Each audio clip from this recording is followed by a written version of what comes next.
Hello, Arabella, LV Moto, a low key. Bro, we love you. Love you back. Hi, Shoshana. Nick, any new debates coming soon? Oh my god. We have to talk about that because it's getting real annoying. What's up, Shy Cohen? Yo, dude. What's up, Kickboxer? Hello.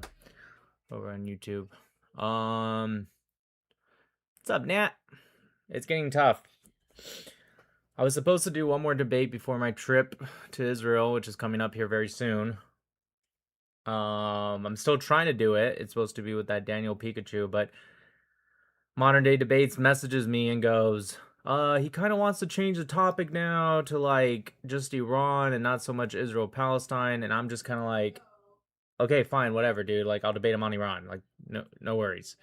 And then he's like, well, he wants the title maybe to be this, or is this okay? And now he's like, I'll reach back out to him. It's like if you're just scared to debate me, just don't put in the possible request. You know what I mean? Like I get it. You don't want to debate me. It's fine. Because these are people that debate all these other people, no trouble.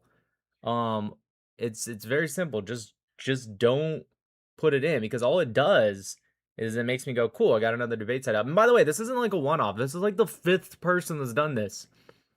And then I end up like having to go back and forth trying to set it up, and what's going to end up happening is it's going to be too late. I have to get to Israel. I'm going to be gone for 20 days between, you know, Poland, Israel, Toronto, Miami.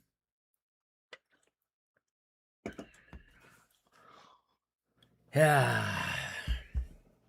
So I'm trying, you guys, promise. What about the Sean Kelly situation? That fell through. Those guys backed out also. Sean Kelly, I can't even blame him. He tried. First with fuck, who is it that Sean Kelly did it with first? Hello. Baby. I don't even remember anymore.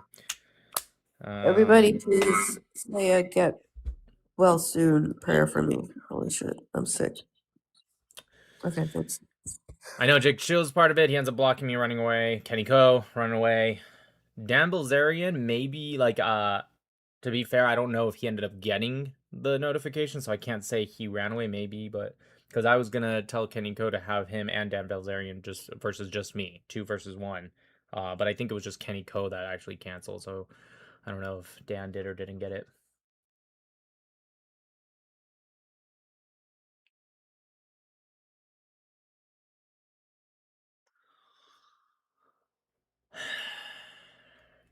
It's whack. Thank you, guys.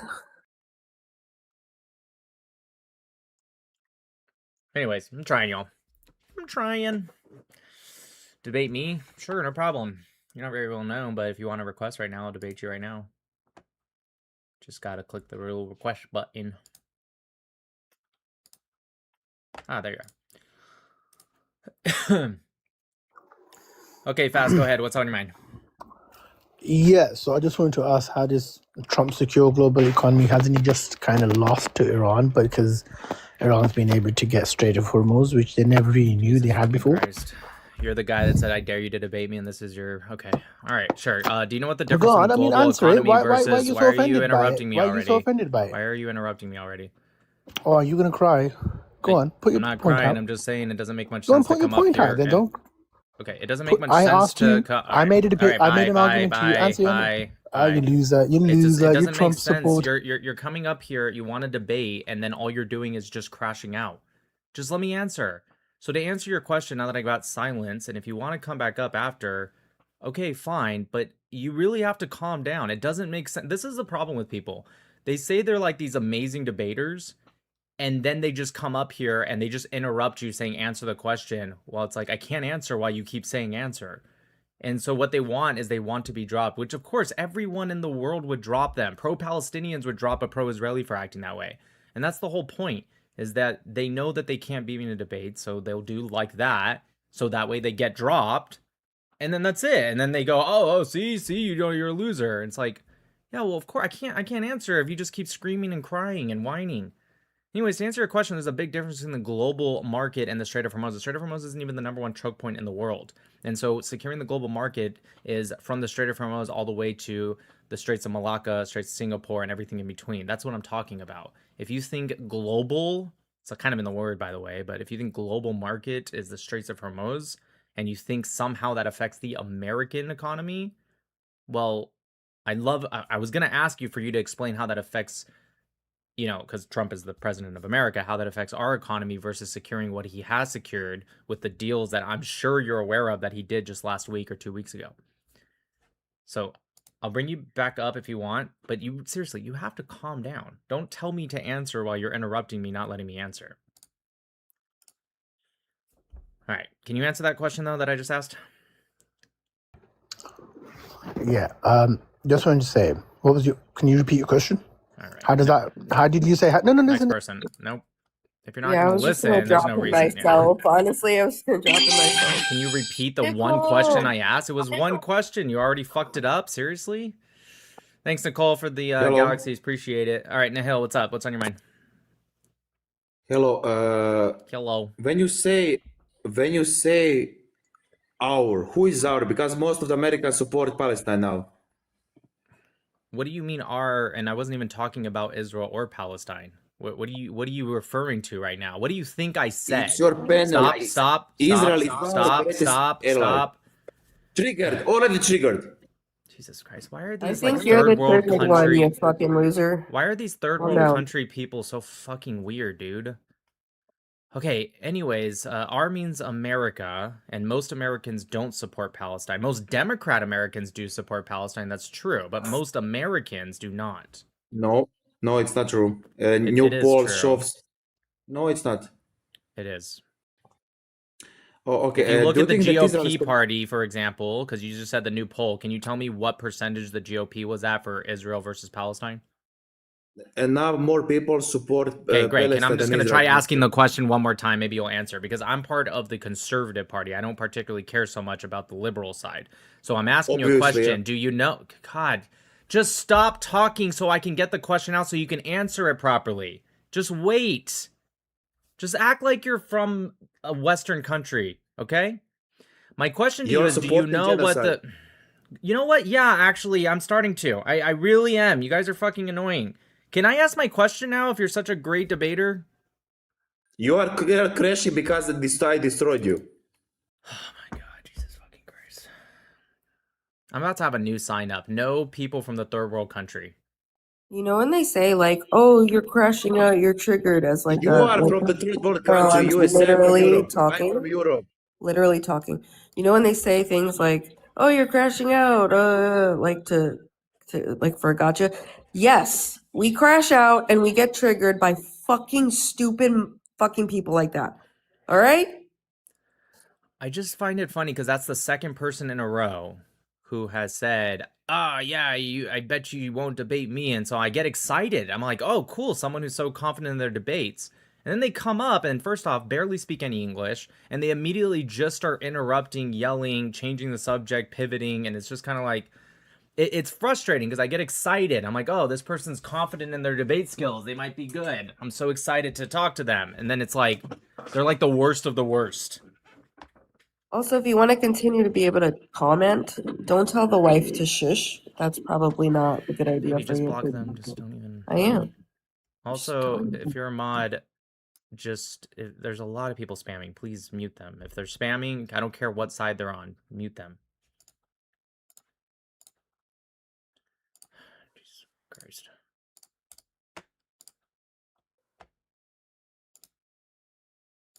All right. You're really re-requesting? Really? Okay.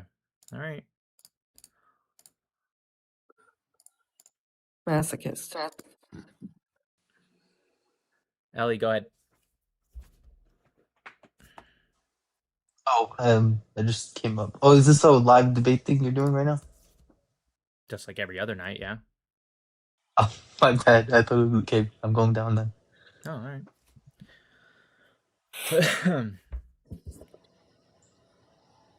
Yeah, pro-Israel people will have time to, like, you know, chill, but we gotta get back to the ops.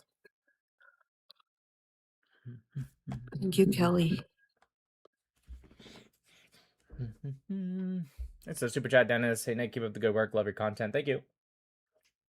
Appreciate you, Dennis. All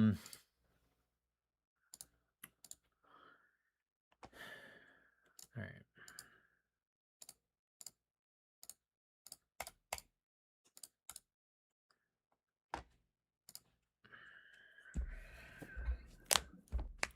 I don't know what your name is, but what's up? What's on your mind? I just have a question. Like, why is Islam going to be like a problem for the world? Going to be or is? Yeah. Are you Do Muslim? you have like one guess, maybe? Like an educated I It's just okay. asked the question. Can you answer the question I just asked?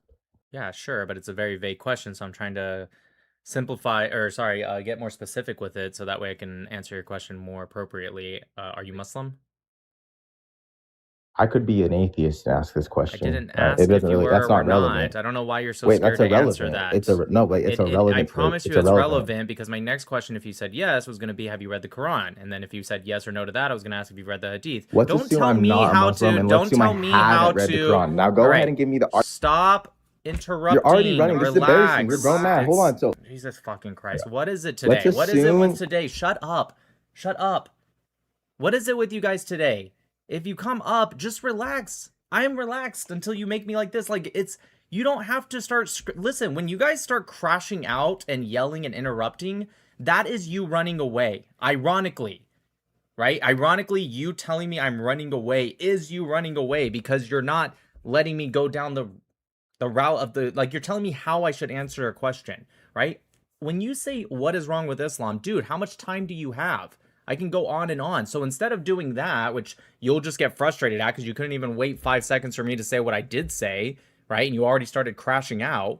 How are you going to feel when I start going down a whole list of things that are wrong with Islam? You're going to start interrupting me 5 seconds in.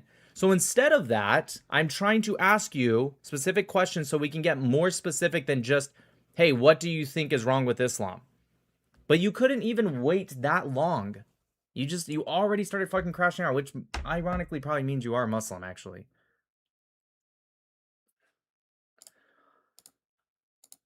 I don't know what it is. If you're not a good... Muslims who don't answer that question, baby. Because if you had said, and he was a Christian, you would have said, no, I'm not. Or something like that. True, but again, if you are scared to debate, you don't find that you're a good debater, just don't request. It's much better if you don't.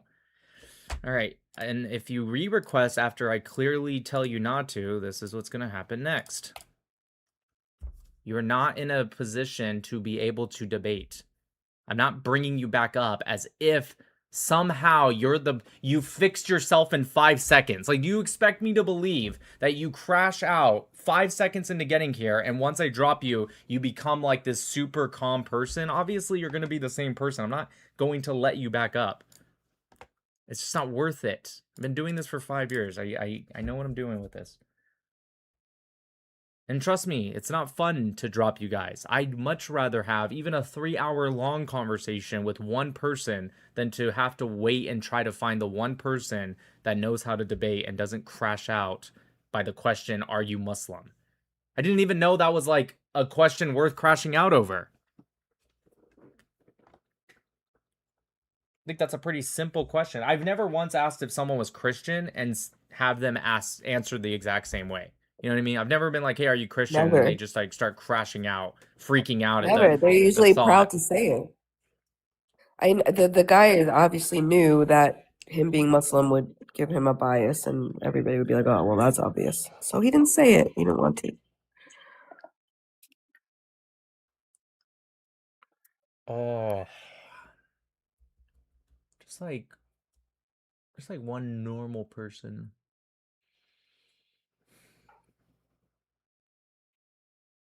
Usa. Goose Rava. Okay. Back to In the words of Jack Nicholson. Lantern and daylight. Thank you. Oh no, okay, go ahead. Wait, can you hear me?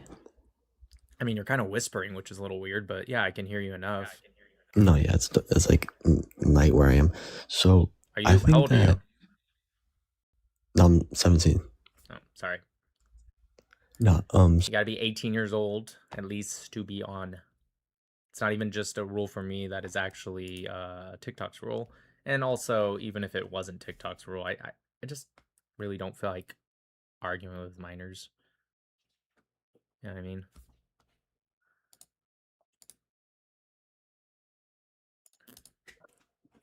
Did Matt Nuclear convert to Judaism? Calling people goyim. Yeah. The He gets it. goyim. The goyim. All the goyim are coming Nah, around you today. have to say it like a rabbi. The goy. Goyim. The goyim. The goyim. The goyim. I fucking can't say because Alright. TikTok will ban me. The gay. I always love hearing like Ashkenazi rabbis say goy. It's like, Did y'all gay. see Gay. Rabbi Lit on fucking everywhere talking about the law that was passed in Kentucky? That's pretty cool.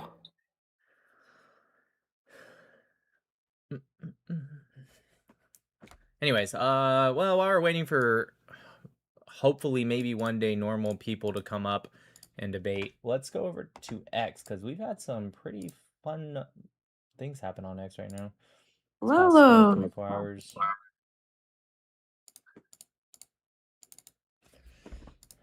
Aaron, hi. Let's go to X. Woohoo. Keep liking the live, everybody. Thanks, Nicole, for the galaxies. I appreciate you. Love you.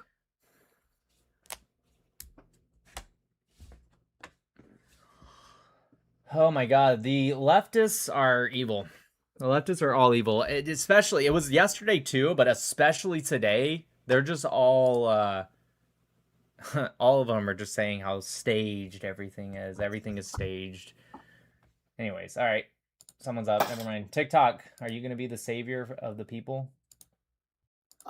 Maybe. I mean, I wouldn't say that I'm a leftist, but I think that I just meant somebody that it's wants to definitely- debate about something and not like crash out immediately. That's what I meant. Oh, yeah. I don't know. I wouldn't say that Israel's our greatest ally. I think that's a bit of a stretch. I don't see the return on investment that we get from defending them. Please tell me you're over 18. Of course. Okay, thank you. Never know. It just doesn't. I mean, it doesn't make sense. I think it's fair to say I don't think they're our greatest. That's a stretch. I think in some avenues it's a stretch, and I wouldn't say they're our greatest, but in some avenues I definitely would say they are, or at least in the conversation at minimum. But that being said, you don't see the return. So what investment do we put into Israel, and then what is the return that you think we get? Well, I mean, when Generally it comes speaking, to anything I'm not asking from, for like specific to the percentage point or anything. yeah, well, just anything from our any form of the foreign aid that we provide, not just necessarily Israel, but any of these countries, doesn't feel very. I mean, like, what do we get out of it? Like, why do we need to constantly fund and back these countries to be able to afford their own like social welfare states when we can't provide similar systems in our own country? Not saying that we should do that, but it just doesn't make sense. You're going a little far off here. So a couple things. One, I want to praise you a little bit for not being like hypocritical. You're kind of saying it's kind of an overall thing. So I'll give you some praise there because some people just have like this weird like single standard. But that being said, are you saying we should be like isolationists? Yeah, I would certainly say we should not necessarily isolationists in the long run, but in the short run, while we figure out our own issues that we have, I think isolationism is the route. And if those countries say like, hey, we provide stuff for you, I get you don't think it's good, but still, nonetheless, they provide stuff for you. And what happens if they say, hey, you're more than welcome to be isolationist, even if it's temporarily, but we're now going to cut off what we give to you. So like, for example, Your bases in our countries, we're shutting them down. Japan, for example, the bases in Okinawa especially, they provide 50% funding for and allow us to even use their land. If they say, hey, we're either no longer going to provide that funding and or we're going to tell you to actually leave. And also trade deals, oil supplies, technological upgrades, stuff that we get like from Israel. We get a lot of that from Israel. Intelligence services, also a lot from Israel. French But I trying would to do I a would pretty I decent would job argue too. that Okay. I would argue that it's important to move a lot of. I mean, it's kind of just like the same idea of centralizing and bringing back manufacturing to the United States. I don't like I the didn't idea mention that we're. manufacturing anywhere in that I entire. know, but I'm saying it's the same idea as like having technology and intelligence come from Israel. I would rather that be more of kind of a Well, homegrown approach. how do you get it home? Oh, okay, that's kind of interesting. Sounds impossible, but I'll bite. How do you get homegrown intelligence the way that Israel is able to get it because they're in the region? Well, for one thing, our interests in that region extend as far as our interests in protecting Israel, No, it which doesn't. there's no harm That's in not even close protect. to true. Most of it actually has to do with limiting Russian and Chinese influence spreading more west. In fact, this is If they admitted in want just to about any spend, intelligence report from our own.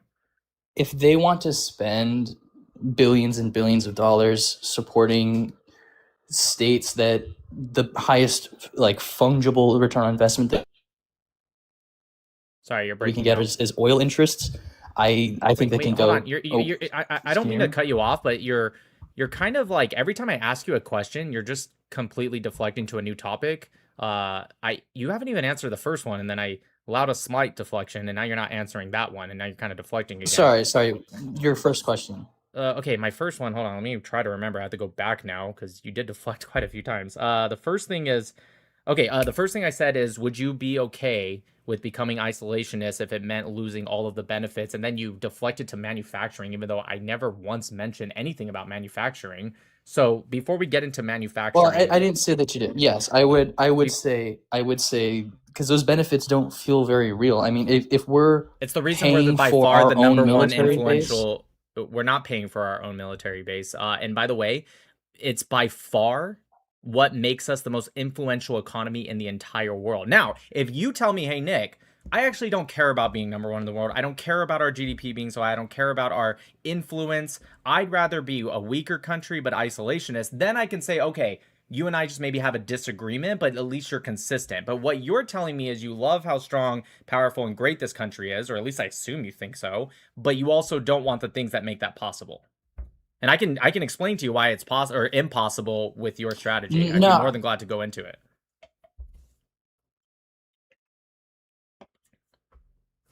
Hello? Spending that we put out into the world. Can you hear me? Yeah. I said I think that the general spending that we put out into the world is not Okay. You have red bars, so you kind of keep cutting in want and to help out. fund our military bases, or if they want us. Okay. Now there's like a really big delay, so I'm gonna drop you real quick and then I just I'm gonna don't hope think. that fixes the problem because we're not gonna be able to talk with such a delay. So try like re-requesting and maybe connecting to Wi-Fi if you're not already, because it's really hard to talk like this.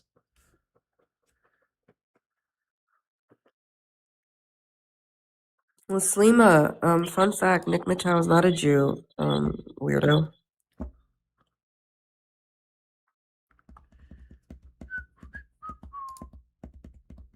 If he is, he has something to explain. Okay, test. Hey, can you hear me? Yeah, it sounds better. All right, what were you saying?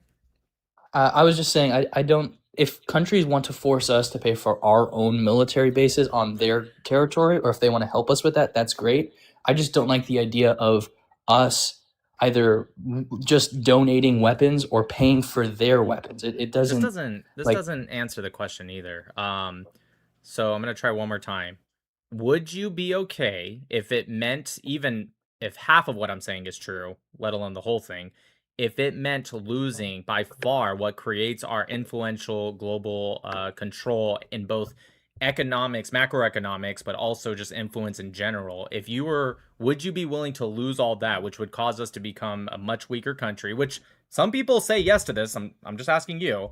Would you be okay with that as long as it meant we were isolationists, even if it was temporary or not? Yes, if it meant that the American improved. Sorry, you You broke gotta out the work on last. your connection. I don't know what's going on there. I don't know. Do you have Wi-Fi? I said yes if the material conditions of Americans improved. Okay, but why would it improve if our economy gets, I'm not going to say destroyed. We'd still have an economy, but it wouldn't be anywhere near what it is today. A lot of companies would actually go under, which would affect the stock market. Probably would be a crash. But even let's say best case scenario, to not be so exaggerant, if not a crash, it would be an extreme drop at minimum. So a lot of people would lose jobs. I Unemployment just would don't know go how up. accurate that is. Well, I can explain I it to just don't you. know how If you accurate just that take is. freshman level economics, you should already understand this. But sure, I'll explain it real quick. So GDP is based off of what?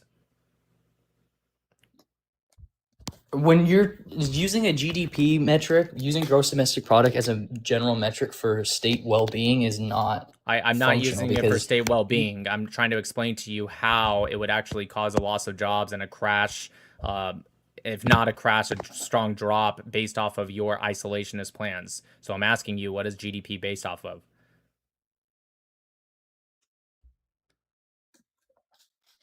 sorry, say it again. Like, are you talking about just How general old are you? macroeconomics, supply demand, or where are you? That's not what GDP is at all. Okay. It's hard to hear you because you're still kind of crashed or going in and out, but I'm just asking you, what is GDP based off of? This is very, very simple economic question. It's not this isn't even meant to be a trick question or a got you. I mean, yes, you're just talking about total market value, but that's not. I It's don't see how not. that's relevant That's to. not correct. That's not correct. That's not correct. That is what that is. Can you just do me a favor? yes. Just Google what GDP is based off of and just read it for the class. Or I can Google I it don't for have my you. computer. I'll Google it How for old are you. you, bro? What is GDP based off of? I'm 22.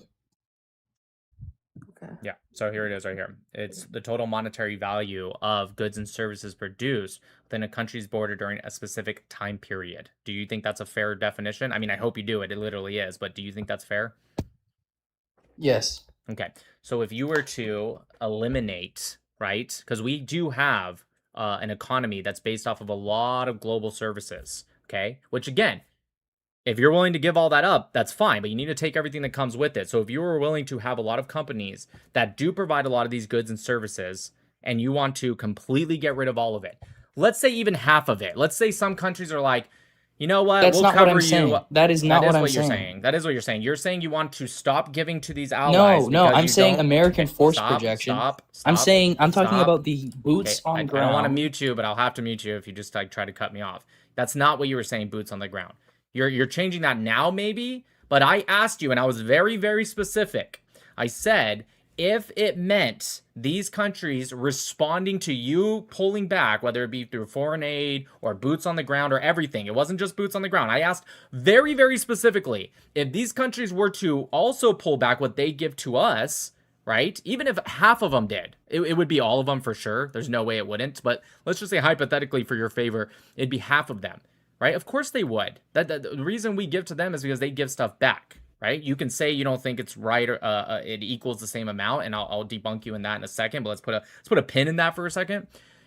What I'm saying is, I asked you, would you be okay with that? And you said absolutely. You said yes, as long as it meant the American average person would their livelihoods would increase. And I'm trying to explain to you how that wouldn't happen, because even if they don't work for one of these companies, that definitely would, if not collapse, go significantly down, right? Even if they don't work with these companies, the drop in the stock market overall is going to cause most likely a crash in the economy. And if it doesn't cause a crash, it's just going to shift our economy to more, I'm not really sure what it is you think will happen. I think in your mind what will happen is we'll bring all these jobs back home and everything's going to be built here, which, by the way, I want to do more of that, but in a smart way, not in your way, right? This idea that it's going to bring all these jobs home, all this stuff's going to happen, and then we're going to start selling to the world with these great American products. That's not what's going to happen at all.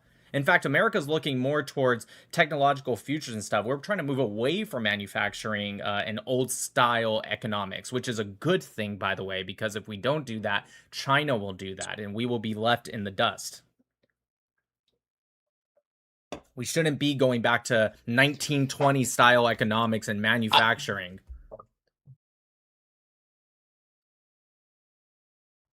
Okay, I'm gonna have to drop you just because you have red bars again, and I think you're trying to speak, and I can't hear anything you're saying. So you can come back. You can come back up later when you fix your internet, because I do actually enjoy the conversation with you, and I'm upset that you don't have good internet, but it's just a waste of time. So if you can, I don't know, maybe you're outside right now. If you can connect to Wi-Fi and come back maybe in 30 minutes or so, I think that'd be awesome. It was a good conversation. It's just we can't have it if your internet's messed up. W mods, and thanks TikTok. You guys are awesome, liking the live and stuff. Thanks, mods. Thanks, TikTok.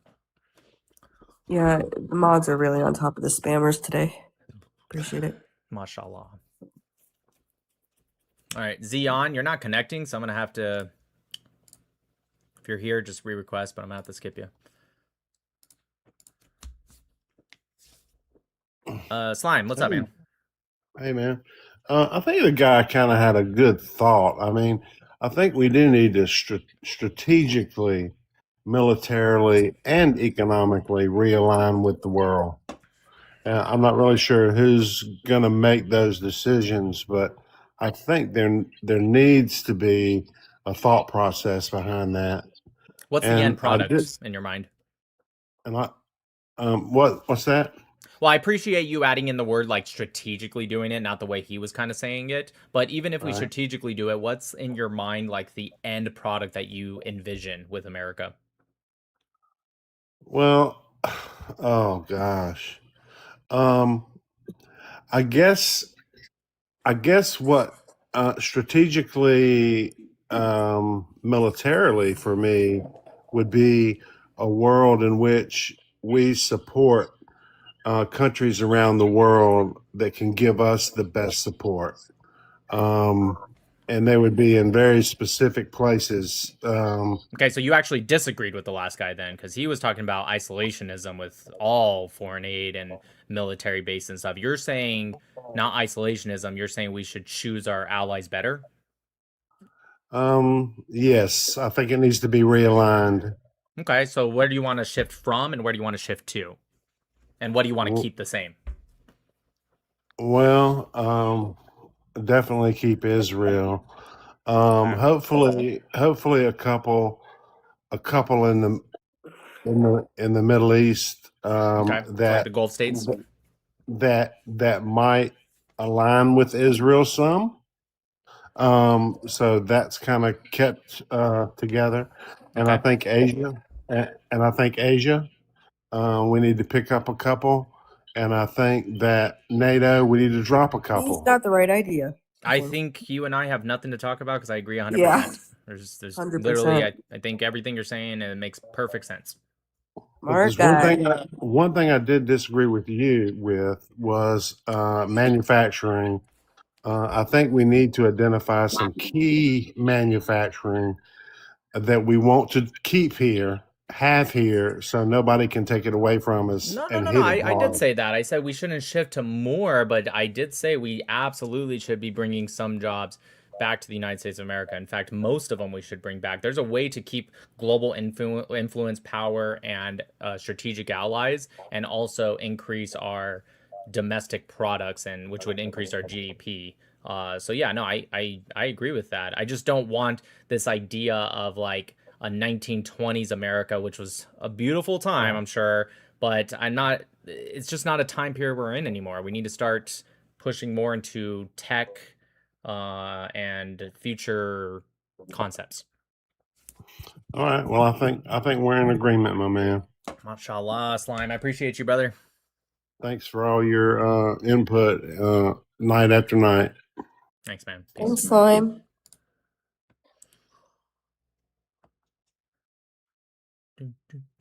I think the average American is just like that guy.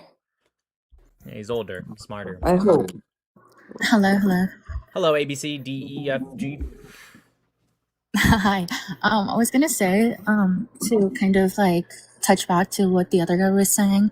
Like, the U.S. does give Israel significant aid. So I'm asking, like, why do you think we invest so much more than we get back? Or what were the things you were about to list? How you were like, yeah, I'm going to refute the points that we're giving so much and not, you know, receiving Sure. How much less. money do we give to Israel per year? I know it's about $4 billion per year when it comes to military aid. Kind of. Is that So not correct?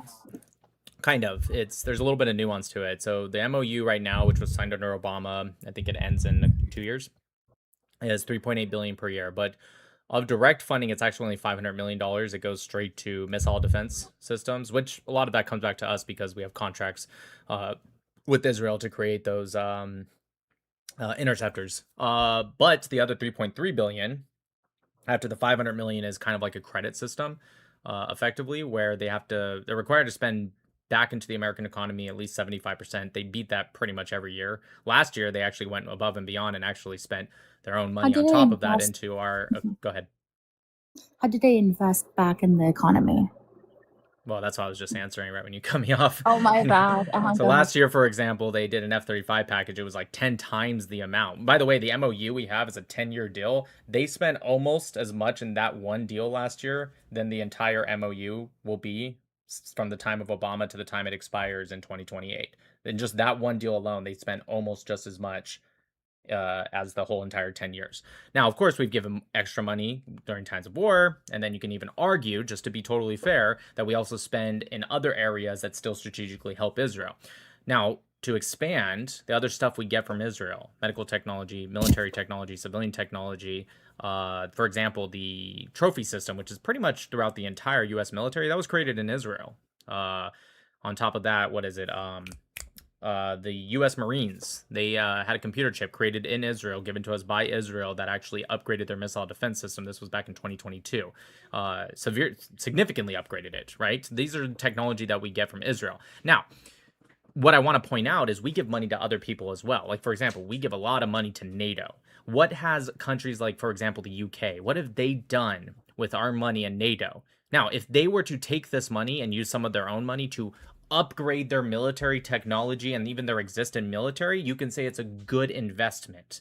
However, we just found out just weeks ago that the UK, almost every single one of their major ships are under repair right now. They were asked if they can deploy even just 1,000 troops, not even 10,000 or 100,000, just 1,000. And they effectively said, no, they can't. So when we give money to Israel, they create things like the trophy system. They create things like computer chips and missile defense that is even better than the United States of America's, to be fair. And we benefit from that because of what we put in. Not to mention they use our equipment mostly. Guess what happens? They give that information back to us, which allows us to upgrade our weaponry without having to use it so much, right? So we're getting essentially free research, R&D, but mostly research. We're getting that for free.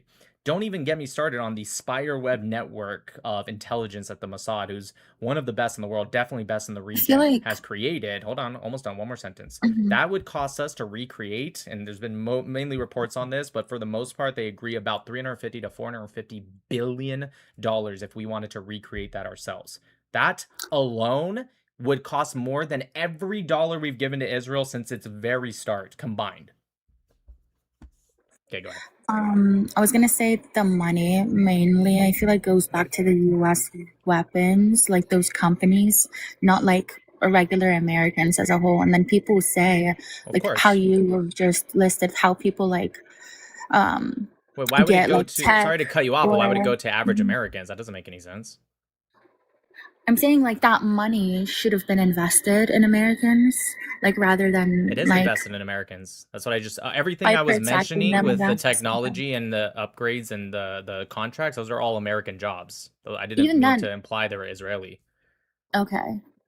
So it is invested. I feel like U.S. is still a much stronger country, wouldn't you agree, than Israel? So there's no like real proof, like you've listed, of Israel like upgrading the U.S. military with like there is whatever proof. You can just go now. look up the 2022 missile defense system. You can look up the trophy system. I promise you, I didn't lie to you. I mean, you can go fact check me, but it was definitely created in Israel. I promise you, and it was created with Israeli technology. It wasn't anything to do with us.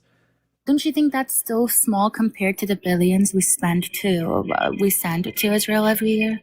I literally just explained all this to monetary value and also It's just like you're value. ignoring everything he Yeah, said. exactly. Did I not just explain all of the No, monetary I'm value? I like don't writing it understand. down so I could go, Can to you repeat fact. what I said back Um, since you were writing it down? Not everything, but can you give me let me some go things I back said? there. Yeah, sure. I'm gonna check the medical. You said technology. You listed the U.S. Marines, and other stuff. Yeah. Yeah, that's like 1% of what I said. Jesus. Okay. Listen, I don't really know what to tell you. I just answered this question. I guess you can go back. I'm live on YouTube. You can go back, rewind it, and listen to it again. But I'm not going to repeat my whole No, entire. you're fine. I'll Yeah. definitely look back into that. And then I was gonna say, But also, I just want to point out, it's also not even just about monetary for monetary. Do you agree that jobs is always going to be a better thing than just like, let's say, a blank check, or maybe not blank check, but a check of like straight money? yes. Okay, so they're creating jobs. And by the way, I didn't even get into the Bird and Bard system. That's been in place since 1977. It's created over 1,200 innovation jobs that have benefited both US market and Israeli market. And by the way, it's self-funding. America put in $30 million in 1977. Israel put in an equal amount, $30 million. And since then, it's been self-funding. It has added tens of billions of dollars to our GDP. I'm sure it's helped their GDP too. I just don't have the exact number. It's over 1,200 projects of cooperation and also separate, but still kind of cooperation, but separately, of U.S. and Israeli private sector, and they've created a lot of civilian technology, mostly distillant plants and energy fields. Okay, thank you for all of that. One more thing. Do you consider yourself to be a Zionist? How do you define Like, Zionist so I can answer? do you support like that nationalist project about how Zionism is, or like the displacement of Palestinians? You guys think Zionism is way different than what it actually is. You guys have to get it right. Okay, Do you mind giving me your definition? Well, it's not. There's no such thing as Nick Matau's definition. There's just the definition. Like, I don't know if you're like a left wing person, but there's something about like the left side of the aisle where they do this whole like, what's your definition? There's no such thing as like you don't have a definition. The definition? Yeah, the definition. I mean, it's in the word, right? Zion means Jerusalem and the surrounding hills, right? Zionism you believe that Jews have a right to self-determine in their indigenous and ancestral homeland. You can be a left-wing Zionist, which I'm sure you've heard of. There's Zionists who are like very big on Palestinian rights. There are very far right-wing Zionists who probably want like greater Israel, and they hate the Palestinians. There are centered Zionists. There's two-state solution Zionists. There's one-state solution Zionists. I'm much more right-wing Zionist. I'm a one-state solution guy, but there are people that disagree with me completely that say I'm extreme, but one thing we both agree on is that Jews have a right to live in that land. That's all Zionism means. If Palestinians were already living there, so don't you think that's going to create a conflict already? Wait, can I ask her one very quick question? All right. ABC, do you think Jews should be able to live in that land? Of course. So you're a Zionist. You are. That's as simple as it is. Yeah, you might be a left-wing Zionist, but you are. No. My belief is not because of their historic homeland, like he mentioned. That shouldn't be the reason.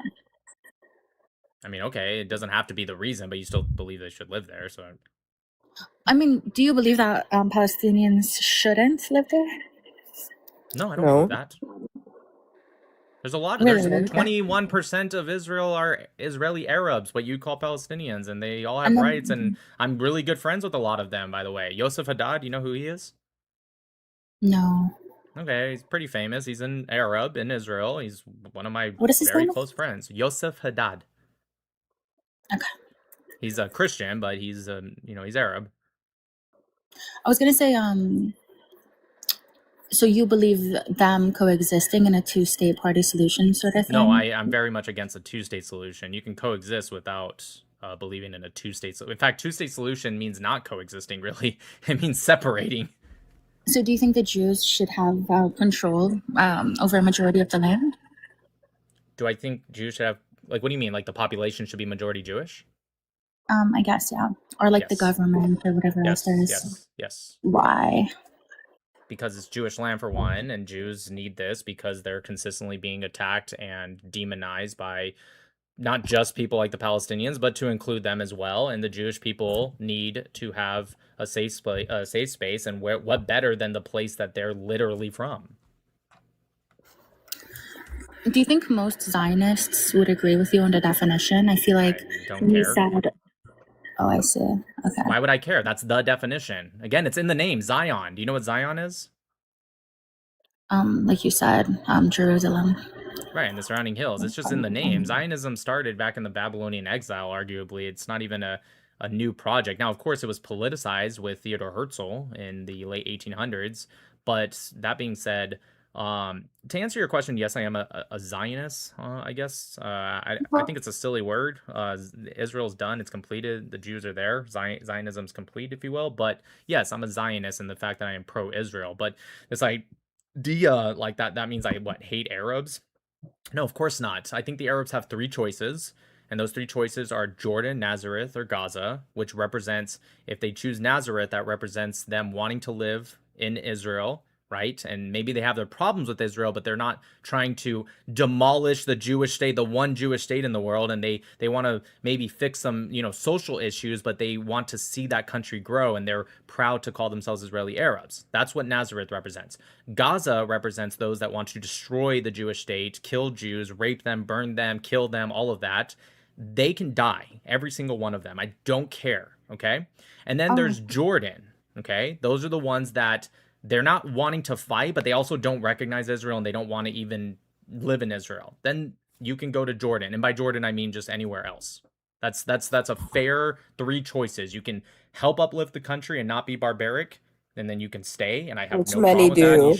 You should have equal rights, you should have equal voting, you should serve in the government, you should serve as doctors, taxi crab, I don't care, whatever you want. You can leave, or you can try to fight it and you will lose. I see. So you don't believe that Palestinians were already living in the land like generations? Sorry, you broke out. What was the question? Hello. I said you don't believe that Palestinians had already existed. Palestinians? There's no such ethnic group as Well, Palestinians. Palestinians Arabs. were already living in the land. I feel What like is for a Palestinian? generations. What is a Palestinian? What they call them, the people who were already living in. Do you believe What Palestinians? Because people? today, What people are they? I got it. Today, Palestinians refer to Arabs in the Levant, or specifically what you refer to between the Mediterranean Sea and the Jordan River. Okay, I'm asking you because you're trying to imply it's like an ethnic group. It's not. It's a national movement, but they're Arabs. The ethnicity is called Arab. But you're saying no. These are specifically Palestinians. Do you agree? Prior to 1948, would you say that there were Palestinian Jews? Sure, yeah. Okay, and also Palestinian Arabs and so on and so on. Can you do me a favor? How could it be that this group, if it's not a national movement and you believe it's a specific ethnicity, then how come they're made up of a bunch of different ethnicities, like Jews, Arabs, Samaritans, Druze, Bedouins, etc.? Correct. I'm saying like it was a part of like the Ottoman Empire, and I'm pretty sure the population was mostly the population. Can I finish? The population was mostly Arab, from what I know. No. And even then, no, no, not even close to right. Palestine has never had a small Jewish minority. That has never been the case. You understand there's more than just Jews and Arabs. Can you do me a favor? Can you tell me what were the Ottomans? Do you think they were Arabs? No. Okay, so how can it be mostly Arabs? No, I'm saying it was a part of the Ottoman Empire. That's not what you said. You said it was made up of mostly Arabs. That's what you just said. No, I'm saying the land, Palestine, was part of the Ottoman Empire. Okay, That's what I said. So are you saying so the Ottomans didn't even refer to it as Palestine? There was multiple. Do you know what a vilayet is? No. Okay. These were kind of like this. No, look at that. It's kind of like saying a province, essentially. Like the Roman Empire had provinces. The Ottoman Empire had what was called vilayets. Okay. Do you know how many? And then within them, they're called sanjaks. Okay. Do you know how many vilayets or sanjaks were named Palestine? No, how many? 0. None of them were. And also, in 1919, there was something called the King Crane Commission. It was a polling apparatus that the British, America and the French kind of did, mostly the British, though. And they asked a bunch of, the people in the Levant, right? Do you know what I mean when I say the Levant? Yeah, like Lebanon, Syria, yes. And Palestine, if you will. Perfect. Yes. So they asked a bunch of people, it was a pretty big polling apparatus, what they wanted to see, right? Because this was at the fall of the Ottoman Empire when they were transitioning to British and French control. So as you know, I'm sure the French took control of what is Syria, Lebanon area up north, and the British took control of what was Palestine, which at the time, actually, there was no such thing as Jordan. It didn't exist yet. So Palestine was all of what is today's Jordan and what is today's Palestinian territories in Israel. All of that was called the British Mandate for Palestine. Okay, when they asked the locals, the Arabs, what would you like to see in the land? 80.4% said they wanted to see a unified Syria, which is today's Syria, Lebanon, and Palestine. They wanted all of that to be one state, not referred to as Palestine, by the way. Thank you, God we trust. They didn't want anything to do with this idea of an independent Palestine. When asked, how many of you would like to see an independent Palestine from the river to the sea as its own state entity, whatever you want to call it? 6, not 6%, 6 people said that that's what they would like to see. Everyone else said no to that. So when you're doing this idea of like, oh, they lived there and it was always a thing. No, it wasn't. In fact, the Arabs would have laughed at you if you would have said that. You know, actually, when referred to as Palestine or Palestinian without having the extra word Arab, it actually generally referred to Jews. When people said Palestinian during the British Mandate, they were usually referring to Jews in the land. When they wanted to talk about Arabs, they would say Arab Palestinian. So never before 1948, you're saying it was never a majority Arab, Muslim, Christian sort of situation where they lived there. That's a different question. not And what no, you I were didn't saying? say that. No, that's not at all. Okay. You said the Ottoman Empire. Now you're saying 1948, which was definitely not the Ottoman Empire. So right before 1948, yes, because the Jews came into the land, right? During 1881 was the first major aliyah, but throughout the 1800s into up to 1920, a lot of Jews came into the land and started pushing out malaria swamps. And you can fact check all of this. I hope you're writing it down. I want you to fact check it Yeah. because it's So right. you said by them coming in, my bad to interrupt. You're good. So they weren't already there if you're saying they were coming into the land. That's a ridiculous point because you can be there and people still come in. Many Arabs were coming in post 1920. That doesn't mean Arabs weren't there. That's But a then ridiculous they point. made up the minority. That's Okay, what so I was Jews have saying. always been a minority in the land. If you're telling me that your thought process is that because you're a minority, I'm more powerful than you, that's a pretty colonizing way to think, don't you think? What? Yeah. Is that like, what that's you're how saying? the Are you saying empire because I have more people than you, therefore I should have more than you? Is that what you're referring to? Is that what you believe? I mean, that's how it has worked. I didn't That's ask how has people it worked. I'm use their asking, is that how land. you believe? Do you believe that if you have more people, then therefore it just automatically becomes yours? Is that the kind of thought process you Arabs have? Oh, wait, are you Arab? No. Oh, okay. You're just defending the Arabs a lot. Okay, fine. Fair enough. Do How am you I believe that defending them? Arabs I'm should have asking. that mindset? No, it's fine. I was just wondering. Do you believe that's the mindset that the Arabs should have if they just have more, therefore they automatically get it? Is that the kind of mindset you're pushing right now? I feel like, yes, the settled population should have Okay, like so the do you refer majority to of that today? There's population. more Jews than there are Arabs, so should the Palestinians give up on this thought that they should keep fighting for the land? Because you just said right now, we all heard you, that if you have more, that's good enough. Well, the Jews have more, so do you still hold that standard, or is it only go one way? No, I do. No, I was just Okay, making great. sure. So you agree then the Palestinians should give up on this whole like resistance movement and it's Jewish So then land. apartheid No, I'm state is saying it fine is. then. I'm not saying it is right for them to do so the same way. I don't think it's right for the Arabs to do so. That's Are we arguing right now what happened, or are we arguing what we think should happen? what happened. That's what I was trying to Okay, argue fine. So let's for. go with what happened. So yes, there was a time period where many Jews from 1881 to 1920s, that's the time period I'm focusing on right now, many Jews started to come into the land. Jews have always been in that land. Even when the Romans exiled the Jews, they didn't even exile all of them. Jews have always been in that land, all the way back to ancient Israel. But yes, of course, they were a minority. They've always been, they're 0.2% of the population. So when I say came in, I'm not talking about like for the first time or by themselves. I'm saying more started to come in. Okay, and they built the land up. In fact, there's a place you should look up. It's called Leon. What's it called, babe? Rishon LeZion? Yes. I'm sorry.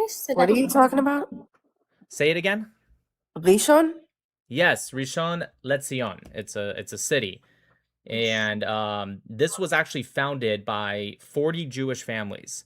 After they founded it and built it up for the first time, Arabs started moving in. And because the Jews were not barbaric or anything, they welcomed the Arabs.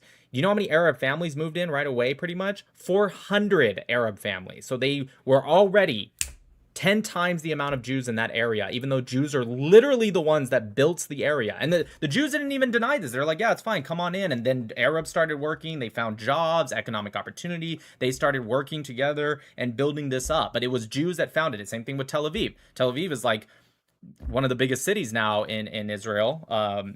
In terms of population, I think Jerusalem is bigger, but still, like, Tel Aviv has been built up from literally 1909. The Jews founded it. It was sand. There was nothing there, right? The Arabs lived in Yaffo, which is now connected. But hold on, almost done. But they built it up, and it's like, it looks almost like kind of like Los Angeles for them now. And that was founded by Jews. They were driving out malaria swamps. They were bringing in modern medicine. In fact, in just a 10-year time period, the life expectancy in that region significantly went up because the Jews came in and brought in modern medicine, drove out malaria swamps, brought in economic opportunity and money. And so Arabs naturally, and I'm not even blaming the Arabs for this, by the way, it makes sense. You see economic opportunity, you start to move your family in. Except the difference is when Jews saw Arabs moving into areas that they were building up, like Rishon LeZion, they didn't see that as a problem. They're like, yeah, it's fine, come on in, we have jobs for you, you can help. When Jews started moving in more, now let's move past 1920, right? A lot of Arabs move in, and they start to become definite, a significant population. Now, Jews start to move in more, especially after the Holocaust, which again makes sense. They were refugees. The Arabs didn't do what the Jews did. When the Arabs came in, Jews were like, yeah, we have jobs for you. Jews moved in, the Arabs started slaughtering them and rioting and protesting against the British to not let Jews in, to the point that the British had to create the white papers. Because Arabs come into this land, they're not from here, all right? Arabs are from Arabia, Jews are from Judea, and they started slaughtering the Jews and attacking them and rioting and throwing a fit because Jews were coming into the land. And so when you ask, do I think Arabs and Jews can they live together? I would love to see that. I really would. But the bed that has been made by the Arabs. And the Arabs continue to do this over and over, and they cry victim while they also continue to strike the Jews. So would you apply the same knowledge, like the same, I guess, like thing you're saying to the indigenous people that lived in North America for thousands of years, like before, like the Jews would be the indigenous Americans in this story. You understand that, right? Like the indigenous Americans you're referring to, if you were to translate that to the Levant, the Jews would be the indigenous Americans. The Arabs would be the European colonizers in that story. So you just, get that, right? Yeah. And then you were saying most of the population in like the British Mandate periods were Arab either way. So like I'm saying, there was no single group that ever owned that whole land to begin with. And yes, like you're saying, like the Jews did have like a continuous kind of presence, but they were the minority. Even in the Why does that matter? Why does that matter? Let me ask you something. If all of India, it wouldn't even need to be all of India. They have over 1 billion people. So there's 10 million people in Israel proper. There's 3.5 million Palestinians in Judea, Samaria. Sorry, 2 million Palestinians, Arabs, whatever, in what Israel I'm trying proper. To say, Nope, almost done. 2 million Arabs in Israel proper. You 2 million. You weren't even speaking, and I was answering something. No, I didn't ask you a question. I was trying to say. Actually, you did ask me a question. You asked me, would I feel the same about indigenous Americans? Yes, you did. My bad, bro. Okay, so 2 million Arabs in Israel proper, 2 million in Gaza, so that's 4 million total, 3.5 million in Judea Samaria. Let's just round it up and call it 4 million. So that's 8 million total, right? Let's round it up and call it 10 million total Arabs from Jordan River to the Mediterranean Sea. If the Indian people, right, that has 1 billion people, if they sent in 20 million Indians to go invade into Israel, Palestine, whatever you want to call it, would you say that the Indians have the right to control it because now they're double the population? No. Okay, I agree with you. The land was never empty or like owned by just one group to begin with. Well, no country in the world so I'm saying why? So it's just a stupid point to bring up. Zionist? But I'm saying the reason you believe in Zionism is because you believe in that homeland sort of thing. Like it was promised to them a long time ago. I never said that. I never said that. You're adding that in. Do you have something where are you using headphones or something? Like you have a very, very loud echo. My when you bad. speak. So What I do don't I know if do? we could just change that. But yeah, while you fix that, I never said that. You're saying I said that because I feel like you're trying to like push an argument right now, so you're trying to pretend I said something I didn't. Okay, do you want to go back to? Is it fixed? My bad. I don't know what to do, guys. It's fine. It's there's a little bit of like this weird thing behind your What do voice, I but I can hear you. It's do? fine. Maybe turn It's the a little volume down like a feedback, little but it's bit. not that serious. Yeah, maybe your volume. Do I get back from the mic? Is that better? It's fine. It's fine. It is what it is. It's fine. So how do you define Zionism again? Because what you said, was that it was Again? their home, like it belonged to them. So Okay, so I never said that at all. When I defined Zionism, I said it's your belief. Like a Zionist is someone who believes that the Jews have a right to self-determine in their indigenous and ancestral homeland. That's what I said.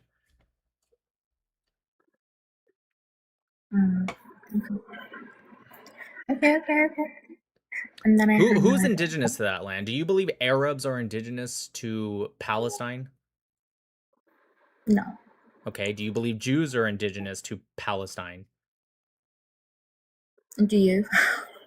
Do I? Yes, of course I do. I'm Okay. asking you. Yeah. Okay, so Yeah. what exactly is confusing here then? Yeah. No, you're good. And then what about like I know many Palestinians like use the terms like apartheid or like there's like a systemic inequality or like them saying like Hamas is a resistance group. Do you disagree? Of course. Okay, why? Which one would you like me to answer? It's really easy. All three. Apartheid cannot exist under the same government when both people have complete equal rights. For those outside of Israel, they don't live in Israel, so they have different rights because their rights fall under either Hamas in Gaza or the PA in the Palestinian Authority or the West Bank or whatever. So Okay. every Arab that lives in Israel gets equal rights to a Jew. That's not apartheid. Now, Nick, you can go on with the other Okay, one. so back to what I was asking you, which one would you like me to answer? You said, I think, 3 different things there. Yeah, I think she defined apartheid, and then I was gonna say Apartheid them is easy. saying okay, and then them saying what did I say, bro? Oh, that it's defense Resistance, if you sort think of that Hamas resistance is group. Yeah, resistance. there we go. Yeah. Sure. So what would make them, I mean, are they quite literally resisting what? What are they resisting exactly? The IDF. Okay, so for example, let's just go with October 7th because that's one that I'm sure you know about. We all know about. It was a very big attack. What exactly was the IDF about to do or doing to Hamas that made the Palestinians want to go in and slaughter babies, elderly, everything in between, kidnap 251 people, by far target mostly civilians, rape, burn, etc. What That's exactly not the was IDF. that? Majority of Go ahead. majority of what I've heard is that it was because of like what had happened prior, so it was kind of like long-standing sort of conflict that had been going on, and then And that what was it? The justifies rape, blockade of Gaza. burning. That No, I'm justifies saying beheading and why rape they and did it. okay. Well, that's So what is the justification for what the IDF has done? Like, and first off, I don't have to provide a justification. It's your claim. You're the one that's calling them a resistance group, or at least implying it so that way I can answer your question. I don't have to, even if you were right about the IDF, which I guarantee you're not, but I'm not going to go down that rabbit hole because it doesn't matter. Even if you were right, that's called a whataboutism, right? It doesn't matter. You said that they're a resistance group, and I asked you, what are they resisting? You said the IDF. And so my obvious question is going to be, can you explain how this action resists against IDF? Like, what exactly about this somehow is resisting IDF? Well, I think the treatment of the Palestinians was also a reason in the West Bank and Gaza. Okay, fine. And How they does wanted these to actions change. that I mentioned on October 7th, how does that resist actions against Palestinians in Gaza? Like, how is it 'Cause that, they for wanted to example, let me change ask that you a status direct quo question. Let me through ask you force. well, it actually made it worse for them. Do you agree? Yeah. Okay, so that's not a good answer because it didn't just not work. Well, I'm It saying why literally went the. Hamas? It Yeah, doesn't I'm matter saying. for you to tell me that these actions were taken. You have to, at least within a reasonable understanding, you have to explain how these actions led to this, or at least try to lead to this solution. Okay, so how is it? Let me ask something very specific. Kafir Bibis, have you ever heard of him? No. The little redhead child that was Oh yeah, kidnapped and then Wait, strangled to death. yeah. Okay, can you explain to me how taking this 6-month-old baby, strangling it to death, okay? How is strangling him to death and Along then with his sending him, 4-year-old brother. along with his 4-year-old brother and also their mother, how is killing an entire 2 generations, essentially, their mother, the 4-year-old brother, and a 6-month-old baby by strangulation, can you explain to me how that action could reasonably be told to Nick Matau, me, this leads to resisting the IDF, whatever it is that you think the IDF's done. I'll accept anything you say, whatever So the IDF's done for the sake I of have argument. never justified killing civilians. I think you're misunderstanding me. I'm I not feel asking like you to that should be justify it. I'm asking prohibited. you, how Oh, do you call it a how was resistance? that? No. So from the get-go, I said that's what I hear from Palestinians. So how do you respond to those things? Not that I Well, claim I them to respond be the way I'm true. responding to you right now. Tell me how. I Okay. forgot they also killed her. I They mean, they also also killed the. One said. second. They also killed the grandparents as well. I did Her forget about that. So they parents. killed 3 generations. So the grandparents of the Bibas brothers, their mother, and the grandparents. So they killed 3 generations. I forgot about that. But it's very simple. You have to explain. Like, for example, if We you could said, say. "Hey Nick," I'm Okay. almost done. Mhm. If you said, "Hey Nick, can you explain to me military action in Gaza and how it somehow defeats Hamas?" Within a reasonable understanding, I would say, okay, look, there's definitely been innocent people that have died. There's been humanitarian crisis that has been created, like in all densely populated warfare. However, I can still say with these harmful acts happening, I can still say that the actions have weakened Hamas down to a sliver of what they used to be. And no one can deny that unless you're delusional. So you see how I can take wrong things that have happened, right? Or at least humanitarian crisis, and still also say I can still explain why the military action has completed the goal of weakening Hamas to nothing effectively. They just the other day finally admitted that they're probably going to get rid of their guns or their weaponry. Now I'm asking you the same thing. I'm not asking you to justify every action, but I want you to even try to explain to me how. Now, if, for example, if on October 7th, Okay. they skipped all the music festival, they skipped the kibbutzim. In fact, it would make sense for them to skip it because it's a waste of time because they really need to get to the IDF bases in the Negev desert and they want to make their way to Tel Aviv where there's IDF and Mossad.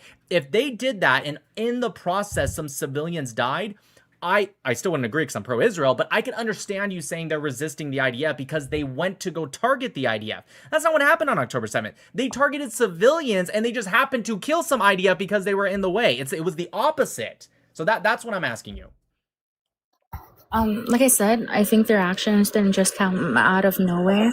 I think like the carried attacks were like wrong again. I think they wanted some political goals or like grievances, I guess, established. No, Like they wanted to I would kill say, Jews, ABC. Come on, let's be honest. That's what they okay, wanted. And even that's what they say then, okay, that they even want. then, I think the IDF's response was not. It was disproportionate. Like even Well, then, okay, so It's like not supposed that's to a be different proportionate. subject. That's a different subject, but I'm confused on. Can you explain to me in war where you're supposed to like avoid disproportionate response? I'm a little confused. Where in war does that what does that even mean?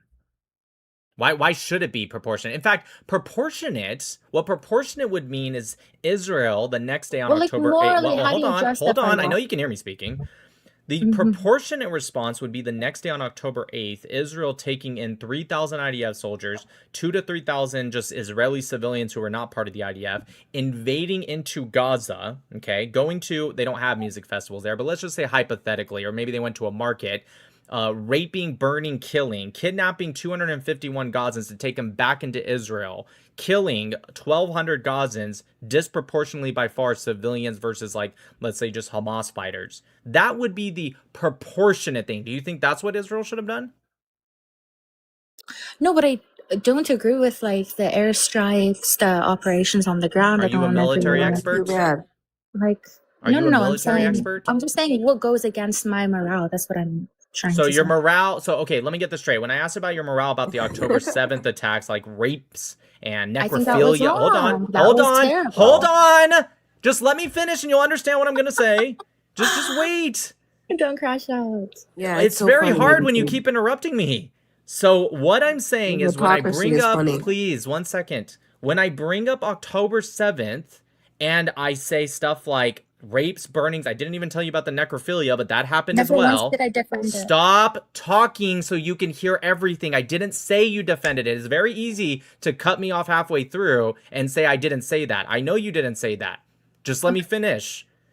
So I have to restart again. When I bring up October 7th and I bring up stuff like rapes, burnings, killings, kidnappings, etc., including of babies, and All you terrible. said, okay, I'm gonna have to just mute you like a child. When you said to that was, I disagree with that, but it didn't happen in a vacuum, but there's a reason they did it, but they're resisting, but. See, that's why I told you, let me finish, because that's where the but came in, right? So when you hear that about October 7th and you say, hey, I think that's awful, but it also, I mean, they're doing it for a reason. And then when we talk about Israeli actions, there was no but. You just And said no context mattered at all. I disagree with airstrikes. I disagree with ground operations. By the way, that's actually very, very normal in military operations. So you don't really fully disagree without adding but with rapes, burnings, kidnappings, killings of babies, strangling them. They shot a 10-month-old in the head, by the way, just so you know, on October 7th. They actually shot a pregnant woman. And the youngest victim on October 7th was 10 hours old because they were able to save the baby for 10 hours, but it died because the bullet went into the leg of the baby that was inside of the womb. That's what they did There on were October full 7th. families who choked. 1 second. There were full families that choked on smoke. Right. To death. So when you hear that, Babies. you have to add in but. But when you hear about, again, very normal military actions, airstrikes, ground operations, all very normal stuff, especially in densely populated warfare, there was no but. You're just like, it goes against my morality.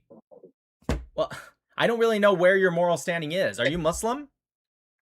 No, both do. I was gonna say even your response to you saying, "I'm not Muslim, bro." Why? Why is that so funny to you? Can you say guys that have an Muhammad is a accent. false prophet? Muhammad is a false prophet. Beautiful. They have an accent. Now I believe you. I don't. Right.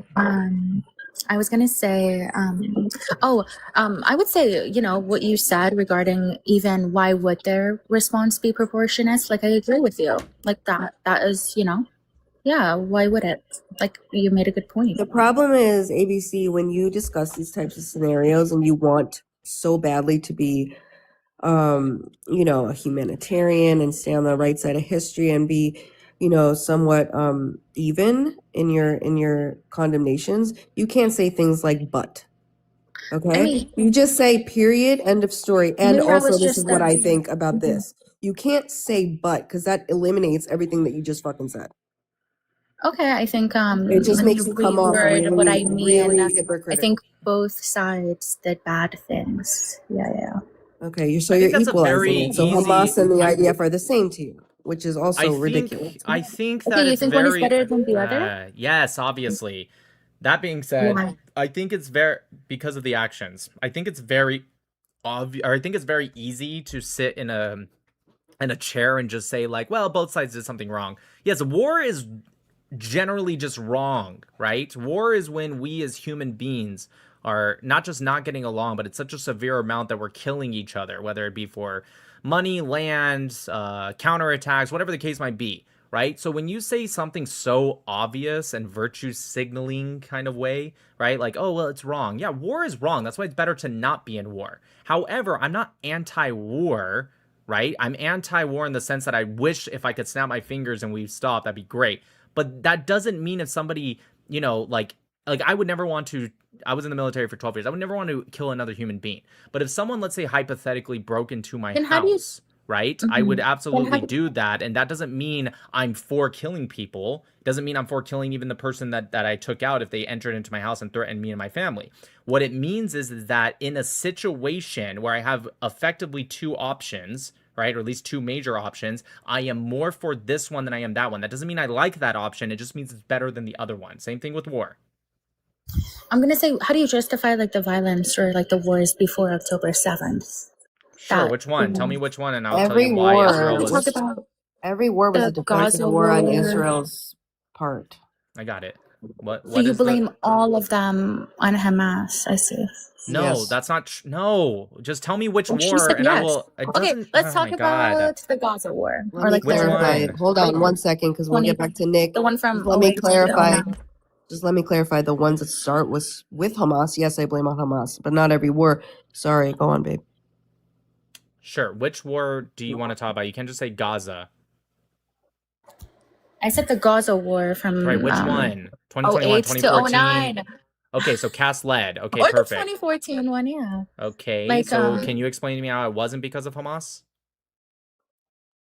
Israel was attacked first in every single one of the ones you mentioned. What about the 2012 one? What? When their military leader died. What's his name? Ahmed? Ahmed Yassin? That wasn't a Sure. war. No, but Ahmed sure. Definitely Ahmed Yassin. Who? Okay. The military leader, Jabari. Oh, you're talking about yeah, that was a separate guy. Ahmed Yassin was killed before that. There's a lot of military leaders that have died, so I'm trying to figure out. Oh, you're talking about the 8-day. Okay, yeah, I guess you can call it. It was more of a campaign, but sure, it was an 8-day campaign that happened in November 2012. Yeah, what about it? So I'm saying the trigger was that Israel killed their military leader. Okay, so And one, then Hamas no. responded back with So the trigger, no. So the trigger was that they launched over 100 rockets inside into Israel in a 24-hour period. Less than a 24-hour period. That was the trigger. Now you can say they only launched those rockets because a terrorist was killed. So what? Do you agree that Hamas? I know you don't like the IDF, but put them aside for a second. You don't like Hamas, right? They're a terrorist organization. No, I hate it. Of course. Okay, so I'm confused. You're saying, yes, you can say that they had their reasoning for launching rockets trying to kill civilians in Israel, but that's still casus belli, which is. So you're saying before that there was like ongoing like a rocket fire from Gaza. Yes, Like there was even yes, the like, operation began in November of 2012 after Hamas had launched over 100 rockets in less than a 24-hour period. If you don't believe me, just look it up. yeah. So again, can you just give me any war where Israel wasn't either attacked first or had casus belli implemented upon them? Casus belli is effectively like an act of war. Yeah, no, 48 they were attacked first by the Arabs. In fact, 10 Arab factions. They were surrounded by Arab states that were saying that they were going to annihilate the Jewish people. In fact, they actually started attacking just Jews before the state of Israel was even implemented. So they were just killing Jews. It wasn't even like Israel. Okay, so that was that. And then you have 56 Sinai, and then you have 67 with the 6-Day War, right? Syria was attacking Israel for months beforehand because the PLO was in the region at the time. But even if you want to talk about just the 6-Day War, the Nasser, right, of Egypt, did an illegal blockade, even admitting that it was an act of war and he didn't care. And then he mobilized troops into the Sinai, threatened the United Nations peacekeeping forces and said, if you stay, we're going to kill you too. And of course, the UN, because they're cowards, they just left. And then they started implementing deals with Syria and Jordan, but mostly Syria, to surround Israel and get ready to attack. And so Israel preemptively strikes and kicks the Arabs' ass in 6 days. I mean, they fucking kicked the living shit out of them. They pushed them all through the Sinai, pushed all through the Golan Heights, pushed Jordan out of Judea, Samaria. It was something that no other war could even compare to. And then you have 73 with the Yom Kippur War, also the Arabs that attacked first. You have 82 in Lebanon, Hezbollah later, but they attacked first. 2006, they attacked. They kidnapped IDF soldiers. let's see. You have the Even even if I 2008, concede to the 2012, point, no, 2014, even 2021. if Yeah, go. even if that I concede that what you're saying is correct, I think it doesn't automatically make everything the IDF does good or justified. I think two things. I guess where my stance is that two things can be true at the same time. Well, I don't think IDF is perfect. So yeah, I agree with you. They've done things that are wrong, but we're going from wrong to it's so wrong that we have to put a special microscope on top of it to the point of maybe we should demolish the Jewish state. I don't really actually. You What do don't you think think it's should happen? I'm not really sure. I never asked you. the high numbers of civilians, the It's pretty low. casualties. You don't It's pretty low. really. Yes, I mean, okay. Let me ask you something. Can you think of let's go with the current war right now in Gaza? Can you think of any other war in history that's even similar to what Gaza has? Not really. Densely populated with the tunnel network system that's as sophisticated as that is in Gaza, and an area where the entire world forces them, by them I mean the civilians, not Hamas, forces them to stay in the region. Every other war in history, Russia, Ukraine, what happened in Syria, Afghanistan, Iraq, pick anyone. We encourage the civilians to leave. They can maybe come back after, just depends on what happens, but we encourage them to leave. Can you name any other war at the destruction level of like Gaza? There's been a lot of wars with destruction level that's even worse than Gaza, but can you name one where we just said, and all the civilians, we're closing the doors? Like Egypt has 7 borders. Border protection, if you will, walls, barbed wire fence, technological border control, all of that. They have all of that on the border to Gaza. Can you think of any other one where we force the people to stay in that region? Don't you think like homes or property matter? Like if they Sure. did, Again, I'm going to go back to what I said before. I think what did you say? Sure, what I said before is war is wrong. I'd rather not be in it. But if we have to be in it, which they do, right? You can't have October 7th happen and just be like, and just take it. Don't do anything, right? War's gonna happen. So what would you rather have if war is inevitable? If it's inevitable, okay? Just assume that's you agree to that for the sake of argument. If war is inevitable, would you rather move the people out, even if it means they're going to lose their homes, but the people don't die? Or would you rather force them to stay and the houses are still going to get destroyed because that's where Hamas embeds themselves in, and the people die? Which one do you think's better? I hope you're going to say we should move the people out, displace them out of the region. I'm not saying that's the best case scenario. No, the best case scenario would have been is that when Israel left in 2005, Can I answer the that? Arabs, sure. The best case scenario, let me just say this real quick. The best case scenario would have been in 2005 when Israel, the Jews, whatever you want to say, left Gaza and left behind acres upon acres of greenhouses, olive trees to help jumpstart their economy. They could have created a Singapore of the Middle East in Gaza. That would have been the best case scenario. But instead, 4 months after Israel leaves, they elect Hamas into power, slaughter hundreds and hundreds of Palestinians, take a coup to force control into Gaza, rip up the Oslo Accords, start attacking Israel, and instead they burn down the greenhouses and olive trees because they were Jewish. The best case scenario would have been for them to not be barbaric fucks who keep pushing more and more into terrorism and telling their children to push into terrorism. That would have been the best case scenario. So you think forced displacement in this case is the better option? Of course. Compared to what? Genocide? Yes. Yes, of course. Let me ask you something. The Ukrainians, when Russia first invaded Ukraine, what's better, for the Ukrainians to start moving west or for them to stay in place and the Russians kill them all? No moving, but I was gonna say, why don't Okay, you so you agree with attack? me. Why don't you critique the IDF as well instead of just sitting here saying, "Well"? I critique the IDF all the time, and I'm answering your questions. Okay, good. I'm glad that you do. Yeah, That's I good, think the that's good. IDF, what they should have done is they shouldn't have been so nice, and they should have went harder in the beginning Oh. and forced the Palestinians to move south. Hold on, you'll like this. Just let me finish. Force the Palestinians to move south, because we know that 500,000 Palestinians stayed in the north even though they were told to go to the Al-Mawasi zone. Not by just Israel, by over hundreds of NGOs, the United Nations, all set up the Al-Mawasi zone. And 500,000 Palestinians decided early on to not go there at all. And by the way, they're keeping their kids there because the kids don't have a say. They have to do what their parents say. So they put their own children in danger because they're just terrible parents, right? Now, a lot of Palestinians did make their way down south to the Al-Mawasi zone. Guess what? They're still alive today. The ones that decided to stay, Israel shouldn't have allowed for that. You know what Israel should have done? They should have set up the Netzarim corridor, which cuts Gaza in half from north to south. And they should have said, and by the way, I'm even for Israel helping the Palestinians, the civilians, not Hamas.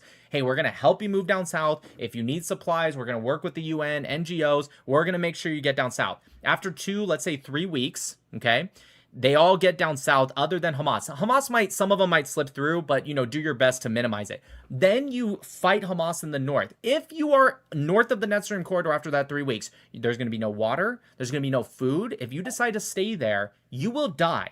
Now, obviously, you hope it's just going to be Hamas, but if for whatever reason, some radical Palestinian is not really part of Hamas, but they agree with the ideology, decides to stay there, they're going to starve to death. And I don't care.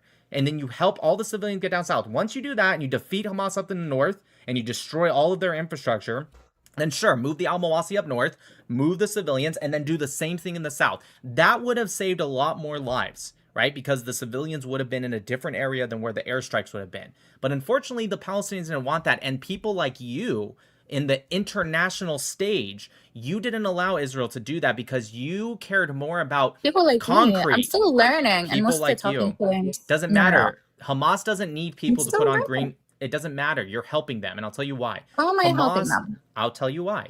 The Nazis, for example, they were at one point only 28% of people supported them. The Nazis didn't need 50+% supporting. They just needed enough people still learning or not willing to talk about it Yeah, to well, I'm thrive. talking about it now. Hamas I'm doesn't still need planning on. Hamas does not need people to put on green headbands and blow their body parts all over bus stops and whatnot. They just need enough Not people once have I gone to to a try to private. justify them.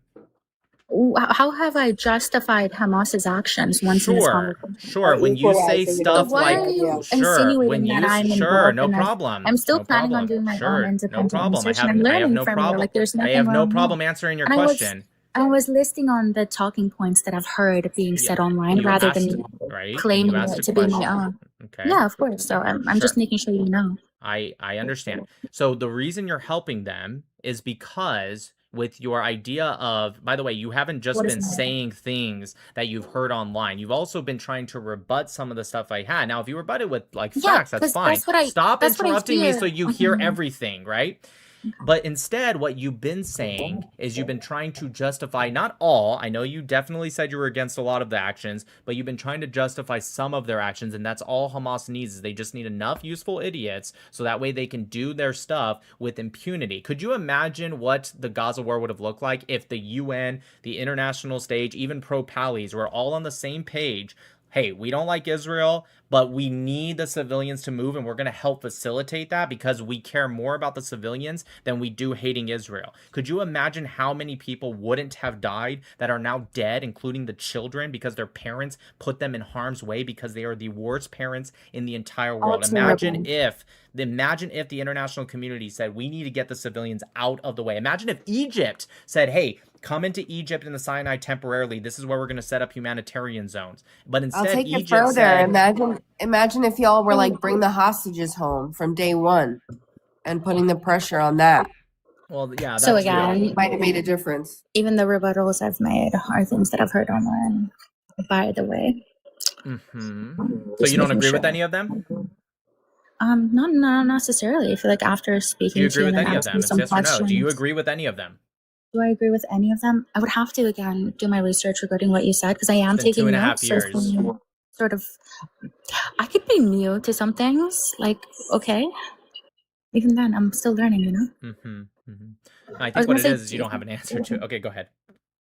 no. Why is it so hard for you to believe that somebody could be uneducated and then coming on here asking you questions? Like, No. I think that's a What straw about? man argument what you're doing. I'm not falling for How? it. The reason is What am because I? What am earlier I when you doing? said I was taking notes and I asked you to repeat back any not even all of them, any major point I did, you It's a couldn't repeat lot. back. You speak really Okay, great. fast. Stop interrupting and maybe you'll get some of it. So when I asked you to repeat any of it, you couldn't repeat one of it. I can understand if you miss some things. You're right. I don't think I speak that fast, but fine, whatever. I speak fast. But you couldn't repeat any of it. So I don't actually think you're really taking notes. I If I don't show you the think. document, okay, when I started, would you believe me then? If I like show you what Okay, time it again, began, I'm not would that make denying you that feel you better? didn't write anything down. What I'm denying Okay. is that your idea that you think that you are 100% have no opinion on any of this after 2.5 years, and you really are still just learning. Okay.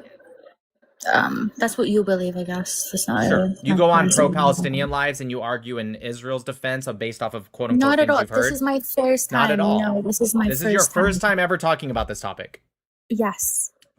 Okay. Online ever. Okay. Yeah. Okay. Okay. I believe you. Alrighty. That was very Larry David of you.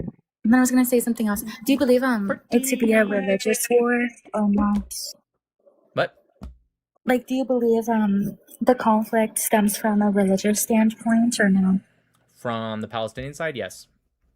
Well, ABC, to be fair, like, that's really cute that you tried to say you've never been on lives, but there are people, 500 people in here that have seen you on lives. So, it's not one of those lives that have like 20 people. Well, I could say a lot of things. I have never been on anybody else's live speaking about this topic whatsoever. Mashallah. Okay. Yes, I do believe it is religious from the Palestinian point of view. Yes, I do. I see. Can you explain why? Yeah, it's in their charter, both the PLO and also PLO was more national, if you will. But even they kind of hint towards, like, for example, the founder of the PLO, Yasser Arafat, at the Johannesburg address said for every Muslim to remember the Hudaybiyah Treaty, right, which has to do with the Prophet Muhammad and what he did to Mecca while breaking a treaty. And it comes from this is where the concept of a hudna comes from in Islam, where it says specifically that you sign a treaty while you're not strong enough to defeat your enemy, and then you just break it later when you are strong enough to defeat your enemy, right? This is something that Yasser Arafat, now opposite of the PLO, right? Well, I wouldn't say opposite, but different route, you have Hamas. Hamas literally is, do you know what Hamas means?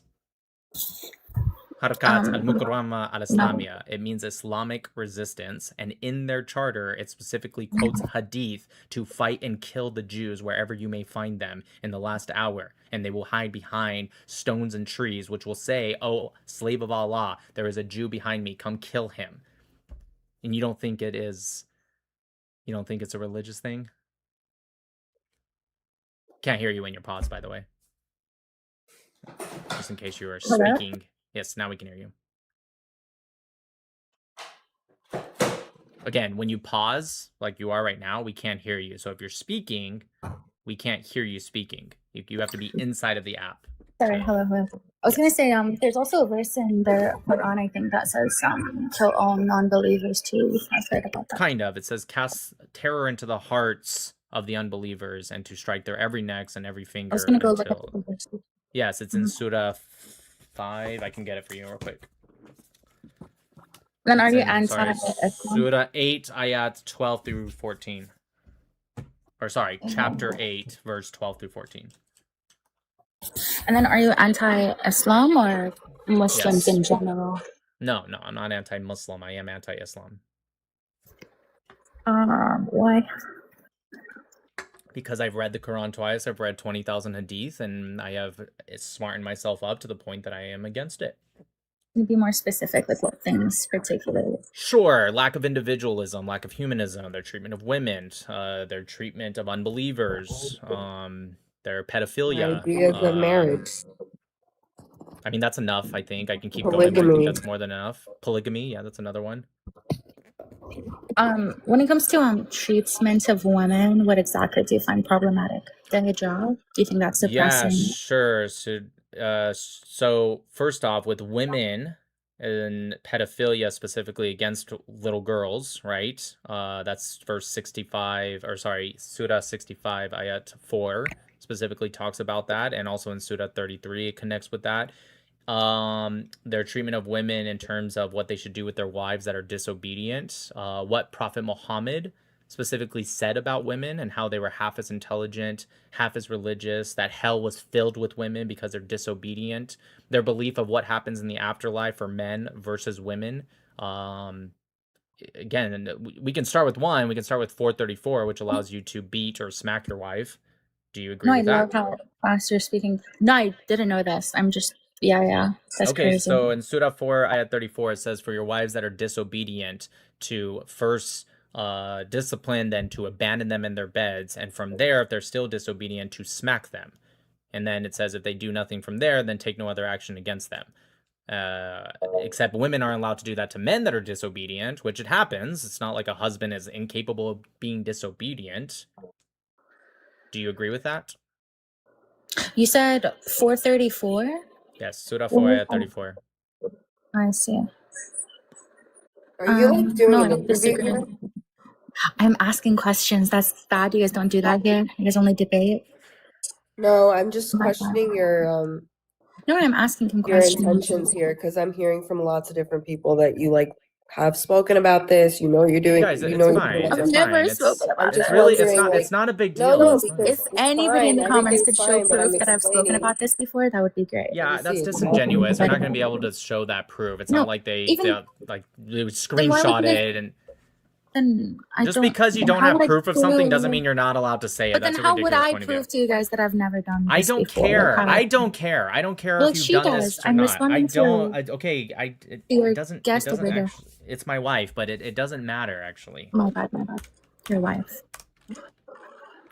I see. And then it says the Arabic word daraba means to separate, to turn away rather than Keep reading. blah blah. What does it say with We'll ra? move on Wa'id. soon. 1 second. Wa'id ghibukhanna. What is that? Do you speak Arabic? I don't know. Oh, so then why would you even know what that? First off, you were wrong about which No, Arabic word, but why I'm would you looking even it bring that up up if you don't speak Arabic? because it says I looked it up and it She probably says has that friends word. texting her telling her to say this It shit. doesn't. I don't. No, I looked it up.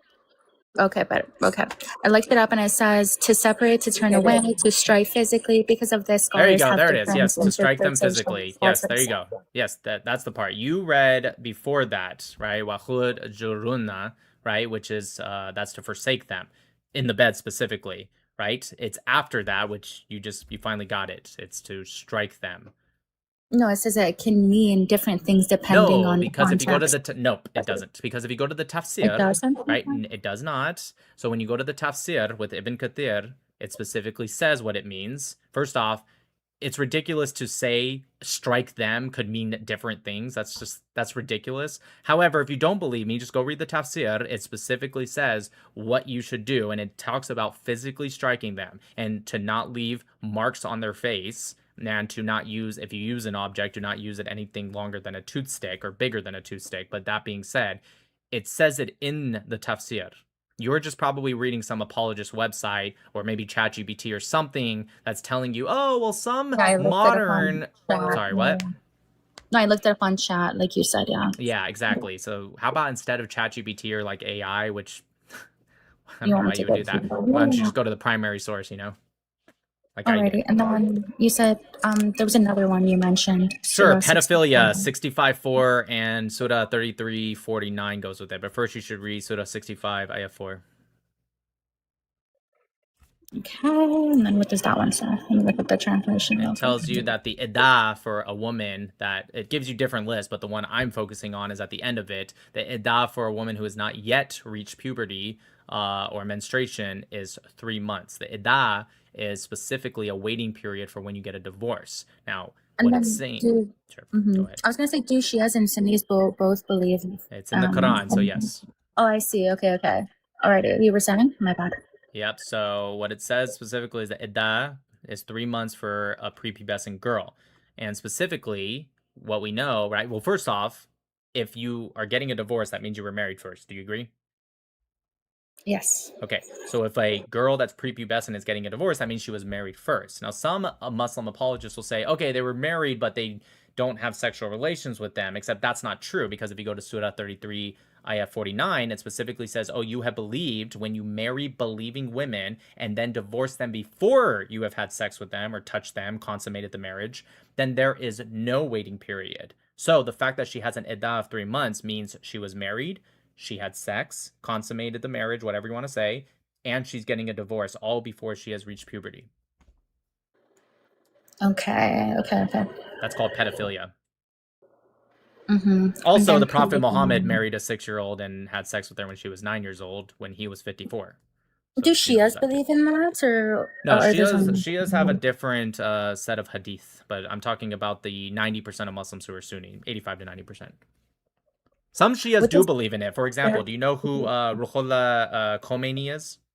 The not Khomeini who just the died. one The that died? first, Oh, the one before, no. the one that first was part of the Islamic Revolution in Iran in 1979. The first leader. Do you know who that I is? think so. Yeah, I Okay, do. he wrote a book, and he's a religious cleric. He's very highly revered. He wrote an official religious teaching about how it is appropriate, and he's Shia. This is why I'm bringing him up, and he's a leader in the Shia community.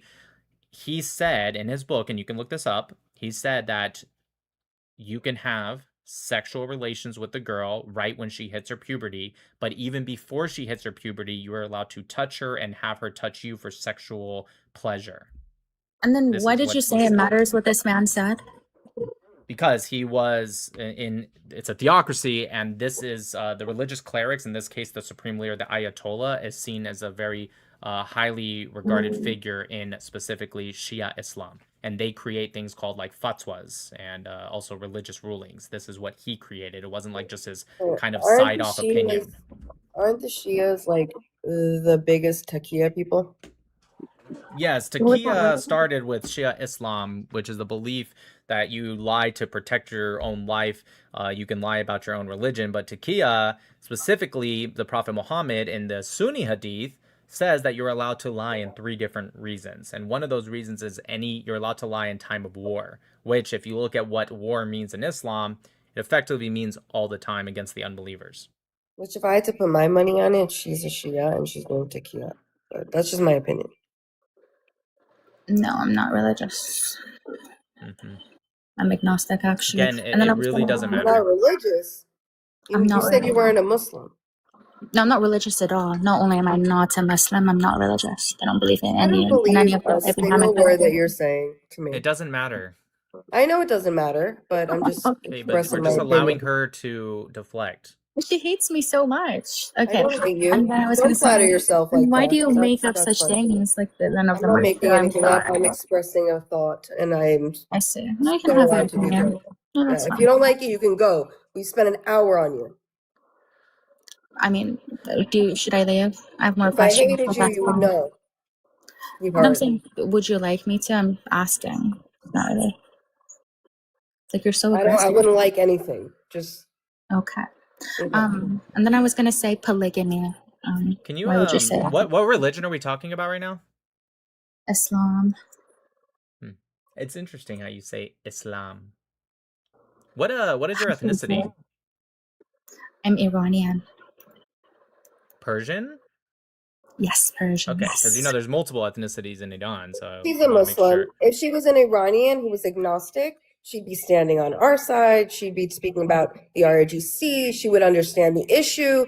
She would know about Gaza. She would know everything if she was Persian and non-Muslim. Do you speak Parsi? Farsi, yes, I do. Parsi? No, it's Parsi. Farsi? Yeah. So no. You know why they call it Farsi today? Since you're Iranian, you should know the history. Sure, I speak Parsi, whichever you'd like to use. Yeah. Well, it is called Parsi, right? Farsi was because the Arabs came in and they couldn't pronounce the P, like in Palestine, for example, so they switched it to Farsi.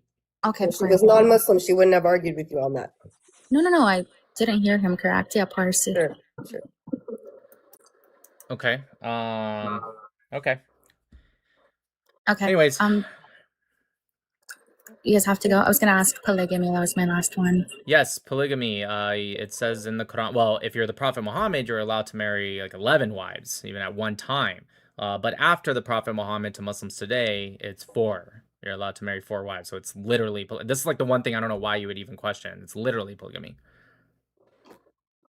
And then you have a problem with polygamy in terms of like morally. You think it's wrong? Yes, it's morally wrong. It's also just wrong religiously, which I do believe in God, and God has made it pretty clear that will lead to one's downfall. Like, for example, Solomon in the Hebrew Bible, he had multiple wives and concubines, And God literally warned him, if you do this, you're going to fall into idolatry and your kingdom's going to fall. And guess what happened? I know it's crazy. God was right. Abraham, right? David, like all of these times when they practice polygamy, the difference between the Bible and the Quran is the Bible shows examples of it happening, and it shows why it is actually wrong and why it led to their downfall, or at least troubling times for them. Whereas in the Quran, it's flipped. They have examples of it, and it's seen as a good thing. I guess I've heard people say like the reason he had many wives was because they were widows and such. So actually, no. Muhammad was completely different. He didn't just have wives because they were widows. Like, for example, Aisha was not a widow. She was just a 6-year-old little girl playing with dolls. Literally, that's not even me making a joke. Like, in the Hadith, she was playing with dolls. And so, no, she wasn't a widow. He married them because he was a sexual perv. For example, he married And his then do you know daughter-in-law. the reason? Did you know that? He married his And then, daughter-in-law, his no, son's I wife. Yeah, he made his son yeah, divorce his wife so he can take her for himself. For And then he herself. outlawed abortion. No, not abortion, adoption. Oh, Adoption. sorry, Adoption.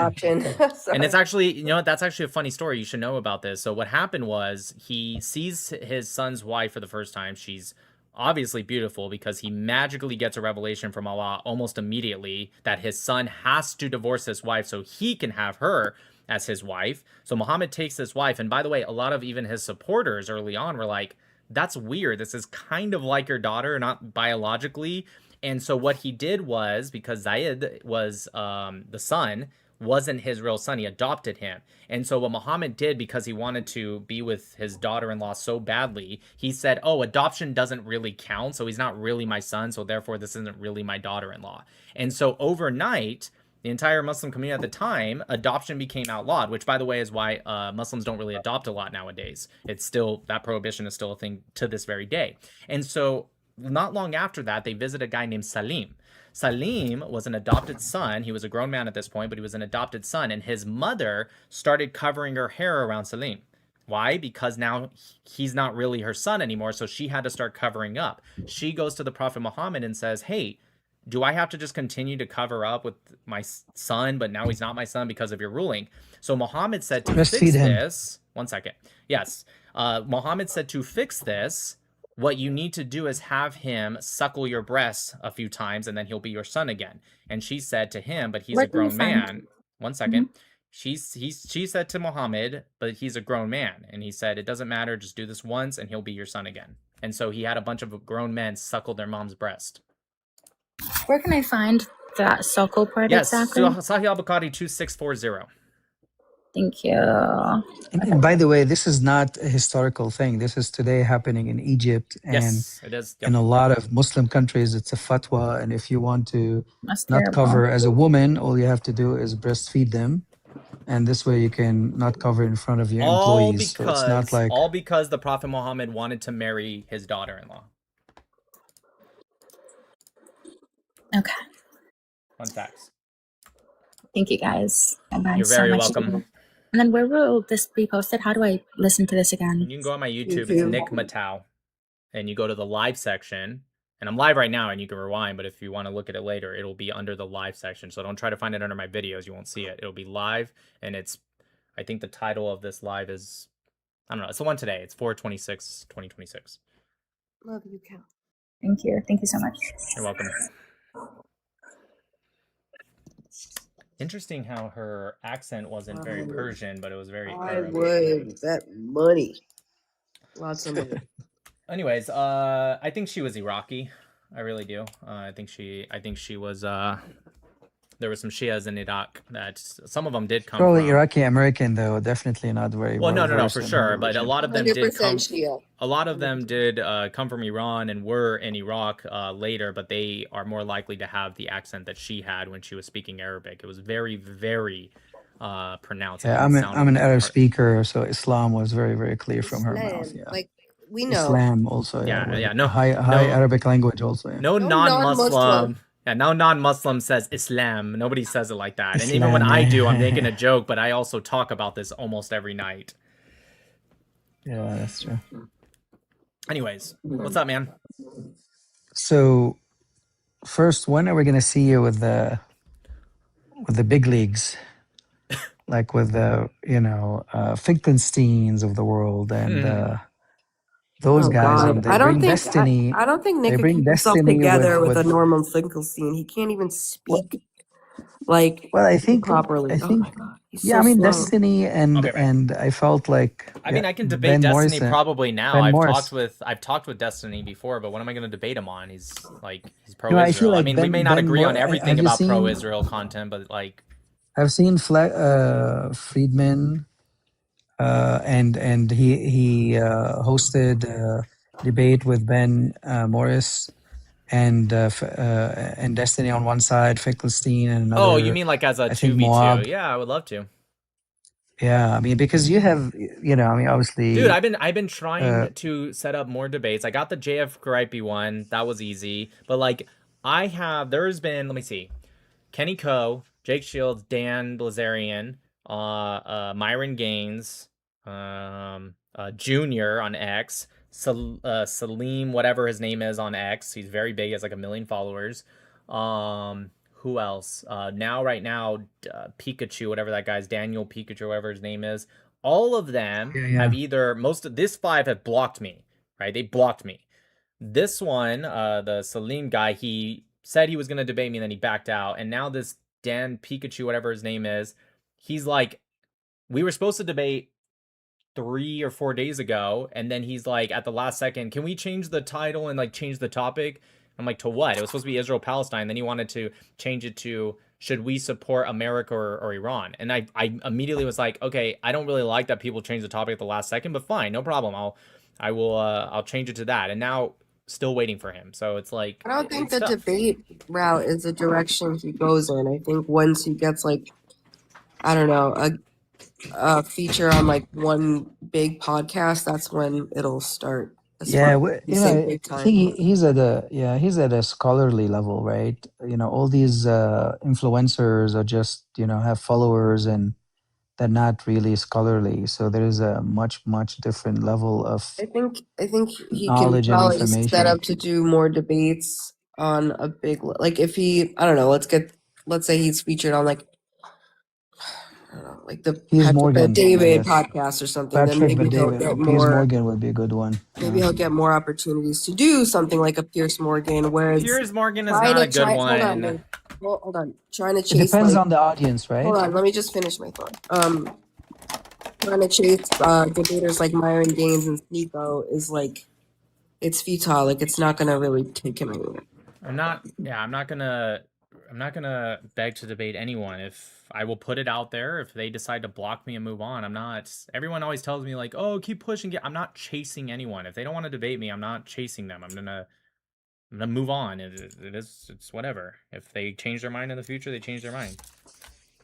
Well, I think you have Guys, the experience and good job. You have the experience and the knowledge, right? So it's not just like you read books. Also, you've served for 12 years, and that basically no one can come and say, "What have you done?" Right? I mean, Destiny played what Pac-Man for 12 years. So what I'm saying is just like I don't know.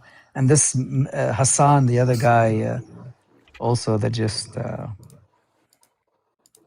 Now that I just wanted to talk to you a little bit. You made a video about Mehdi Hassan and you responded back to him on the border situation, right? I remember he made a video, I think he responded on Mehdi Hassan saying that Israel is the only country that does not have borders. Yeah, I'm sure I did. Go ahead. Yeah. So you mentioned that there are a lot of other countries that do not have borders, right? Oh, no. What he said was What he said was they're the only ones that refuse to define like solidified borders. That's what he said, and I'm like, that's not true at all. Which it's not. So which other country does not define its own I said it in the video. Yeah, so China does define its own borders. All the countries you name, they do define. China does not. China defines their borders as separate from what their borders actually are. Are you saying just like Correct. You're saying because they define it even though it's not internationally recognized that's okay? Yeah.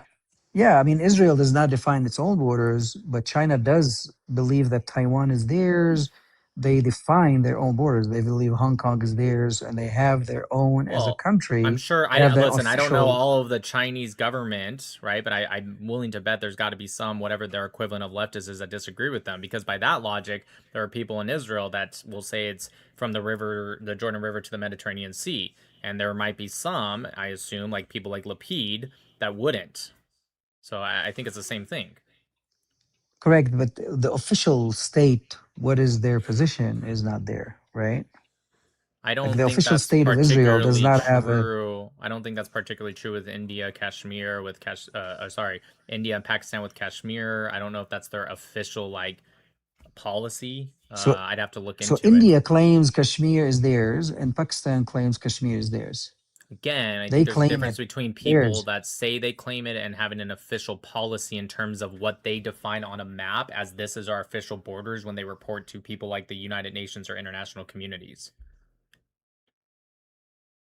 Okay, I think it will be interesting to look into it, right? And then because my understanding is those countries, they all claim their I don't own think it is borders. interesting, and I'll tell you why. Because I hear what you're saying if we're nitpicking Mehdi's words specifically based off of my memory right now, but I believe you. I think intent matters more and what one is actually saying, and his point isn't so much that he's upset that Israel is not officially writing down if they want to accept Judea Samaria or not, because there's people like Lapid that would say no, and there's people like Ben Gavir that say yes, and everything in between.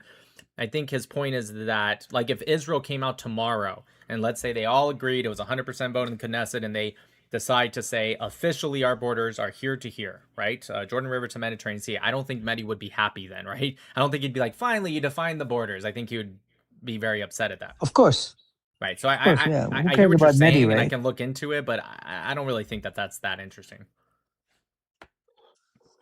Yeah. So the other so I'm originally from Lebanon, from Beirut, Lebanon, but I've been in the United States since 2000. Can you think of another country than Israel that has settlements? Like before Sorry, say that again? 1967, there were no. Can you think of a country other than Israel that has settlements that would Israel go and doesn't have take a land? settlements. Right. Israel doesn't have settlements. They have communities and neighborhoods and towns and villages like everybody else. I mean, they're called settlements legally, right? No, you call them Everyone calls it. settlements. We don't call Not them me. settlements. Legally, you don't call them as probably an Israeli. You don't call them legally, settlements, but according legally, to who? it's called According to what law? according to all the laws you want in the world. They're No, called not at all. settlements. The Oslo Accords voided all those laws out. They agreed to the territory. So those are now cities, towns, villages, neighborhoods. Well, they are actually even illegal in the Israeli law. They are not. Anyways, to answer your question, Morocco has settlements in Western Sahara. Correct, and it's Also, illegal, Turkey, right? Turkey with Northern Cyprus. Also, it's illegal, correct? Wait, illegal according to what? What are you talking about?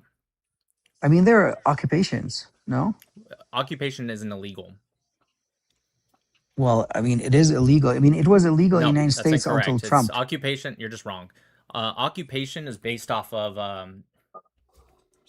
bugging here. Anyways, occupation is actually comes from the Geneva Conventions 4. Now, certain aspects can be illegal in occupation depending on how you run it, but occupation in itself isn't automatically illegal. If it was illegal, then there wouldn't be requirements under Geneva Conventions 4. There would just be a statement from Rome Statute, IHL, Geneva Conventions, etc., that just says occupation is illegal or you shall not do occupation or something. Can you explain to me why there are stipulations in the 4 Geneva Conventions of occupation if it was illegal? Or can you tell me anything in the world that's illegal but it gives you like stipulation? How does that work? So illegal occupations, right? It is illegal. Well, yes, based if you on put the Oslo word and the illegal in front of divisions. anything, then yes, it's illegal. That's true.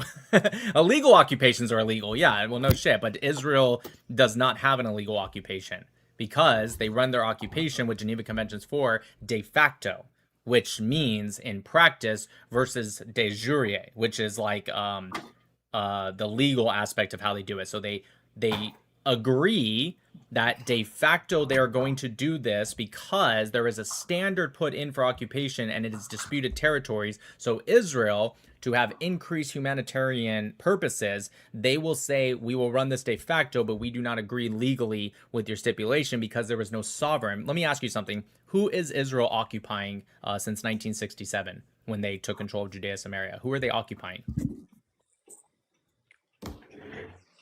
Yeah, I understand. It's a stateless, I'm not asking if you understand. I'm place. asking you, who are they occupying? So I mean, You called it an occupation. You must have something. You can't West call it an Bank, right? occupation. It was Jordan. Was Jordan, right?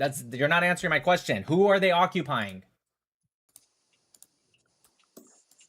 We don't know. You can't Like say there was no country. nobody and agree. Right. That So we don't know, right? Okay. Well, if we don't know, then how can you call it an occupation? Like, for example, Turkey is occupying North Cyprus, right? Who is Correct. right? And their government, Morocco, Russia, right now, for example, that one is an illegal occupation, and I can point to the law where that's stated. But let's put that aside for a second. Russia is occupying Ukraine. Who is Israel occupying in Judea Samaria? Jordan at the time, right? I don't care about the West time. Bank on the Right Jordan. now, you said it's an illegal. You said present tense. It's an illegal occupation. Great. I accept your. I don't accept what you're saying. I accept that you said it. Now my question is who are they occupying? Palestinian Authority. Oslo No. 1 to No. whatever it Nope. is. Nope. No? That doesn't. So you're saying the occupation didn't start until 1993/95? No, 67. Okay. Well, the was Palestinian Authority under didn't West Bank, exist. right? The Palestinian Then Authority didn't 67 exist. was Jordan, right? Well, prior to the 67 war, yes, it was Jordan. June 4th, 67, right? Right, and that was an illegal annexation of Jordan. And when I say illegal, I mean literally internationally was recognized as an illegal annexation. But Jordan annexed West Bank illegally, you're saying? Illegally. Illegally. Correct. Okay, Now my and question then once again Israel, is who after is that- Israel Go ahead. occupying? I don't know. Let me ask you another question. Who did Jordan, even though it was an illegal annexation, but nonetheless, who did Jordan annex Judea Samaria from? It was in 1949 administratively in 1950 when they annexed it. Who did they annex it from? I don't know. The partition Israel. after the Israel. United Nations Israel. partition? No, Well, it was the partition never went Judea through. Samaria The partition under never went Israel? through. Partition never went through. It doesn't matter. If it went through, you'd have a perfect argument right now. So what was Judea and Samaria under? Which partition was it under? Okay, again, the partition never went through, so I reject this premise that we need to try to shift away from the conversation to something that doesn't matter. It never went through. To answer your question, it would have been an Arab state, not necessarily Palestinian, just Arab, but it didn't go through, so it doesn't matter. Okay. So why are you claiming there was Israel, though? I want to know why you're refusing to answer the question. Who did Israel... I'm not refusing to answer. Jordan... I don't know. I'm saying to you. I don't know. I'm saying to you. Okay, if you don't know, then how can you be so confident to call it not just an occupation, but an illegal occupation? How are you so confident to use those words, yet you don't even know who we're talking about? That's quite the confidence you have. Well, no, I'm interested in your perspective on it. Like it's not my perspective. perspective. This never is heard international law. No, I've never heard this argument before, right? So it's good to have those conversations. I don't know. I don't know who you're listening to, but this is the argument. I mean, it's not. This is hardly. I would trust me. I wish I can take credit. I am good at what I do, but I'm not. I'm not going to take credit for this. This is the argument. Okay, so you're saying that it was occupied. Jordan occupied it from Israel. Again, when they annexed it, yes, it would have been Israel, and I'll tell you why. The reason it would have been Israel is because, do you agree, the partition plan never went through, correct? Okay, correct. Okay, great. So if the partition plan doesn't go through and we don't have something to bounce off of the international law, then what we bounce on is what's called customary international law. Not Israel. This isn't a Israel thing. This is like how international law works. You have the hierarchy of international law. You have just Kogan's norms, peremptory norms, right? That's like stuff like genocide. That's the highest in international law hierarchy. Next down is Article 107 of the UN Charter, which is effectively saying the UN Charter. Then you have treaty law, and you have customary international law. Those generally work together, but that's generally the hierarchy. So treaty law would have been the UN Partition 181. It didn't go through. So now you're stuck with customary international law. There's something called the UPJ principle, uti possidetis juris, that is customary international law. Okay. UPJ principle essentially means lightly as it was. And what it refers to as new emerging states take on the prior borders of the prior entity, which at the time would have been the British Mandate for Palestine. Now, Jordan had declared independence in 1946, so it wouldn't have included Jordan, even though that used to be part of Palestine. So we're left with the Jordan River to the Mediterranean Sea, okay? And so when Israel declares its independence, now Israel did not create their borders because they were still hoping to make peace with the Arabs, and it didn't obviously it didn't really go through, right, the peace, but they were hoping there still would be, and there would be something like Partition 181 that went through. Obviously we know now 2026 that didn't happen. But that being said, customary international law would state that when Israel declared its independence, or establishment I should say, it would have taken on the borders from the Jordan River to the Mediterranean Sea. Then you fast forward to 1949, right? They signed an armistice. Jordan illegally annexes Judea Samaria. Gaza becomes the all-Palestine Proctorate controlled by Egypt. And then in 1967, when they were pushing Jordanians back, right? They were just regaining the land that would have been there based off of customary international law. Now, you can say Israel's occupying Jordan, except in 1988, well, you really couldn't say that because, again, they illegally annexed it, but let's just say that was your argument. It goes away because in 1988, Jordan relinquished all control of Judea Samaria officially. They said, this is no longer ours, we relinquish it. So, that means, even before, because again, it was an illegal annexation, it would have been Israel, but it definitely is solidified as Israel at that point. Now, of course, you have the the Declaration of Independence by Palestine. That was on November 15th, 1988. Okay? So it's funny, they say Palestine existed like way before. If you go look up the independence, it's actually 1988, 40 years after the state of Israel. But it doesn't matter because that's not an actual like entity. They don't get to take that land because it is part of Israel. Okay? Now, they could have fought for that and conquered it, and that would have still been an illegal annexation because it's based off an offensive measure, which is against international law. But they didn't do that anyways, so it doesn't matter. So that's why I'm saying based off of customary international law, the UPJ principle, okay, mixed in with the illegal annexation of Jordan, mixed in with the fact that they're not actually occupying a real entity, you can't just say that they're occupying somebody and then tell me, well, I don't know who.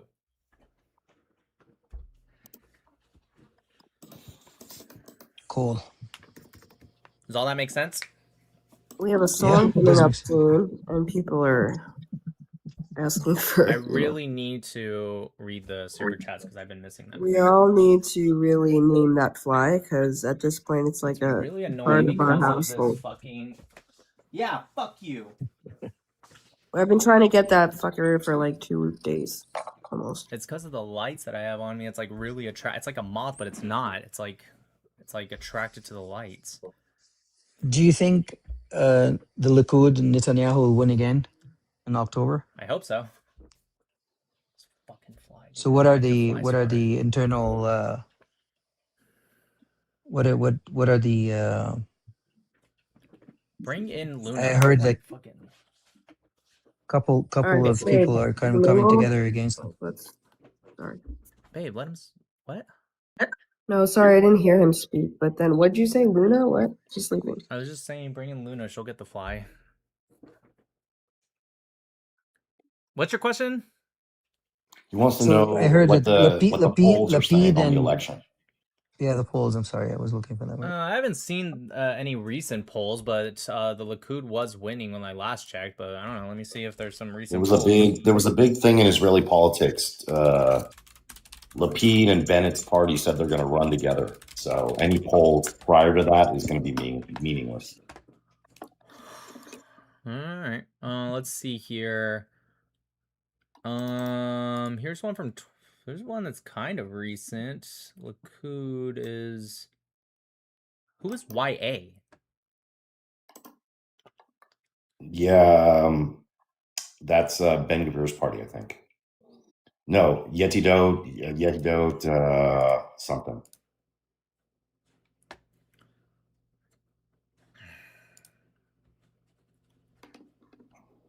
Here's one that says from April 17th.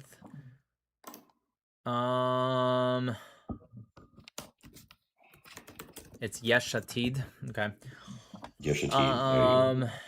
Says Prime Minister Benjamin Netanyahu's coalition remains at 49 seats, while the opposition bloc holds a stable 61-seat majority for a third straight week. According to a Ma'ariv poll published on Friday. Is Ma'ariv like leftist? Is it right wing? Is it, I don't know. Left. You know, Left. it's left. Okay. Well, you know what? I don't fucking know. I'm not Israeli, dude. Just, I guess we'll see when we see. I wasn't criticizing you. I was just No, not mentioning- you. I'm talking to the Lebanese guy. Like, I don't know, dude. I hope. After is what it happened October, today, the it's election? going to change the polling. Lapid and Bennett combining is going to. I'm not saying it's going to be good for them or bad for them. I don't know, but it's going to change all the polling.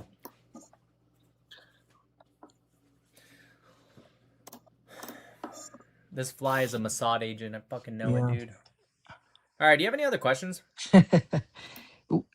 Yes, I do. So, what do you think is going to happen with the war with Iran? Do you think we're going to continue until we eradicate the RGC, or do you think there'll I don't be know. I don't a know. deal I don't know. and I have no idea. kind of? I have no idea.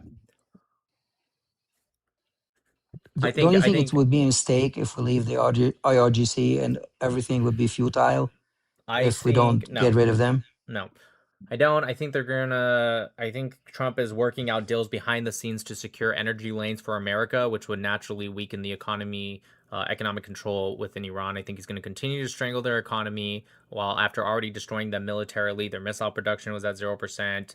I think he's going to continue to put that pressure on. I don't think the war is going to start back up anytime soon, if it ever does. Are you Shia? Okay, I am not. I don't believe in God now, but I'm from a Christian background, Greek Mashallah. Orthodox background. Cool, man. I don't believe in Allah, so for sure. Me neither. All right, peace. Yeah, sounds. All right, well, I fucking kill this fly. I'll play the song, you guys. This fly is fucking going down.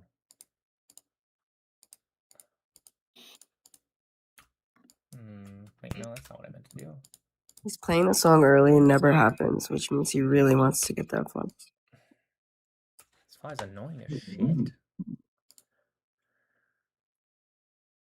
I know he's making fun of me, too. Is there inside apple cider vinegar? Do we have that?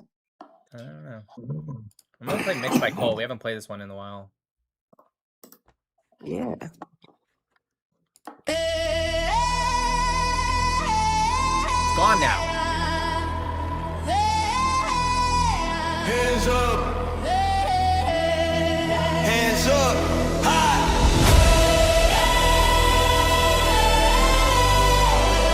We stand. We stand. We ride. Yeah. Pressure on my people, still we push through. Carved our little homeland out of bad news. Every headline heavy, every border tight. Still a million candles, couldn't do that night. Talking past and the present in the same breath. Tiny piece of earth, everybody wants a test. But I don't bend knees to the hate they throw. I plant both feet, let the whole world know. I stand with Israel, I won't break. Through the fire, through the fault lines, through the quake. You can shake these walls, but not this faith. I stand with Israel, I won't break. Side by side, we carry all this weight. Through the sirens, through the heartache, through the rage. You can shake these walls, but not this faith. I stand with Israel, I won't break. Prayers at the stones, phones full of war clips. Kids grow fast, learn the cost of a conflict. Every mother waiting on a late call home. Every father checking if the past safe go. Still the flags fly, color in the gray dust. Still the songs rise louder than the fake trust. You can draw lines, sign deals, talk tough. We're a small bright light that refuses to cut off.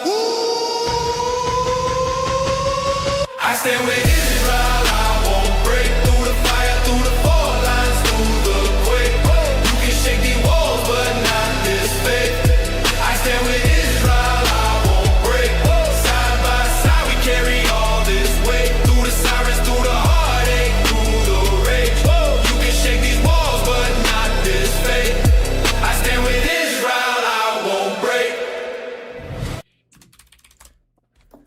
me, Steve. I got the fly. Fucking dead. It's a dead fly now.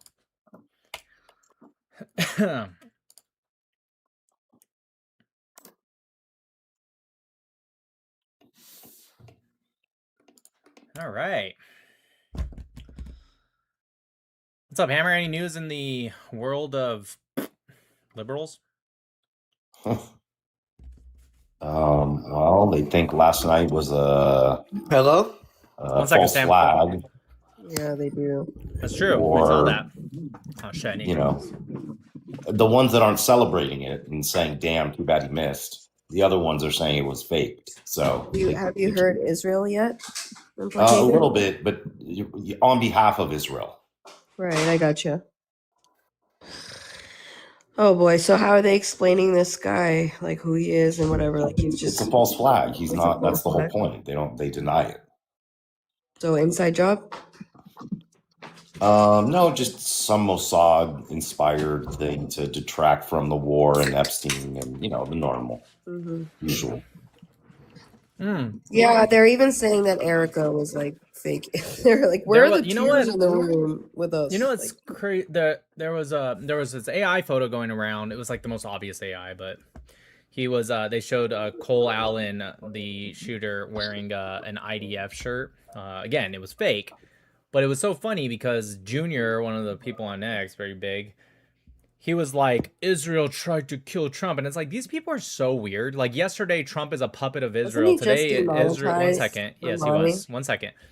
Yesterday, they're saying that he's a puppet of Israel. And then the second day, they're like, oh, Israel tried to take him out. And it's like, and then same thing with Erica. With Erica, if she doesn't cry enough, well, then why isn't she crying? It's so fake. And then when she cries too much, well, why is she acting so much? Look at how much performance she's putting into her crying. It's like, I just like, what exactly is this girl? There was somebody who was upset. This was before the shooting because they saw a picture of Erica, getting ready, going to the dinner, and they like screenshotted what dress she was wearing, and they're like, this dress, it looks like a 70-year-old will wear it, and you can find it on the clearance section of Saks Fifth, and it's like, first off, I don't even know if that's true or not, but even if it was, it's like, what, you're mad at her because she saved money on a dress? Like, I don't, like, what is wrong with you guys? Why are you, it's like nothing she can do.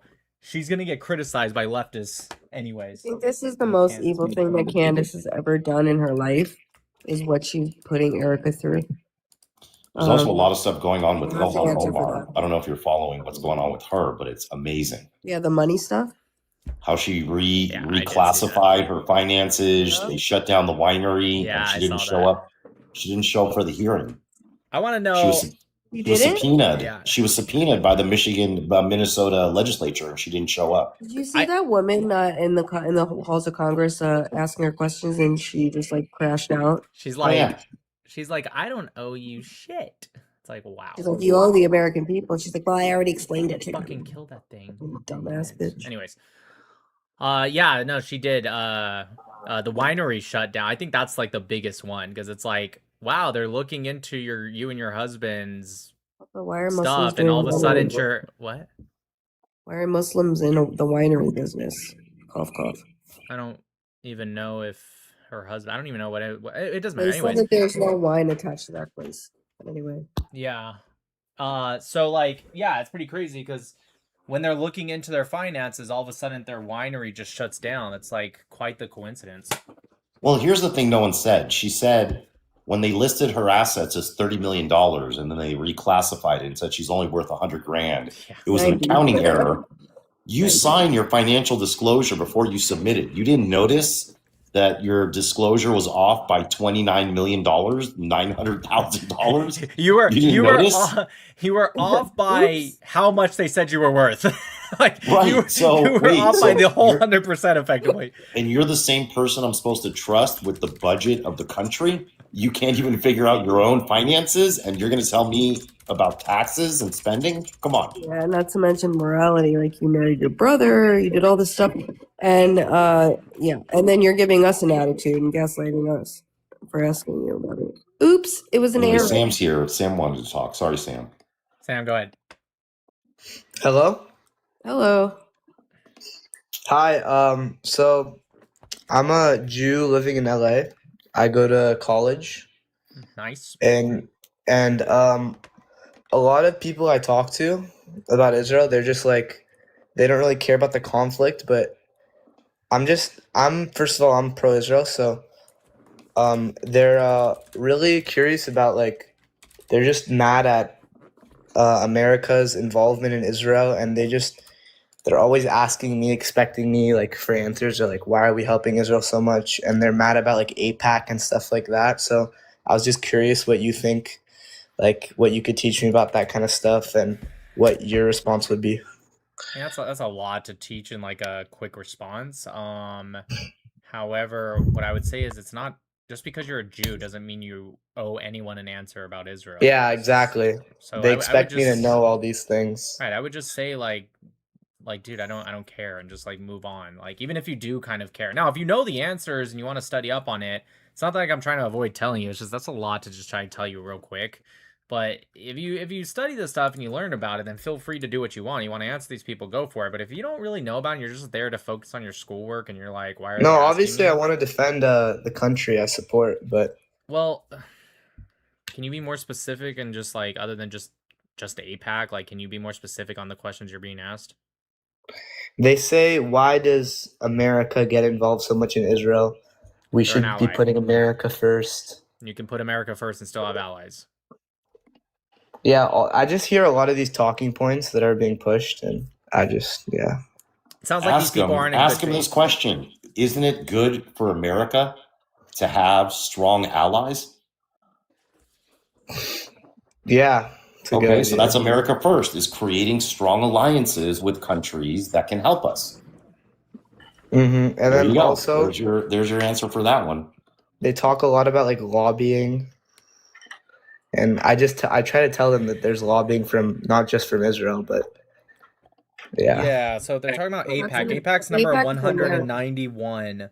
First, yeah, APAC is American for one. They take no money from Israel. But that being said, APAC is number 191 in lobbying, right? APAC has lobbied, before we get into their super PACs, which I'll get into in a second, but just APAC by itself has lobbied about $65 million in almost 30 years. Not per year, like combined. Okay, so if they think that they can control the government with like a little more than $2 million a year, that would be pretty insane. Like, I can't imagine how that's going to be able to control all of Congress and the president and all that. If they want to expand to their super PACs, all of that combined plus APAC, I'd say in total has been maybe 400 million, give or take. Again, that sounds like a lot to an individual, but that's minuscule in terms of like controlling the entire government. And then if they want to expand to just Jews donating, like Miriam Adelson, for example, she donated like $100 million. I mean, Elon Musk donated what, like 300 million, I think, to Trump's campaign. How much did Elon Musk donate? A lot. 150. I don't know. It's a lot. The point is that nobody argues that Elon Musk controls President Trump, but somehow Miriam Adelson, who donated less, somehow she controls, right? And so you don't owe many answers to these people, but I would say it was 250 million. Okay, thank you. I would say I know I don't owe any answers, but I don't want to be like helpless. Well, what I'm you saying, know what I mean? no, I get you. What I'm saying is just turn the hypocrisy back on them. You don't always have to just like have an answer, but give these little statistics and then force them to answer a question. Be like, hey, Elon has donated $250 million. Does he control President Trump? They say yes, which they won't. But if for some reason they said yes and they can explain, they say no, then it's like, well, you're being kind of hypocritical right now then. It's answering the question without answering the question and pushing it back on them and making them think and look stupid. In the moment. Yeah. I really got to read these super chats. I am way behind, so. So yeah, that's all I wanted to ask. Have a good night, guys. Thanks, Sam. Have a good one. Okay, so You too. Dennis, I did read that one. Whipster, Nick, you're amazing. We love you. Did your mess remember to read your super chats yesterday? You didn't read them at all. I did read them. You missed it. At the end, I read, I mean, I hope I didn't miss one or two, but I definitely read them. But yeah, I did miss a lot of them because I was in the Discord thing. I didn't, wasn't paying attention so much to the chat. My bad. Pingu, thanks to the super chat. Nick and Donnie, cheers, mate.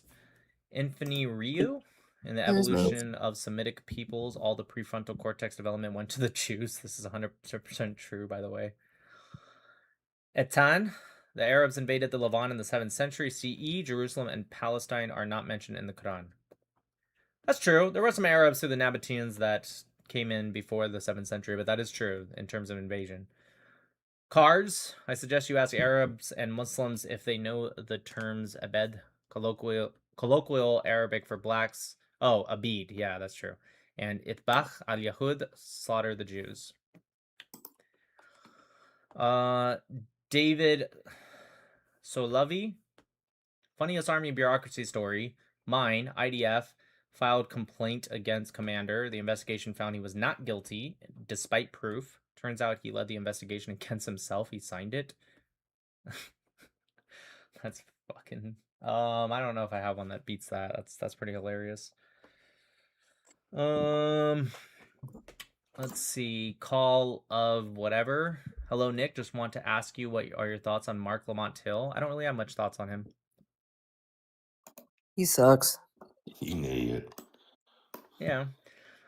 Himes, why is Jubilee not releasing your session? Yeah, they're gonna release it, but they're planning it in later May, which that was a little weird because it's kind of I can't say what the topic is, but it's something that you would think they wouldn't want to wait too much on, but listen, that's how it works. I haven't got to see Rudy's yet, though. I want to watch that today or tomorrow because I saw him do the whole 1 Israeli versus 20 pro-Palestinians. Yeah, we'll watch it. Like, Artan, APAC money is a great song. Have my daily shekels. Thank you. Artan also said, have some Mossad money, good sir. I am not Mossad. It's exactly what a Mossad agent would say. Blue Moon says Mossad. Oh, the fly. Mossad robot fly. you Heck, guys, we should name Alex, the fly. thanks. What? Let me know what we should name the fly. Sorry. The fly's dead. Alex, thanks for the super chat for the Salt Pistol Fund. Ooh, yeah. Name it Khomeini. Name it Khomeini. Ooh, I had one of those as a kid. One of those like salt guns where it shoots out. Wait, but it salt came and back kills to the life fly. last time. You said it was dead, and then it wasn't. I thought it was. Oh, I roller smacked one. the fucking shit out. No, I think it was the same All one. right. I smacked the shit out of it, and it like fell, and I thought it was dead. But this time, it definitely is dead. Like it's Kenyon said, name the fly Sneeko Khomeini. Sneeko. Neiman, thanks for the super chat. Hi, Nick. I'm new to the channel. Thanks for your work. The U.S. has a special place in my heart, even though I'm not American. I hope Europe and the USA will still be close allies in the future. Greetings from Austria. Wow. Hex. Okines, Med, whatever. Nick, do you know Steve Maman? No, I do not.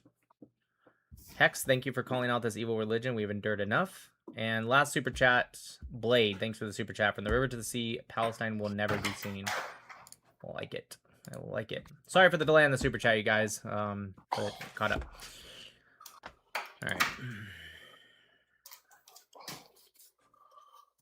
Wait, it was 4 days ago she refused to show up to that hearing. What's happening? What's being done about it? They gave her a May 5th deadline to get all her paperwork in, and then I don't know what happens if she misses it.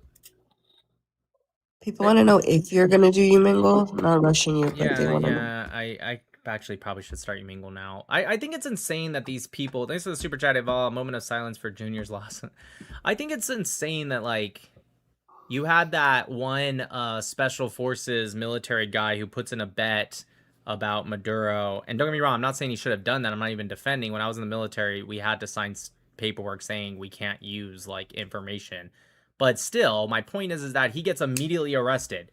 But Ilhan Omar, she does all this shit, very clearly guilty, misses a hearing, and they're just like, don't worry, just we'll postpone it to May 5th. Like, it's annoying how these people in our military who serve our country, like it's like Hillary Clinton with the emails. I was in the military when that was happening. Everyone, even the Democrats, not a lot of Democrats in the military, but there's some, even they were pissed because they knew if we even did that by a mistake, sent classified information to private servers, we would be at minimum masted, right? We would have disciplinary action against us, but then these politicians commit fraud, do the stuff that Hillary Clinton did with their emails, and like nothing happens to them. The walls are closing in on Ilhan Omar. Sometimes the wheels of justice grind slowly. Yeah. But grind away they go. In the words of Anne Hathaway, inshallah. What does that even, why did she do that? Inshallah. Anyways. L, what's up?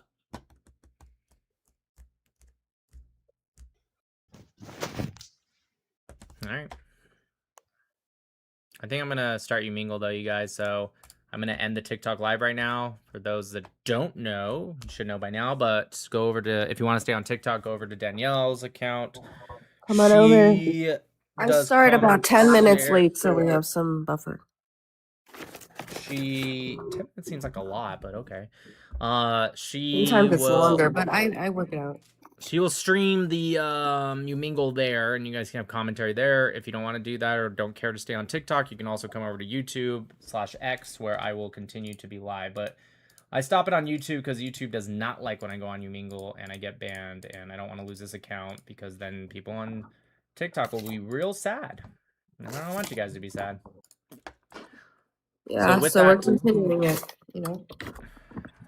Peace out, y'all. Come on over.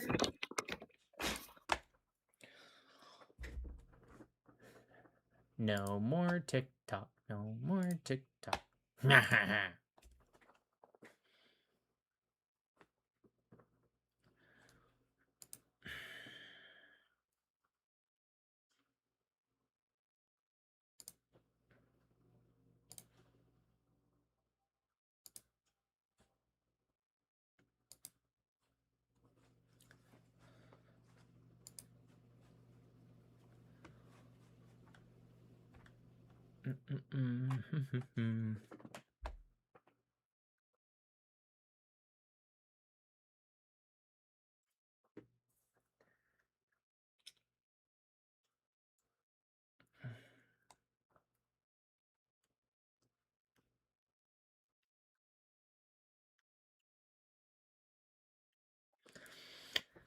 These people are so fucking weird. So I'm reading this X post. I didn't mean to go silent there. People are like, Pete Hegseth's wife wore a dress from Temu to the White House Correspondents' Dinner. I'm not joking. First off, I'm sure it's just Temu probably stealing the design of an actual designer dress.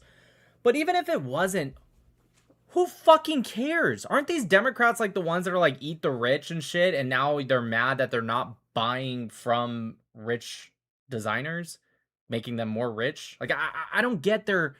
I really don't get these leftists. I don't get them at all. It's like when they dress really nice and wear extremely expensive clothing, you see them on social media like, there are starving people and injustice to black people and whatnot in America, and they're wearing $10,000 dresses, and then they wear, again, I doubt it's from Temu, but let's just assume it is, right? They're wearing a Temu dress. Oh, how dare they dress so poorly? Like, oh my God. You guys know me. I'm no fan of Islam, but I gotta say, leftism is increasingly becoming in my mind more and more of a cancer than Islam in America. Because Islam has hardly an effect on America, but leftism is fucking cancer, dude. I don't even care like if you're left wing, but you're moderate case. I don't even care if you're like left wing, but you're like somewhat like, you know, rational. Maybe we don't agree on everything. That's fine. It's cool, dude. But like, I'm talking about like leftists. You know what I mean?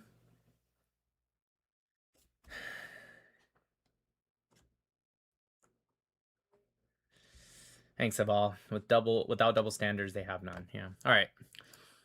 Let's start up some Umingle. I'm like kind of worried because I wish I had a lot of YouTube videos like already made. I have 0. Because I'm not gonna be able to like post on YouTube while I'm gone. And I'm gonna be gone for like almost 3 weeks. And so I'm like, sorry. I'm sorry for the lives. I'm not going live for like 3 weeks. I'm so sorry, guys. If you're on TikTok, I might do impromptu lives here and there, but I can't go live on YouTube because, you know, I'm going to be in a completely different country. I don't know. Maybe I'll figure it out. I feel like what's going to happen is I'm going to come back and like, because my YouTube is taking off pretty well, and I feel like all of that is going to like, you know, be affected by the fact that I'm not posting and blah, blah, blah.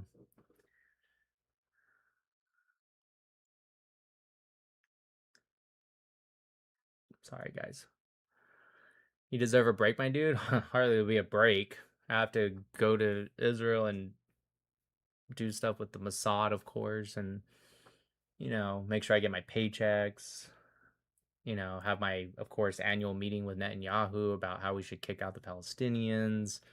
It's gonna be a lot of work. Thanks, Blade, for the super chat. Everyone that hates the leftists, hit the like button. Ooh, I'll hit that like button. Yeah. Your lives help my depression. Thanks, Nick. You're the best. Hope for the best for you and Danielle. You are sending love from Canada. Man, now I feel even worse about not going live. All right, let's start at this Umingle, you guys. I don't know. Maybe I'll figure out a way to go live on YouTube while I'm gone. I don't know. We'll figure it out. Moderate. Moderate said no one will notice you're gone. Oh, I fucking hate this dude, but I love him. Moderate, it's his turn now to pick it up. Yeah, Moderate, why don't you pick it up, dude? Go live on YouTube. Pick up where I leave off. Yeah, bro. Yeah, I'm sure you'll get at least. My age again. Sure, you'll get at least 5 or 6 viewers. You know, at least.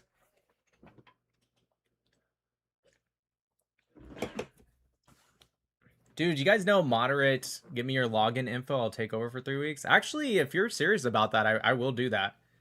If you want, I'll give you my login info and you can go live on YouTube for me. What was I gonna say? Moderate was supposed to meet me. I am the Matau now. Look at me. I am the Matau now. Moderate was supposed to meet me in Israel, and then he pretty much said, I hate you. We're not actually friends. And so he canceled his trip to Israel. Pretty crazy, huh? All right, let's do this, you guys. Ooh, that's loud, bro. But nice seeing you again. God bless. God bless. What? What's? You both like Israel? Die what? I'm sorry? You like Israel? Yeah, I like Israel. You like Iran? The old Iran, but yeah. Oh, the old Iran. Oh. So you like the current Israel? Yeah, of course. And the old Iran. And The you like the current pre-Islamic America or the regime. old America? I love America. Yeah, but the old America or the current America?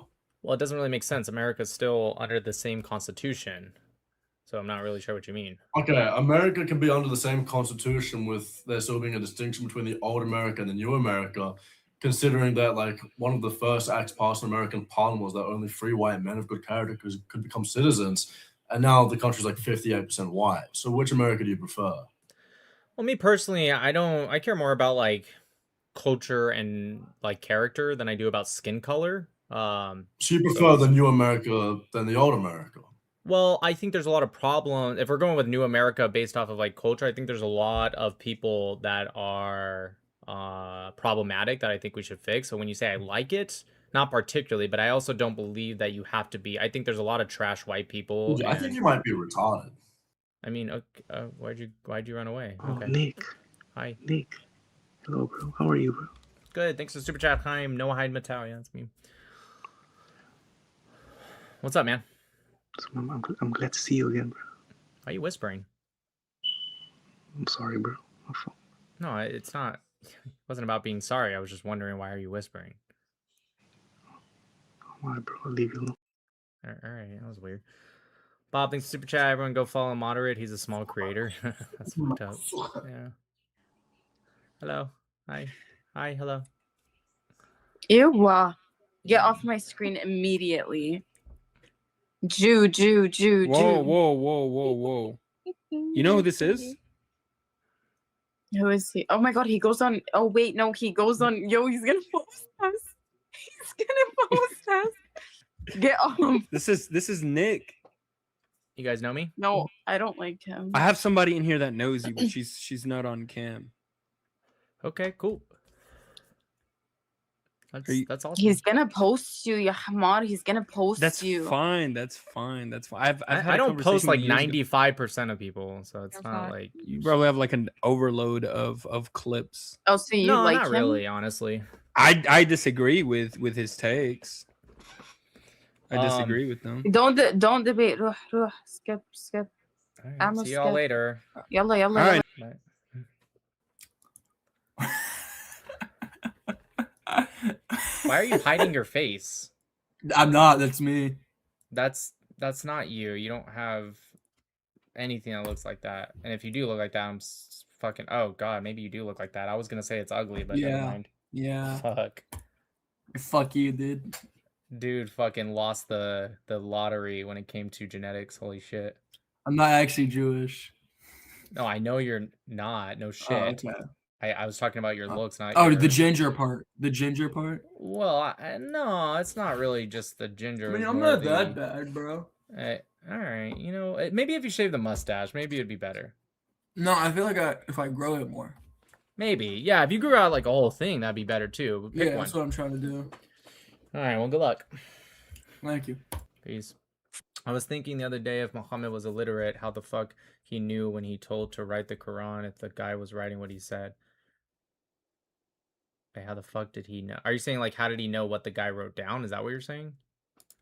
I'm not sure. Guess he just had to trust him. Fuck you, Nick Matau. Fuck you, Nick Matau. Always laying in bed. I bet this dude is super heavy. Super heavy, my dick. Put it in your mother's pussy. Look who it is. Yeah. Indonesia. Little bro. Wallahi.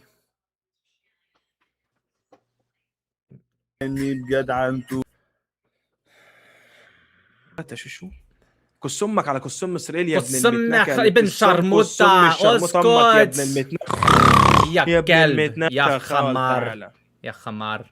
Skipping him. Skipping him. Faggot. You support Israel? You. وين اخونا? How you been, bro? Salam. I'm been good. How are you been? Good. You remember me? You look If familiar. You don't, come on, bro. We talked the whole like an hour. Did we really? 40 minutes, no lie. Were you wearing a hat? No. Were you in the car? No, I was in I'm pretty face blind, bro. So like if you just change like a hairstyle, you were in a different spot, I forget. I was in the pink office with a I don't know how to explain it, but what we talk about? Everything.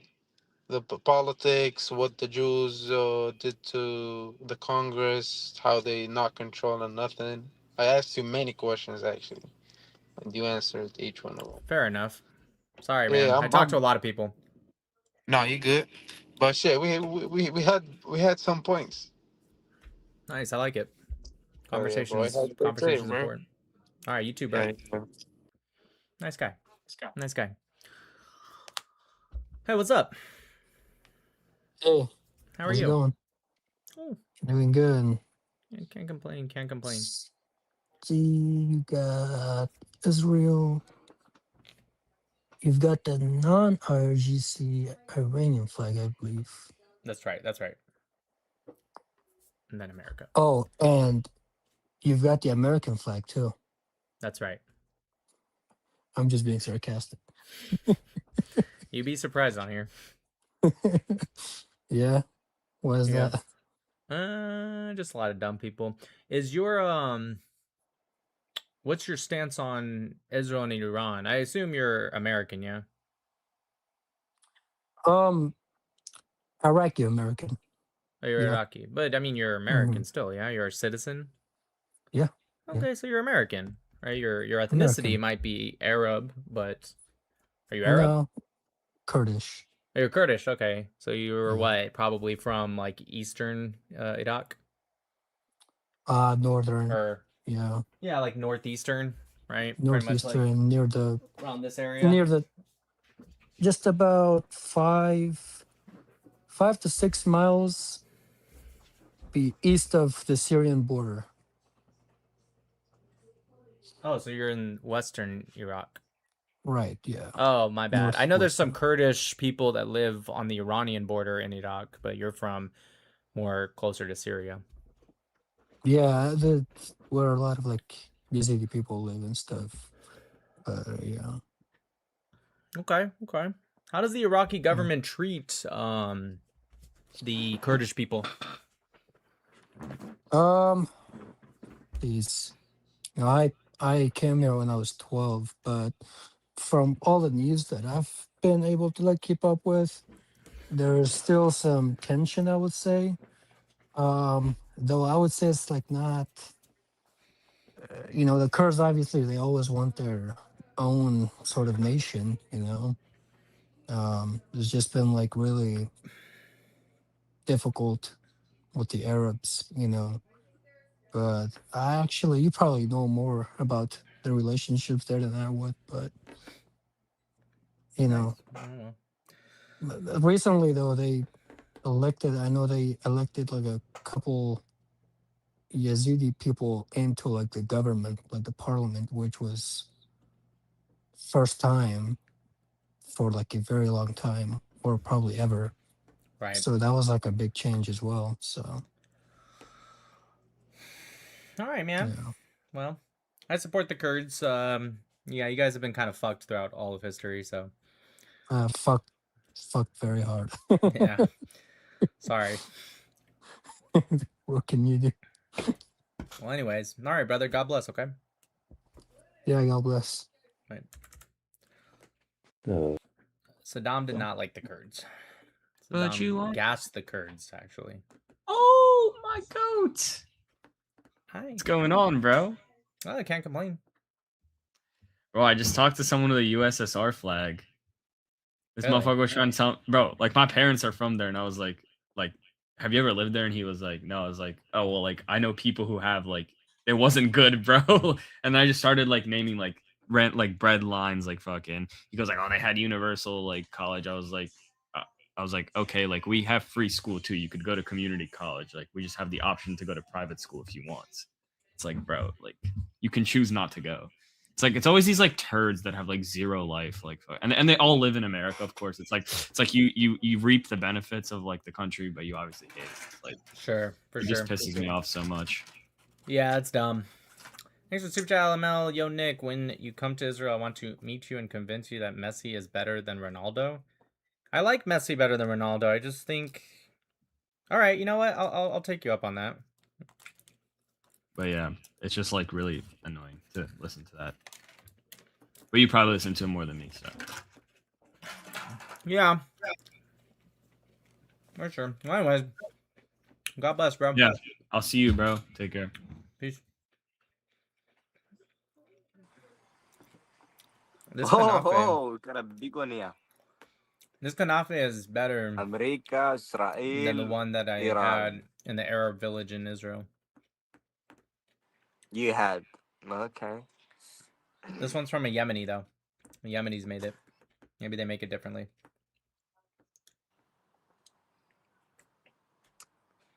What's up, bro? You in the live stream, bro? Yeah, I am. Right. It's very nice. He's that Yeah. guy in the back, like on top. It's my best friend. Best friend, right. What's What are you, Persian or Jewish or... You Jewish, like, obviously. I'm Palestinian.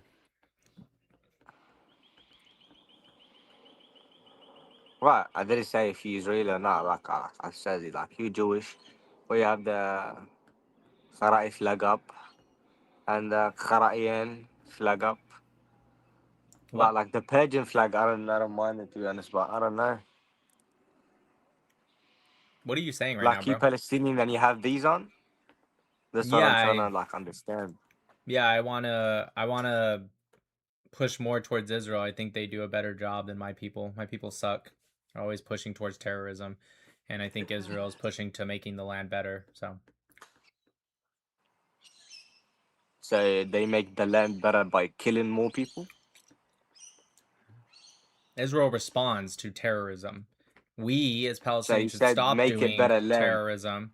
We should stop So doing terrorism, and then we won't there continue wouldn't to be be attacked. terrorism if there was no Israel, like, you know what I mean? But it's there. So why was there terrorism in the 1936 riots? That was before Israel. What was that for? Not terrorism. You call it terrorism, but it's not. It's terrorism. In 1936, they No, it's not targeted almost. terrorism. Trust me, it's not I'm trying terrorism. to. If you was actually Palestinian, if you lived there, if you if you Have you been actually there? Have lived you how been the there? I've people been actually there. live, I've been there. I'm actually going back in a week. I've Have you been been there. there? Yeah, I've been there. Where? Where? I've been there. Yeah, I'm Where? from Sinai. You know what? North Where? Sinai, Sinai? The Sinai? Is Gaza. Sinai in Palestine? It's not in, but it's like 30 minutes by car. You know that? Okay, great. I didn't ask if you've been to the Yeah, Sinai. I asked have you been to Palestine? I'm from there. That's what I said. No, That's you're where I'm not. You from. said you're from the Sinai. Yeah, that said I'm from there. Great. Have you been to Palestine? Not Egypt, Palestine. Like I've been to the border, but like I don't care. I've Okay, I've actually been been there. inside. I've been inside. I was there last year. I was there the year Gaza. before, and I was at last year. I was in God, the restricted God, zone in the God, Gaza envelope. God, ya Malik. Okay, You've great. never been there, bro. I have.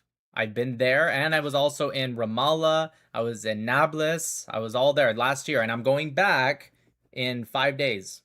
And you've never been there, and you're gonna sit here and say anything. Also, you're saying you call it terrorism. The 1936 riots to 39 targeted almost exclusively civilians. How is that not terrorism? And that was before Israel existed. What was bothering? Why? Why did they do that? What was the reason? Say it again. Okay. In 1936 through 39, the riots, when they slaughtered almost exclusively civilians, what was the reason for that? Israel didn't exist for another 12 years. What was the reason for that? Hundreds of civilians they So we're slaughtered. gonna talk about 1930. I don't know who lived there or who like fucking. Okay, you said it was because of Israel, I don't though. know, but let's talk about like You said it Israel was bombing because the of same Israel. place over and You over said it was again. When no, you're people not run getting into out the of this. place, You're not getting out Israel of this. fucking bombed the You're place not getting out again. of this. So You what do see you how mean you're not getting out of this? because you They said it was mention it now. because You're talking about the 30 you fucking. said it was because of Israel. But if Israel didn't exist, then what was the reason for that? What was bothering them? Alright, you know Jews. It's been like, everyone knows Jews. Like, it's not a new thing. Like, it's been happening, He's been like stabbing people from the back, taking the people money, making like, That you know what I happened in mean? It's been happening, bro. 1936? That happened in Of course it 1936? happens. I wasn't Okay, there. can And you you expand wasn't on there that? as Okay, well. can you expand on that? What did they do exactly that justified I don't slaughtering know if that's civilians? actually factual or not. Like the Holocaust, It's like you could make it up. So, What are you talking about the Holocaust for? What does that have to do with anything? yeah, you could just make whatever you want because So you you have the admitted you media, just you made have that that. up? So you're admitting you just made that up right now? Because Facebook, all this How about run by 19 Jews, how bro, about real quick? How about in 1929 in the Hebron massacre? What was that for? That was before Israel. Why did they do that? Same shit again. The Arabs attacking Jews for no reason? 36, 30 fucking, I don't know. We're talking about 2026, 2025. You And said it was fucking Israel because of killing people. Israel. You said it was because of Israel, and I just explained things they did before Israel even existed. So then why did they do that if it's only because of Israel?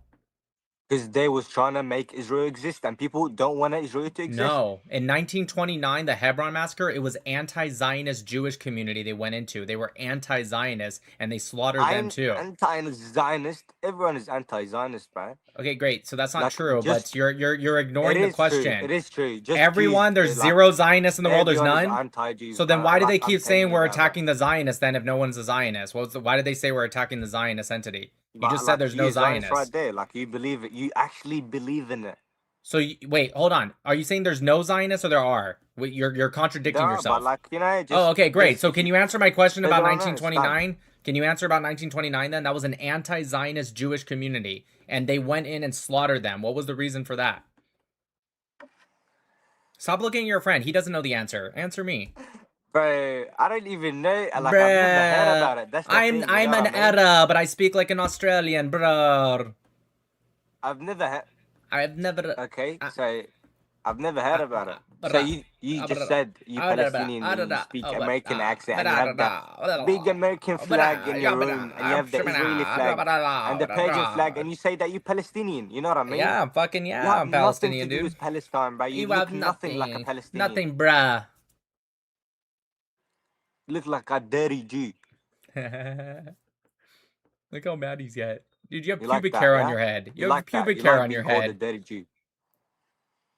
I'm Palestinian. Yeah, We don't claim you, bro. You could be Palestinian, but we don't claim you. You're a They don't Palestinian? claim you 100%. Wait, you've never been to Palestine, but you're a Palestinian?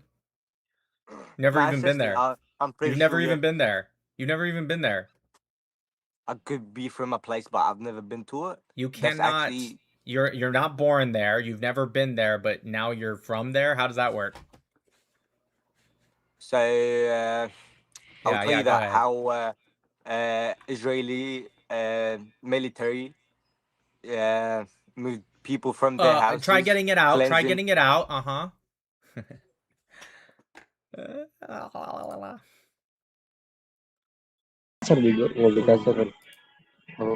Yo, fuck Israel. Fuck Israel. Fuck you, Israel. Fuck you, Israel, bitch.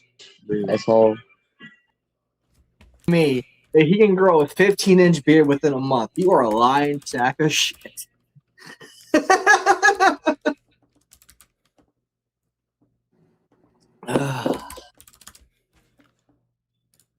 What's up, man? Not much. Chilling. Sorry, I was looking. Is that cross upside down? Yep. Why? First Amendment right. No, I meant why. First Amendment right allows you to do it. I didn't say why are you allowed to. I'm saying why would you choose to?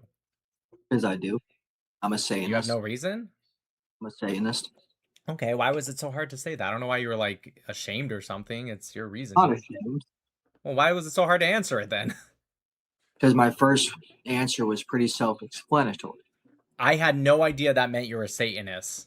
It was not self-explanatory at all. Yes, it is. So only Satanists do that? Nobody else does that? First Amendment right is freedom of any religion you want to worship. Well, first off, that's a very tiny part of the First Amendment right. That's a very, very tiny spot. Speech, freedom of religion. Okay, so Satanists are anti-religious, aren't they? Aren't they people that are atheists? No. Yeah, Satanism are people that don't actually even believe in entities like even Satan. I'm also a Norse pagan, so. Okay, so are you a pagan or are you a Satanist? I'm both. Okay, do you not know what Satanist is? I do. I don't think you do. Satanists are people who believe in their individualism. It has nothing. Which I do. Okay, Which I I believe do. that, but they don't believe in actual Satan. I don't believe in Satan. I never said I did. They're anti-religious. They're not a religion. I think you're fucking retarded.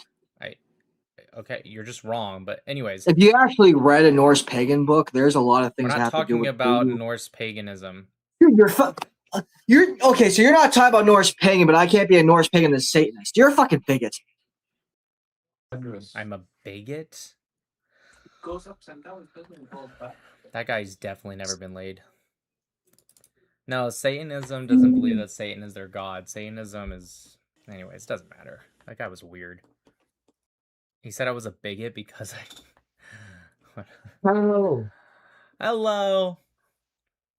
Wait, I forgot your name. I've been following you.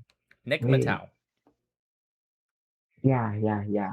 I also follow Safar and also Sahar. Sahar TV, yeah. And also Moderate Case. You guys have like the same... Moderate Case? Moderate Case is kind of lame, but yeah, he's alright.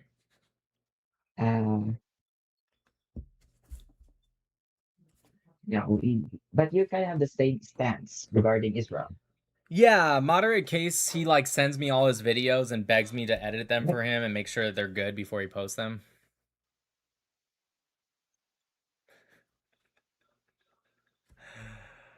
Alright, bro. Have a good one. Is Moderate even in here? It's not as funny if he didn't hear that. What's up, man? This guy's the GOAT. I like this guy. This guy's a cool guy. Wait, are you speaking or somebody else speaking? Well, your mic isn't working. Oh, I'm a goof. I was muted. Oh, there we go. I was getting real confused because the voice didn't match your lips. I was like getting confused there for a second. Yeah, I was muted. But what's going on, sir? Good, man. Chat, I wasn't actually trashing Moderate Case. Just an inside joke, bro.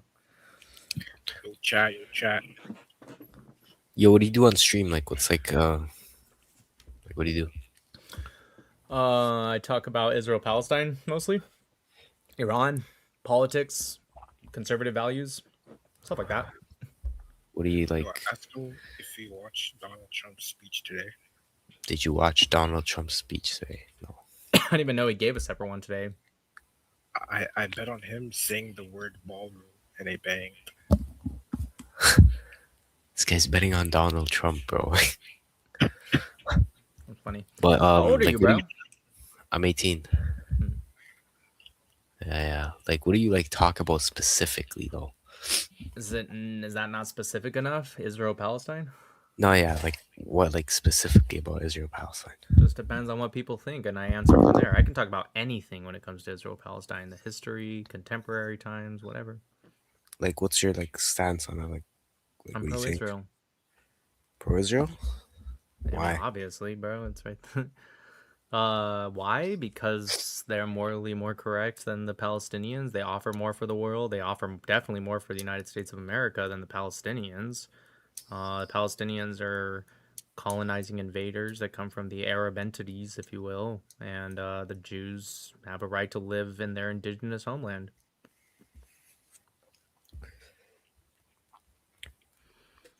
Okay. Mashallah.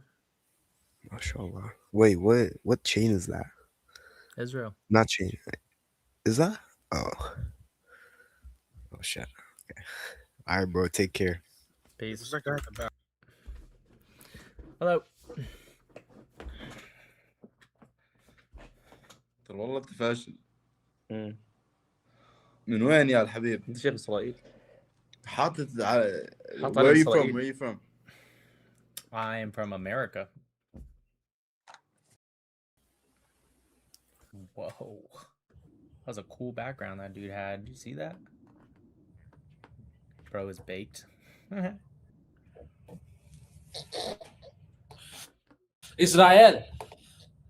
Israel. Why are you in America and you guys are speaking like you're from...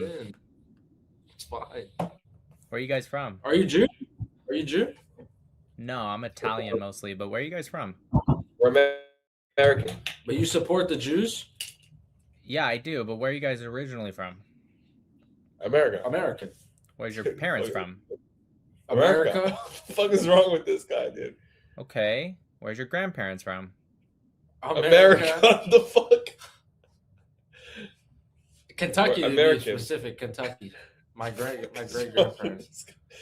Where's your grandpa from? What ethnicity are you guys? White. What? Fuck. Why is you want to know my address too, bro? Social security, credit cards. I think it's crazy people being so ashamed. White people don't say Israel. It's not how a white person would pronounce it. I just think, listen, if you guys are like ashamed of your people, that's fine, but like, why are you lying? What? We're white. What the fuck is wrong with this guy? Bro, just say you support Israel. He just did it again. This is not how white people... You're Pakistani, aren't you? Yeah, they're Pakistani. That's the only people in the world that be ashamed to call themselves what they are. That is definitely what it is.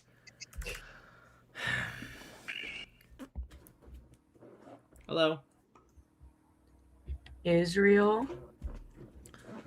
Yeah, that is Israeli Israel. flag. That's correct. That is the Israeli flag. That's true. You nailed it. I have diva. Oh, are you a diva? Of course, always and forever. Are you a Zionist? Of course, always and forever. That's funny. Okay, that's Why is weird. it funny? Oh, okay. Dude, nose ring theory confirmed. Can't hear you, bro.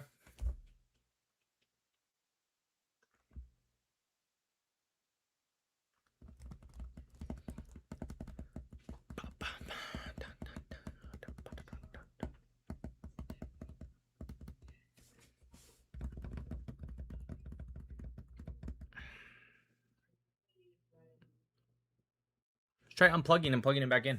Maybe that'll work. No, I can't hear you, bro.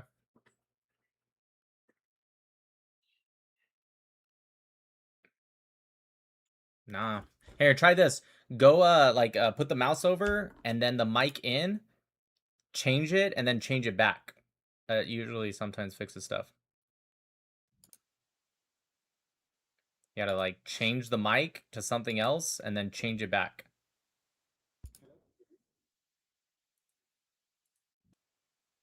I'm not fucking with you. I really can't hear you, bro.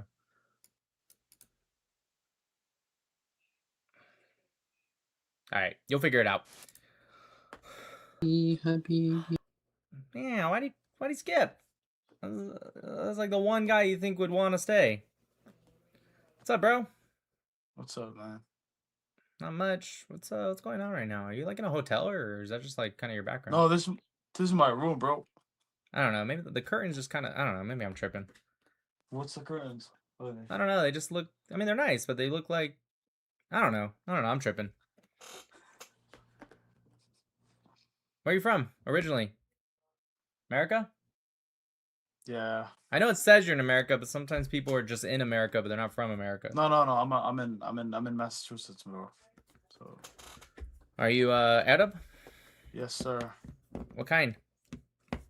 What do you mean? What kind? Well, if I had to take a guess, I'd say Jordanian. No. Saudi. Yes. There you go. There's different kinds. It's a linguistic. It's an ethno-linguistic group. So you know, you can be from Saudi Arabia. You can be. I'm just waiting. Are you gonna start talking shit or like what is it? No. Why would I do that? I don't know you. Some guy. Well, because of the Israeli flag, that doesn't mean I automatically gonna talk shit just because you're an Arab. Where's the Israeli flag? Right above my head.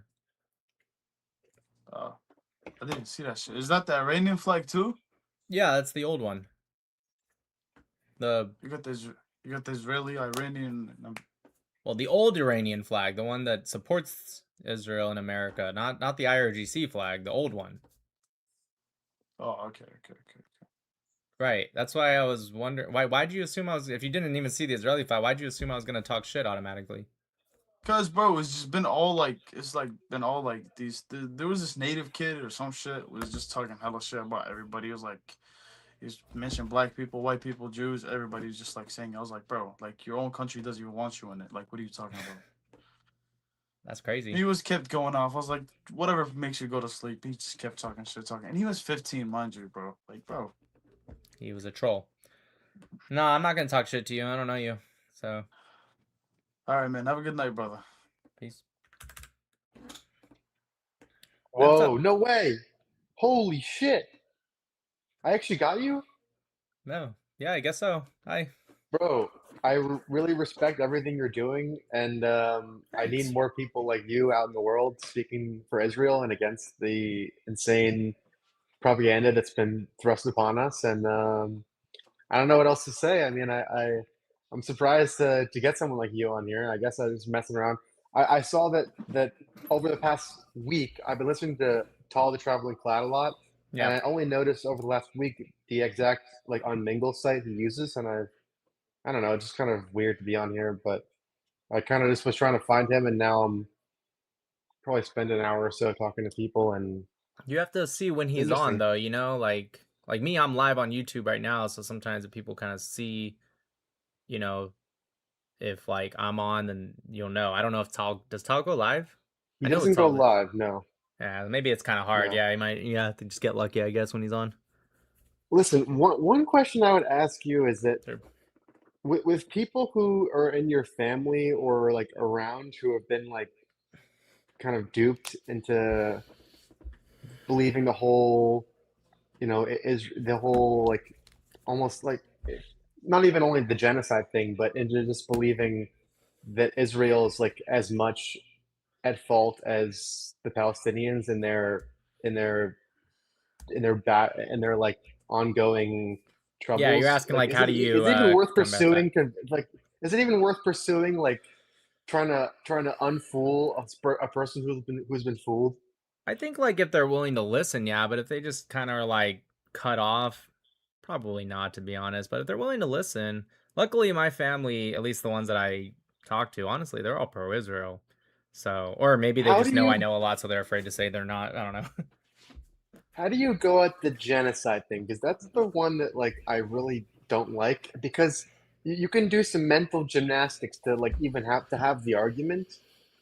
And I even got really upset when I asked ChatGPT, and it gave me like Don't it ask gave me some ChatGPT. like Don't do that. it gave me some like mind. It gave me some like answer that it's like complex and people have to debate. Where I would start with before reading all the this, Genocide Convention of 1948. Smarten yourself on that. Look up what Dolus Genocide Special. Convention 1948. Yep. Is that And a then book?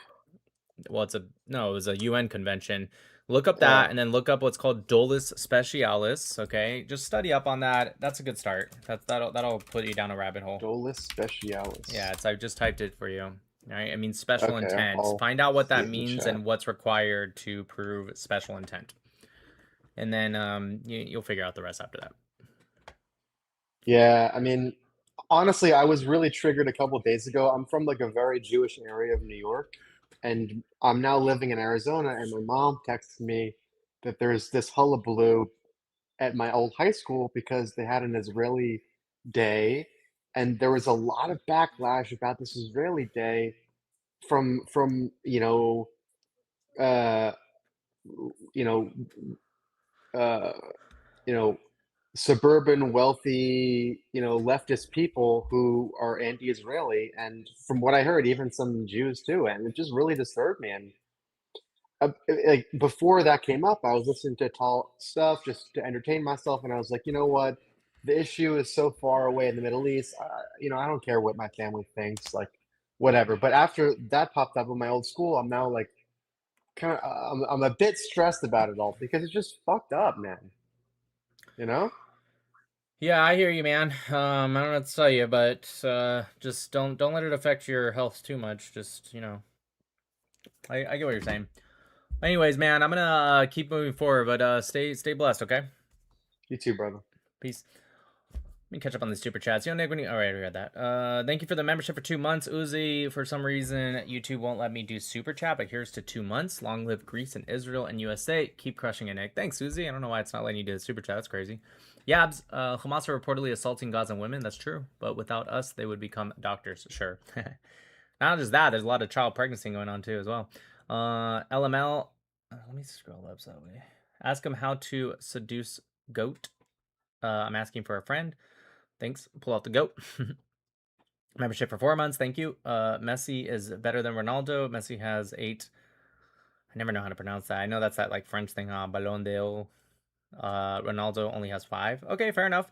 Messi has a higher goal per game ratio. Ronaldo has a higher amount of goals. Okay, fair enough. Listen, I don't watch soccer, football that much, so I'll believe you guys. Sammy Hiking, Nick, it seems you're in a very good mood today. I'm doing great. Probably because I had a break, because it was fresh off of Shabbat, I just went live yesterday. Do you Danielle, like piercing? Chaim, do you Danielle, like piercing? Are you trying to say, like, does me and Danielle like piercings? Sure, I guess. Just depends on where. I don't like nose rings. When you are done with this guest, check WhatsApp. All right, Bobo.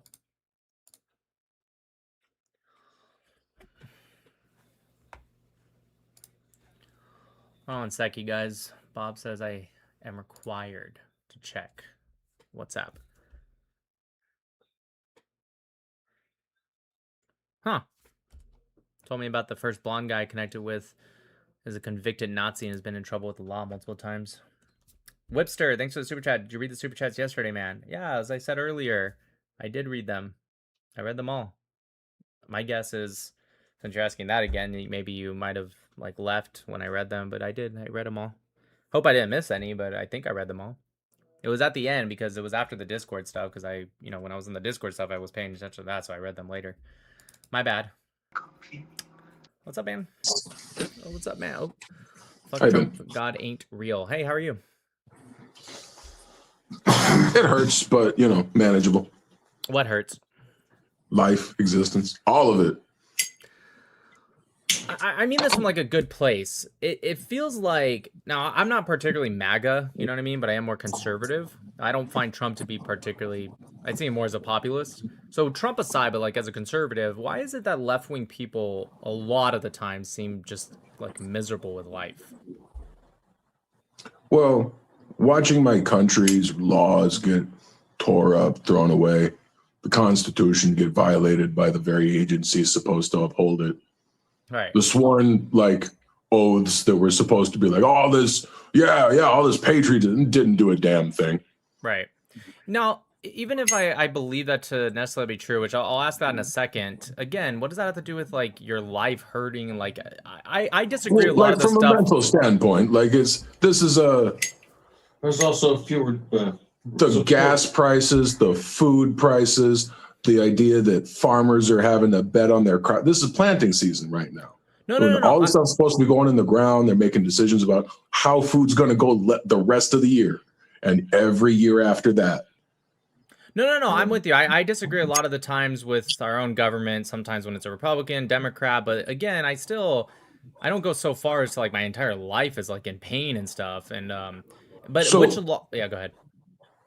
Having all these things that you're aware of, Sure. that awareness, that like willingness to engage with information that you might not agree with. Sure. Yeah, that's where that tends to come from. I have to watch the enemy's like television where my whole to life is understand like it. in pain and I'm like a sad individual. No, I'm still very happy with my life, even if I disagree with certain things. I still have a family, I still have a life, I have my son, I have a good job, you know what I mean? Like I still do the best that I can. You do the list, but like it just seems like those leftists are things- always just like miserable people. Regardless of who's in office for that matter. Okay, so what makes you think I'm a leftist? I assumed you were left wing, are you not? Left wing. What's that mean? The left side of the spectrum of the political What's that aisle. mean? Define left. Sure. Yeah, sure. I would say it is more of a in the contemporary sense. I would say it's more agreeing with like left-wing policies in both economic, fiscal, and social policies. You still say left to define left. What does left mean? Yeah, again, left wing of the aisle is agreeing What? with the policy. I'm trying to answer. So it's agreeing But no, with said okay, policy. you're just saying Okay. left-wing policies are left-wing policies. Yes, you've been making the tautology very clear, but So I would say it's an what is increased left? government control in terms of economic policy, both in micro and macroeconomics. Government control. Okay, so when you say government-controlled economy, you mean things like regulations? It can be, although I think regulations exist on both sides, but maybe increased regulations, I guess I could agree with, but that's not where I would hold. I think that's very specific in what I said. Okay, but like, so economic control, like controlling the rate of inflation, controlling like the borrowing or lending rate of the Fed. That has nothing to do with left or right wing policy. No, okay. So what economic policy are we talking about here that's left? Sure. I mean, I'm talking about overall egalitarianism and also social equality as well. Okay, so you're not for egalitarianism or social equality? Yeah, I think it depends on how you do. I think I'm okay, of course, with social equality. I just think, again, it's how you do it. I'm So against some are more generally equal than government. others? That's not what I said. I said it's how you do it. I didn't say it's how much you give to others. You're adding that in. It's a straw man argument. But what I'm saying to you, I'm confused. Just making sure it's not that. Well, why would you ask something that I didn't say? I'm making sure. It's right up next to it.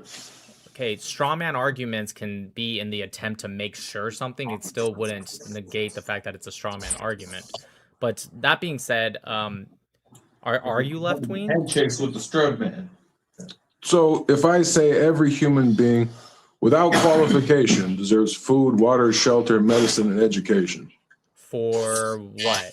For free? For somebody else pays for? What does that mean? Like water, for example. Let's stick with that. Yeah. Right? Are you saying water should be free? Yeah, everybody needs water. Well, water is already free. We don't pay for water. We pay for the You don't pay package- for water? I'll explain, but you have to stop interrupting so much. So we don't pay for the water. We pay for the packaging, the shipments, the people that work in the factories, the people that label it. That's what we're paying for. We're not. If I wanted water, I can go get water myself and not pay for any of it. Okay, where does water I come assume you from? agree, right? Yeah, where does water come from? Again, there's different types. There's stream water, for example. There's also water that can rain down. Why are you really asking me where does water come from? You can Well, also I'm get just making water sure from. you know, like that there's actually like no You can money also use involved with it. reverse osmosis if you have it yourself, and there's even natural ways to do reverse osmosis Yeah, okay. units. So- and so why are you asking me these Why, basic questions? with all this water Wait, you never that we answered my have question. Do you available agree to us, that you didn't? You kind of ignored my question, right? Do you agree that you're paying the people to collect, purify, label, ship, stock? Like that's what you're paying. You're not paying for the I mean, literal bottled water. water, sure. I'm talking about like municipal water supplies as well. Okay, so you're saying it's impossible to get water yourself? I'm not saying it's impossible, but I'm saying it's much easier to just Pay turn for a tap water, on. and when you go to Target, for example, or Walmart, and you pay for this water, it's not free, not because you're buying the water, you're buying the services to package that water and ship it. And all the Okay, things so I when mentioned. companies like Nestle want to say that water isn't a human right, and they can control access to the water, and that's When did their use. Nestle say that water? When did they say that? Earlier 2000s? No, they didn't. Yeah, they did. You can Google that. That's easy. Nestle said water ain't a human right. Water, ain't a human right, is what you said. No, he just said. I ain't quoting them, bud. Like, if you're really gonna put it down like that, like that's about as poor faith Just as you can asking get. what you said. So you said Nestle said If you water. just Google, Yeah, I'm Googling water, it right now. water human right. Nestle water human right. We'll get you there. Former Nestle CEO Peter Brayback-Lameth controversially argued that water is a foodstuff that should be privatized. Okay, got it. And that So is a the commercial former and not treated as a chairman, human right. So Nestle didn't say it. An individual who was the former chairman, no longer, but the former chairman said that. Okay, I agree that he He believes was that the opinion. CEO at the time. He was a CEO at the time, leading their decision-making process. So it says Currently right so. here, the very next statement is Nestle CEO, his name is Broadbeck, no longer claims that water is not a human right following recent controversy. His position is more spun, 25 liters of water per day. Okay, so it says right here he was the former, but fine. You believe he was so you believe Nestle should give it out for free? Is that what your argument is right now? Because No, the CEO, I think that's that no a longer the billion-dollar CEO? company should not be able to exclusively make a claim to water that other people need. They're not making an company should exclusive not- claim to They water. do. You're saying they make an exclusive claim to water? They make claims on like billions of gallons of the water table that they are able to extract, or a minimum that they have to be able to extract that they pay for. Okay. They pay an open fee and they get as much as they want, which is what the way it is now, or the way that the contract is written. So just to make sure, you agree they're not making an exclusive right to water as a whole. You're talking about a very specific. So when they're making the water table lower than it's ever been, and they're having to dig new wells 100, 200 feet deeper than they've ever had to, because of how much water Nestle is pulling out of the ground in some places and shipping to other and shipping out, so that these people are deprived of the natural resource Who's these in their people? own wells. Who are you speaking of? People in Appalachian communities, people in Canada, people in Nevada. Right, that water is still going to someone. Yeah, but not the people right there who could ostensibly need it. So your problem isn't that we pay for, once again, not the water, but the service. Your problem is that Okay, they're so taking it from us. companies Hold on, I'm not done. are able to use this system. Your problem isn't that we pay for the services, which you still haven't debunked yet. You still haven't even mentioned. You keep ignoring that. Your problem is that they're pulling from specific areas instead of other areas. No, the system exploiting the system that they are exploiting is set up to help them, not the people who they're Of exploiting. course, it's a business. You're supposed to help yourself. It's a business. Nobody gets into a business to not make money. So hurting people is fine as long as you're Straw making man money. argument. So that's once again another straw man argument. I don't think it's okay to just hurt people just if you're making it for the sole purpose of making money. I never made that So claim. private military corporations are bad. No, I didn't say that either. Okay, so those people hurt people for money. But I don't think private military is bad. Okay. So hurting people for money is okay if you're getting paid. Again, that's a straw man argument. That's literally what a private military corporation Private does. military isn't allowed to just hurt people. They still have to follow the law. You don't pay them just to hurt whoever you want. Do you think that's happened? Why are you turning so red? No, do you know what private military corporations have been accused of and convicted of? Yeah, convicted. Oh, good. What does that mean, convicted of?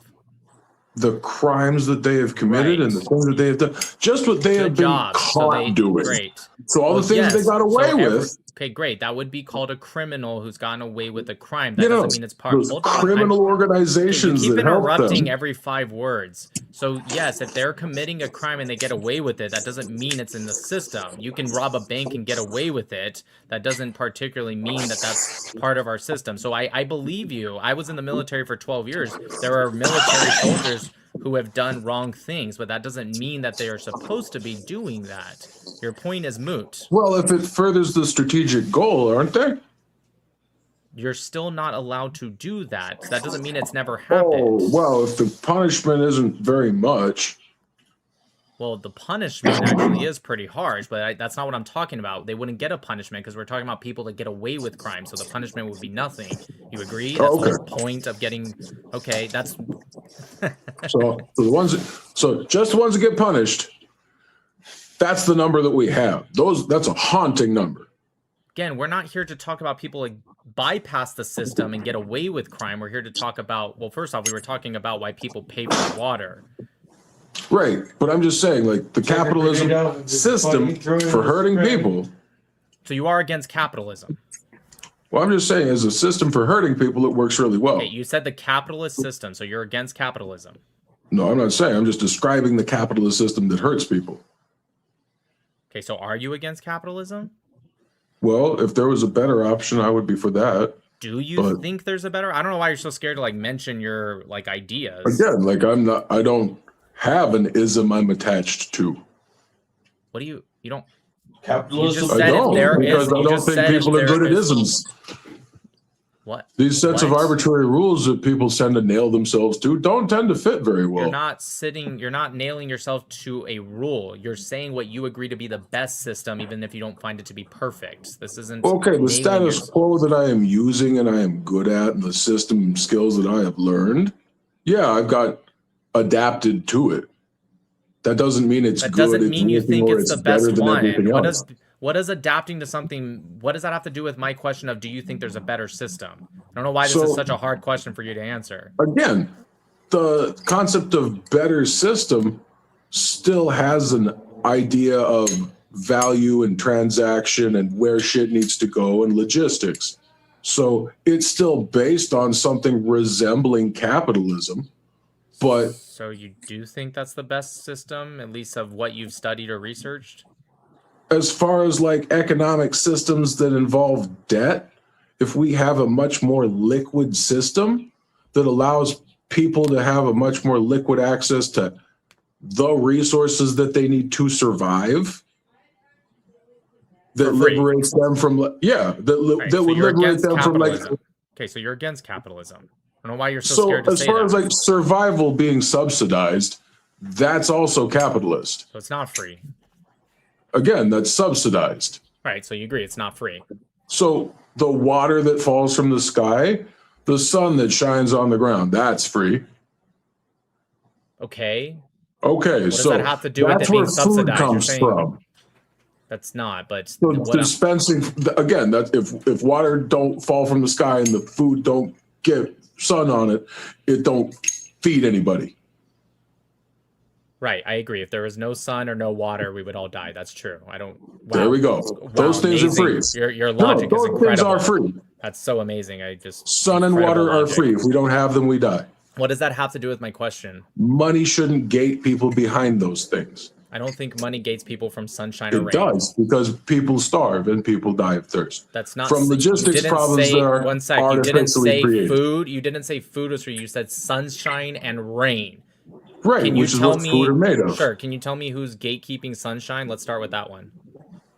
Jeff Bezos is trying to. Bezos is trying to stop sunshine?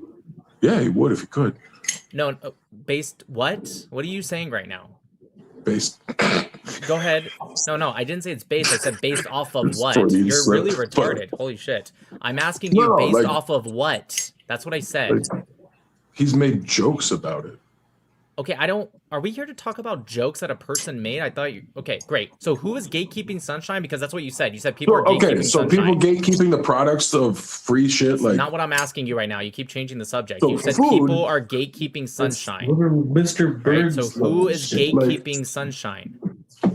So if you I'm have very a interested in your vertical- claim, and I'm trying to get an answer. Okay. So when you have subterranean living situations where they're trying to make like a big hole in the ground that people live in. Who's as they a- and who are you talking about? There's a project that Elon Musk and like Jeff Bezos and Mark Zuckerberg about like bunker cities that would be hardened against like nuclear attack or end of the world kind of That's scenarios. not gatekeeping sunshine. That's creating Yes, separate things so- in the off chance of a nuclear attack. That's not the same thing at all. So a city like that, where it's a big hole in the ground, they would be able to not give certain classes of people access to light at all. If there was a nuclear attack, I wouldn't want to get out of. I'm a nuclear engineer, so I don't know if you understand how radiation works. But if there was a straight up like heightened radiation levels, or you use like a Geiger counter, and you were to see that the radiation levels are high, why would the rich people even want to go up there? In your weird scenario about nuclear fallout. It's not and all that weird. It's not that weird. Yeah, go ahead. Tell me. So no, again, like the idea that we would be living underground in bunkers and that we would have rationed access to sunlight. By we, you mean There's a poor thing being people? researched. By we, you mean Like- only poor people? Yeah. Okay, The so the idea rich that rich people would be so the owning rich people in bunkers. So the rich people are going to be up in the radiation-filled air, dying. No, like they would have access to sunlight and filtered air. Based off how? Like a window. Okay, so radiation like gamma rays can go through a window. So how are they Right, going to but in a survive this nuclear fallout? so if you have a geometry that's going to protect you. Geometry? Yeah, like concrete that's shaped in a particular way to absorb the gamma rays. Like there isn't a straight line to draw So nothing that's is- going to intersect anything other than a 500 feet of concrete above you. Right. But you still get the sunlight that's cast down in a certain direction that you can see because it falls on that wall and not another wall. So, okay, so do you know what the 10th thickness is when it comes to radiation? Do you know what that means when I say that? So 10% of the doses, what's the word? Attenuated by that thickness of material. Right, so do you know, lead would be the best thing. Do you know what the 10th thickness of lead is, for example? For a gamma ray? Yes. So like an inch? 2 inches, right? And then if it was water, it'd be like 24 inches. Concrete would be actually way more than lead. But let's assume it was lead walling, right? Just for the assumption. And you're saying what they would do is they will make it in a way and they will then have a window, right, at the top where the sunlight comes in, bounces off, let's say, mirrors to that way people down below, rich people, can get sun rays. Is that your argument right now? Yeah, that's what so do the you architecture understand- looked like. Great. So do the you drawings understand- that they've shown, yeah. Perfect. So you understand lead doesn't absorb the gamma rays, right? A lot of times it even reflects. And so if it gets through the window, what you're saying is you're going to have so many twists and turns. What I'm trying to get you to understand is this insane, like, dystopian future, because you're just too afraid to say, you know what, Nick? I didn't mean to say that they're gatekeeping sunshine right now. I meant in this weird future, Elon Musk is going to be in this natural room. And you're creating this, and this is what I mean when I say leftists are all retarded. their future- You guys are all super sad people that you have created this scenario in your head that we're all about to go into underground bunkers, and Elon Musk and Jeff Bezos is going to hang out in But this the like, right-wing greenhouse. memes about you will eat the bugs isn't. Again, I'm not here to talk about memes. I think this is insane. I think you're insane. But you will eat the bugs. I think you're insane. You is will my eat the point. bugs, though. How many SBTC is the mystical matching? Great White D, put your hands up in the air for BWC. I feel really bad for leftists, dude. Like as dumb as I think they are, I legitimately am like I think he actually believes that stuff that he said, and it's kind of crazy. What's up, man? What's up, bro? How are you? I'm good, man. How are you? Can't complain. Yes. Just got off this call with this leftist dude who believes that we're all going to go into like underground bunker cities, and only the rich are going to be above ground, absorbing in the sunlight, while we all get to like not have any sunlight. How did you guys get to that point? He's a You have the Iran leftist. flag and the Israel flag? Well, I hope you can understand that this is the old Iranian flag, so I'm sure you can put it together a little bit.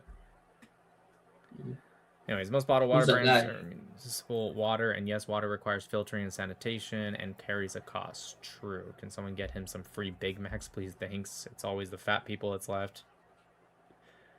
Okay, just checking. I did miss it. Play this short later, thanks. He's a narcissistic psychopath. Yeah. What was your question, bro? Who's that guy?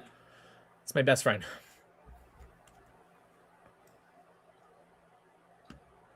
Yes. Who's that guy? The one doing this? That's the monkey dude, Luffy. Why are so many pro-Palestinians like really into anime? I don't think there's a relation between the two. I just happen, maybe it's a coincidence, but a lot of times when I see pro-Palestinians like on TikTok or like online, they have like anime profile pictures, and I don't know. I'm not like talking shit about anime. No. I think anime is just a like such a big thing that you can find it in every group, you know? Maybe. I feel like Specifically the a lot of younger Arabs are into anime more, I think, and because a lot of Arabs support. To be honest, I don't think any of my Arab friends are into anime. I got into anime because when I was growing up, all my friends were black, and that was like a very like it was like all my black friends watched anime. You So know? what show is that guy from? In your wall? One Piece. It's like the most popular. Okay, what's it about? It's about this guy who wants to be the king of the pirates, and he goes against the world government. And he basically like so pirates are seen as outcast, and like he changes the image. He's a very friendly guy, and he just fights bad people, and like he fights oppression, and tries to bring world peace while chasing his dream of being king of the pirates, which is like an unattainable. Like it hasn't been attained yet, other than one guy who died before the show started. So he's trying to follow his legacy. So he's like a resistance fighter. Not really. No. Yes, actually, against the world government. Yes. And the world government's like Israel, huh? I mean, it's not like a country's government. It's like the whole thing, you know. I was just little light humor. I'm just kidding. So, anyways, what's your support for Palestine really come from? Are you Palestinian? I mean, you have the. No, I'm Iraqi. You're what? Iraqi. From Iraq. Oh well, yeah, I figure, but okay. So, what's your support for Palestine come from? Just because you're Muslim, or? No, I've been pro-Palestinian before I was even Muslim. It's because you're Arab? No, it's not about Arab. It's just about right and wrong, you know? What's so right about what the Palestinians... Oh, that sucks. What is so right about what the Palestinians do? Before we get into what Israel does wrong, what do the Palestinians do right? It's not that they do anything right or wrong. It's that they just exist and they're being punished for existing. They existed in these lands for thousands of years. Jews were Palestinians. Wait a minute. Yeah. When was Palestine first ever used, let alone Palestinian? Palestine was used. It was called Philistine. No, it wasn't. It was called Palestine. Well, it's called Palestinoi first, right? It comes from Greek Herodotus. And then officially it was put in by Roman Emperor Hadrian, which was about 2,000 years ago. Go ahead. Mm-hmm. But it's been like it's been there historically. Since the Roman Empire. But before the Roman Empire, it wasn't there? No, before that it was different provinces. Specifically, the one that he changed was province known as Judea, and he changed it to Syria, Palestina after the Well, Assyrians. Judea and was okay. it Go was ahead. like Bani Israel. It's like Well, the it was people also of no. Bani you know? Israel in Islam is talking about the children of Jacob or Jacob or what would you guys call him in Yaqub. Arabic? Yaqub. Okay, so that's what Bani Israel is the children of him. But I'm not talking about the person Jacob or Yaqub. I'm talking about the province. But there was no borders back then. There was actually. Not really. You want to see a map of the Roman Empire in the Levant? I promise you'll see borders. Well, you can like maps were created later. Yes, like, but there was borders, but it was changing. You know. So what I'm trying to tell you is that the Roman Empire, Roman Emperor Hadrian specifically, he was the first one to officially put into the land Palestine, right? It was technically again Syria, Palestina, but sure, Palestine. And he was referring to the Philistines. Do you know who the Philistines are?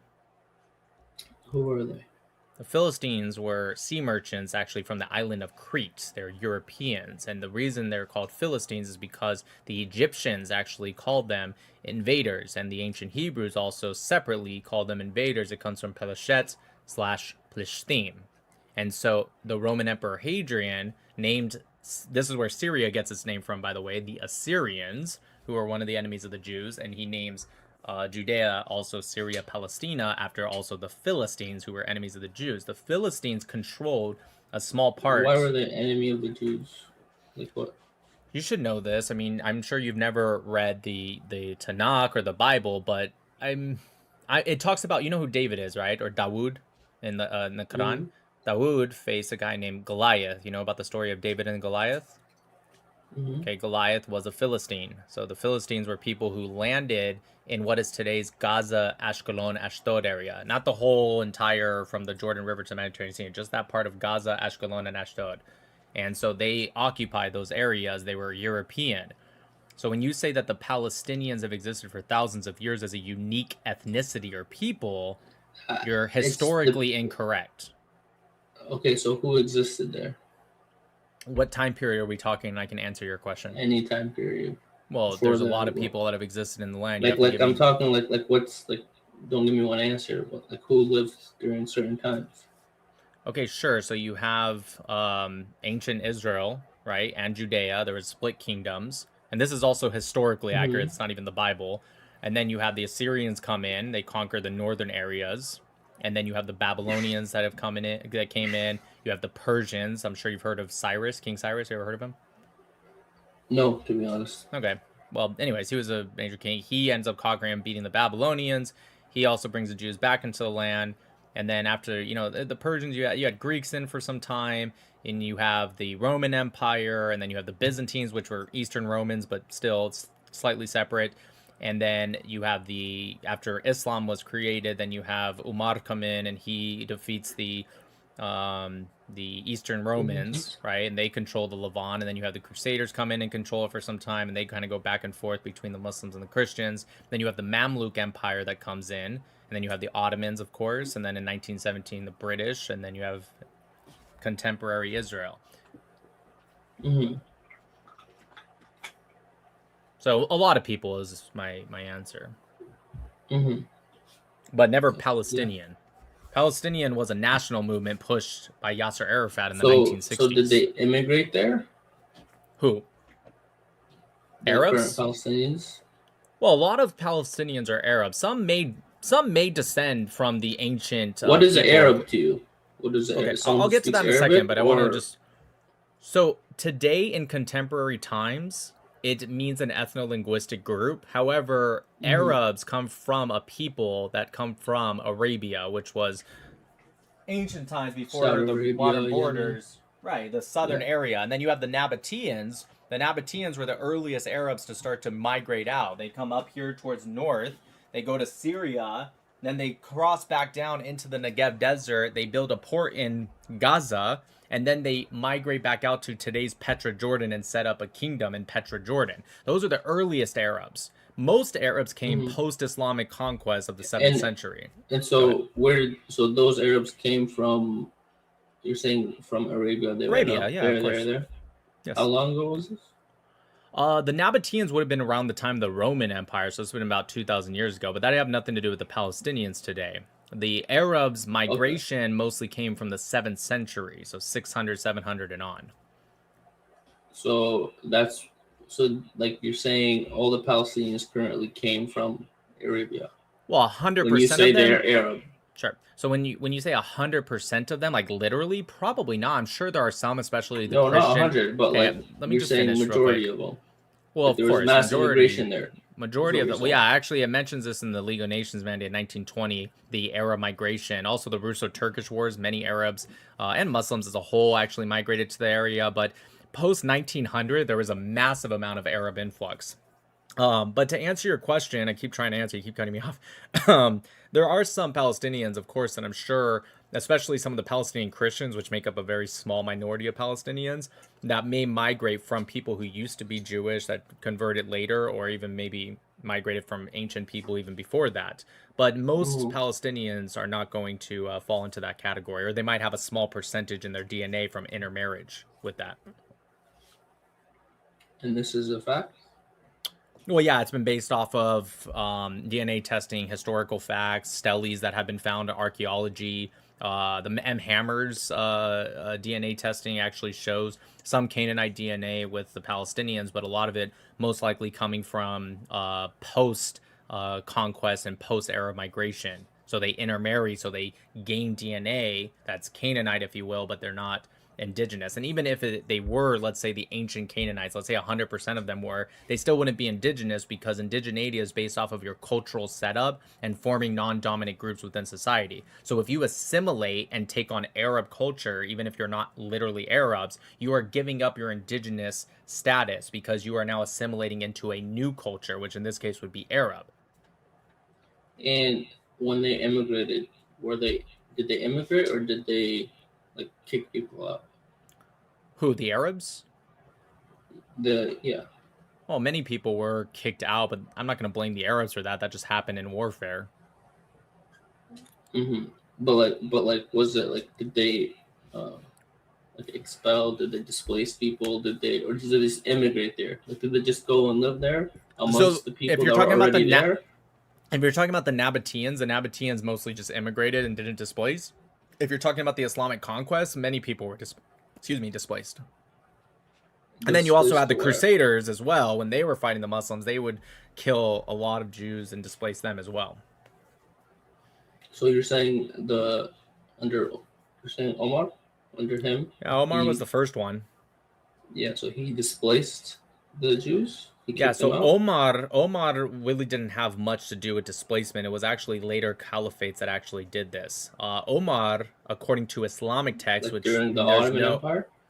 So during the Ottoman Empire, let me just finish real quick. But to answer real quick, yes, the Ottoman Empire did do actually a lot of this. There's a letter by this guy named William Young, who was there in 1839. He was a consulate in Jerusalem from 39 to 44. That actually wrote an official letter to the British government talking about the extreme mistreatment of minorities, including Jewish people, by the Ottoman Empire. But to go back, Omar, according to Islamic texts, which nothing really backs this up, but according to Islamic texts, he actually brought a lot of Jews back to Jerusalem, but there's really nothing that actually proves that. It's just that's what it says in Islamic text, so it may be true.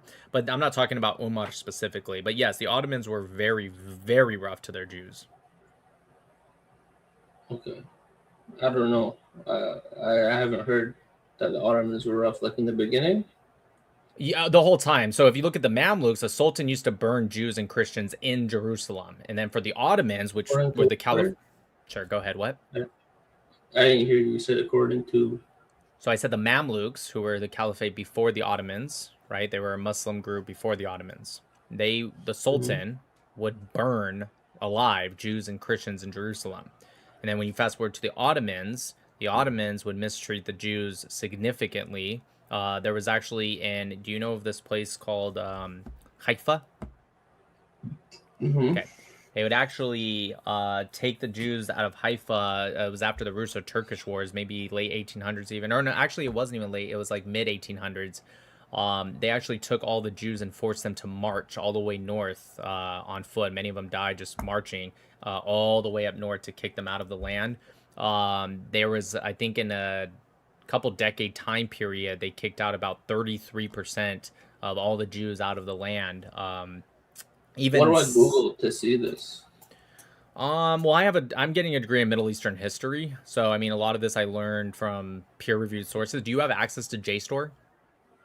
No. Okay, well, if you want, look up, you can Google What school do you go 1830. to? I'm not going to say that, but 1839 is William Young's letter from Are you 1839 live? to 18. I am live. Oh, So from 1839 to 1844, you can look up a guy named William Young and the letter he sent to the British government. You'll find information about how he said the Turkish people would take Jews, accuse them of crimes they didn't do, and take hot irons to their face until they were killed and their skin was melting off. They would take their mothers and beat them and accuse them of hiding their sons when they didn't. Sir William Young? I mean, I guess his name probably would be Sir William Young because he was Is he British. Canadian? Nova Scotia No, politician? it should have been British. Let me look it up. I mean, back then, William Young, Ottoman. Yeah, let's see. I just wrote, who was William Young? This is a prominent 19th century He Nova was a Scotia consulate politician. in Jerusalem. Yeah, William Tanner Young is his name.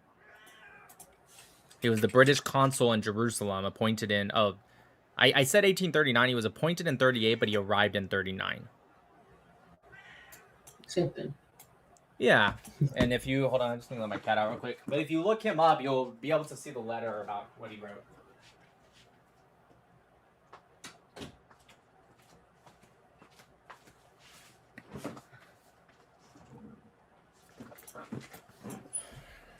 Let me see if I can I find have it. a friend who has a PhD in the same thing. Your Middle Eastern studies. Nice. William Tanner Young, letter about Ottoman But I think he has the opposite stance to you. Yeah, I mean, that happens. I've never lost a debate in this subject, though, but if he's interested, I'd be nice to maybe have a debate with somebody who actually, like, studies it. Yeah. Yeah, so it was May 25th, 1839. It's actually crazy. I remember that date. In a May 25th, 1839 letter to Viscount Palmerston, he was the British State Secretary. That's the letter I am speaking of. He specifically said, the first British vice consul in Jerusalem, explained the situation of the Jews in the city. Sorry, what did he say? What is it called? Sorry. William Tanner Young is the name of the guy I was talking and about. What's the letter called? Yeah. The letter was on May 25th, 1839 to Viscount Palmerston. He was the British State Secretary for Foreign Affairs. He said, although they enjoy more peace and tranquility, he What's noted... the source? I don't see it. Okay. I mean, I see 1, 2, 3, 4 different sources. Like, what's the website? Which website are you reading? This one is austriaca.at. I also see Raw's Open Lid.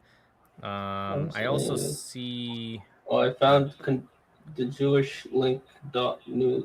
That's one. JewishLink.news. Academia.edu.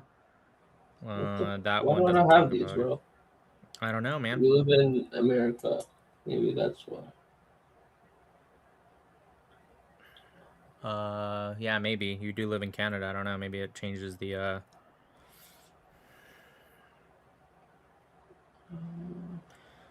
Young would say that he would scarcely see a day pass without acts of cruelty, such as soldiers entering the homes and taking belongings without permission against the Jewish community.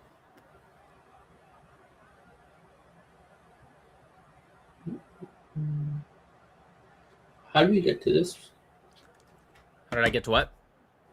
What were we talking about? Oh, I was talking That led about... to William Young. Well, we were talking about like Philistines, but then later you asked me if I was talking about like the Ottomans and mistreatment of the Jews, and I brought that up as an example of the Ottomans' mistreatment of the Jews. But you're asking me why I'm pro-Palestinian? I asked you, what do you think the Palestinians have done right? And you said it's not about them doing right or wrong. You just think that they're being killed for existing, and I reject that premise. That they're just being killed for existing, because if that was the case, none of them would be alive. So you don't think they're being killed for, like, you don't think innocent lives are being killed because they're Palestinians? Murdered because they're Palestinians? Of course not. You don't think so? Let me ask you something. If it was simply because they were Palestinian, there was no other context. I don't believe you believe that, but let's just go with it for a second. There's no other context whatsoever. Why don't they kill the Palestinians that exist in Israel proper that have Israeli citizenship? Why don't they just kill them? Because they don't gain anything from that. So, okay, but now you just switched your whole They're argument. already assimilated into their... You already switched your whole argument. First argument was they're being killed simply just because they're Palestinian. Now you're saying they're being killed because because the Israeli they exist. government, because the Israeli government would gain something from it. I also disagree with you, but you've already switched your argument already. No. I said because they exist.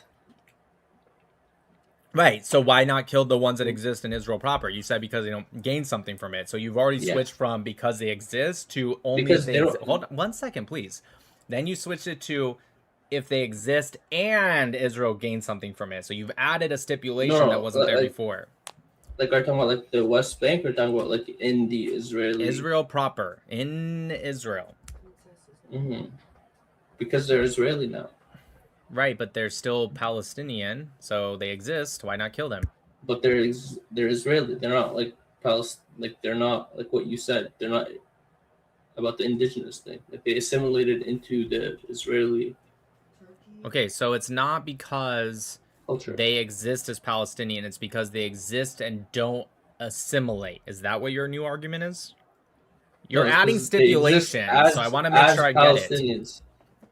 Okay, but Israeli Arabs, some of them do call themselves Palestinians. They don't get killed. It's not about calling themselves Palestinians. It's that they are Israeli. Okay, but they're still okay. It doesn't make it. Do you I believe live in Canada? You're debunking yourself right now, and it's really like hard to. My question for you is: do you believe Palestinians are a unique ethnic group? Unique, yes. Okay, so if they're a unique ethnic group, right? Then what? And you agree, Israeli is not an ethnic group; that's a nationality. Do you agree? Israeli? Yes, it's not. Dude, nobody denies this. Israeli is not an ethnic. The ethnicity is Jewish, right? The Israeli just means nationality. That's not an ethnic group. You're not ethnically Israeli. Nobody's ethnically Israeli. How are you not ethnically Israeli? Am I ethnically American? Like United States of America? I don't know you. No, there's no such thing. Dude, you really didn't learn this in Canada? Like, what is your guys' education in Canada? There's no such thing as like. What do you mean?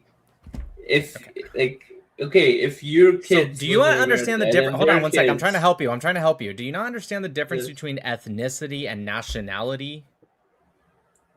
No, what's the difference? Okay, for example, like I want you to explain. I'm gonna help you. Do you're an Arab, right? That's your ethnicity. You're an Arab. Sure. Yeah. Okay. You're born in, let's say, China instead. All right. So you have citizenship to China. Are you nationally? What are you?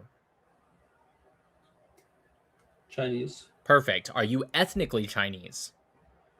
No. Perfect. So do you understand the difference between nationality and ethnicity? Yeah, but I'm saying perfect. Like you're saying, okay, so you're saying because I'm not saying this is logic. Saying this is logic. I didn't make up these rules. That's just logic. Like if you're American and then your kids are born in America and their kids are born in America, they would claim American. Yeah, I claim American nationally, but my ethnicity, I'm Italian, I'm Spanish, I'm Mexican. I'm saying it can change. No, you can't. Well, I mean, if your kids can change if you have sex and have a kid with like someone of a different ethnicity, then they will have a split between your DNA no, but you and get hers. what I'm saying? Like over generations, it can change. What does that have to do with the difference between nationality and ethnicity, bro? We're not talking about nationality. Like I'm not saying the difference. I'm saying, but that's something that can't change. What can't change? Can change.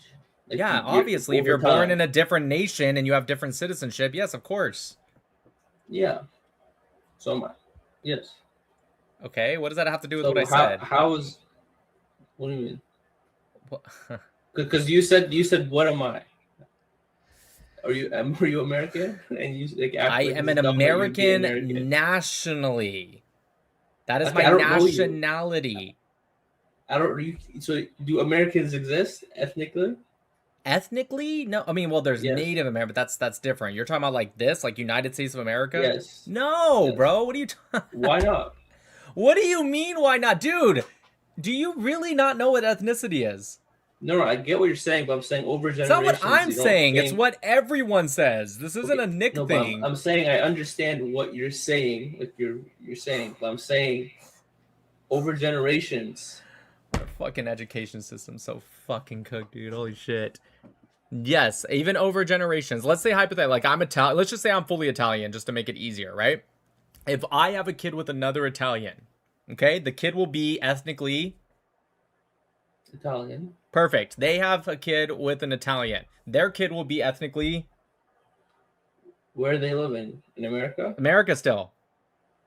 Italian, sure. Perfect. Now, how about their kid still living in America? Will they be ethnically? No. Keep answering.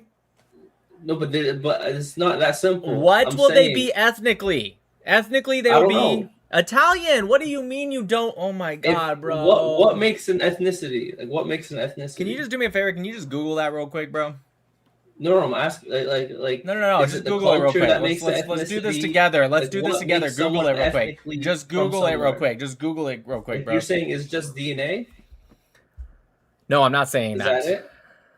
That's what I'm saying. Is it culture? Is it language? Like what makes over generations? What makes them ethnically what they were 10 generations ago? I hear what you're saying. So you're saying that a new ethnicity can be formed based off of a separation of culture. Is that what you're trying to say? I think I'm trying to Yes. help you out. Okay. Yes. So for a new ethnicity to form, which is very difficult, right? What it has to happen is a separation of culture and an ethnogenesis, right? An ethnogenesis generally from pre-colonial times, which would be pretty hard nowadays because everything is pretty much post-colonial time. Well, everything is post-colonial times. So I see what you're trying to say. That is something that is kind of possible, but there's way more stipulations than just being born. And even then, I wouldn't say you are necessarily the nationality versus ethnicity, which would still be separate even if it was 20 generations later. Anyways, let's go back to what I was... Like Iraq, for example. Like, there were Arabs. There were Turkish. There were... Like, there's a bunch of Kurds. different people. Yeah, like, there's everyone. I say I'm Iraqi, but I don't look like a typical Iraqi. But my culture is Iraqi. I was raised with Iraqi, ethics. you are... That's nationality. What are you ethnically? You're Arab. I would claim Iraqi. But you're wrong. Arab is a language. That's it. No, Arabic is a language. Arab is not a language, Yes. dude. I should not be teaching you this. Yes, Arabic. Right. You Arab are is someone an who speaks Arabic. Arab. That's your ethnicity. Your ethnicity is not Iraqi. Or if I claim Mesopotamian. I don't care what you claim. Look, I know it's the 21st century, Like- and like, and you know what I hold mean? on. I know it's the 21st Like, it changes century. over time. Hold on. I know that it's the 21st century, and people like men claim to be women, and women claim to be men, and all that stuff. I don't play that. Okay, you are ethnically. Well, I assume you said yes, so I'm assuming you're not lying to me. You are ethnically an Arab. Okay, that's what you are. Yes, sure. You agree? You Because are that's my separate from culture. the Kurds that live in Iraq, right? Yeah. Say yes because the answer is yes. No, because Yes, like, the answer is yes. The answer is yes. You are not Kurdish, okay? You don't know that. Well, unless you lied to me. Are you Kurdish? Like me? No, I don't speak. Okay, Kurdish, perfect. So but you're maybe not Kurdish. So you past agree. generations. You agree, So- even so though you what if both my live. So great-grandparents you were agree. Kurdish? Okay, well, I'm not asking these like stipulations that you Like, don't know the does answer that to. not change? Great. My question to you is: do you Like, I think? claim Arab, Stop yes. interrupting for a second. You are an Arab. Do you agree that even though you both live in Iraq, you are ethnically different than Kurds? I don't You know. really have to think about this, bro? Like, really? I don't know. I'm from the place in Iraq I'm from is a Kurdish city. But I don't speak Kurdish. I'm Arab. My I know you're an grandparents- my Arab. I great-grandparents- know. I'm trying to get you to understand this. No, I'm claiming Arab. Don't worry, but I'm saying with the ethnicity. I love how thing you're that you're claiming saying that it everything can't but change. Canadian so far at this point. I am Canadian. I'm Canadian. I just find it interesting that Arabs claim everything but the country that they're in. I claim Canadian for sure. I was raised here. Mashallah. Anyways, why would I not claim that? What the fuck? I don't know. You answer. You're the one that was claiming everything but Canadian. No, because I didn't. You're asking me, am I this? I'm saying yes. You asked me, am I Canadian? I say yes, I'm Canadian. It's Mashallah. that simple. Right. Anyways, so back to what I was actually. I don't even remember what we were saying. Palestinians. We were saying something about them. I have a question for you. Yeah, sure. Go ahead. Why are you pro-Israel? Sure. Are you Jewish? No. I told you I'm Italian and Spanish. And anyways, I'm not Jewish. I've studied the history significantly, and I realized that Israel was on the right side. I'm not saying they're perfect. Nobody is. But they were very clearly on the right side. And the Palestinians have not given anything to anyone. Anything for the world, not even the other surrounding Arab nations. They've attacked the surrounding Arab nations, and so I find Israel to be both morally correct, logically correct, and also strategically correct. Why? Just because the history they exist, like you claim that they existed. Well, I don't claim that. History claims that. Israel is mentioned in the I don't know your sources. I'm just sure saying the you Merneptah claim, Stele. Sure, the Merneptah Stele, for example, that goes all the way back like 3,200 years ago, and it mentions Israel. Okay. I'm just saying. I'm going with like the Tel because Dan. Israel. Sure, the Tel Dan mentions the house of David in that land. This is all What's archaeology. This isn't, huh? What's the Tel Dan? What's that? It's in 1992, maybe it was 93. Archaeologists found this, and yeah, look it up. Tel Dan. They found this. I want to say it was 92. Let me look it up. Maybe it was 93. Tel Dan Stele. Stele is spelled. Oh, it was 93. Tel Dan is T-E-L, and then Stele is S-T-E-L-E.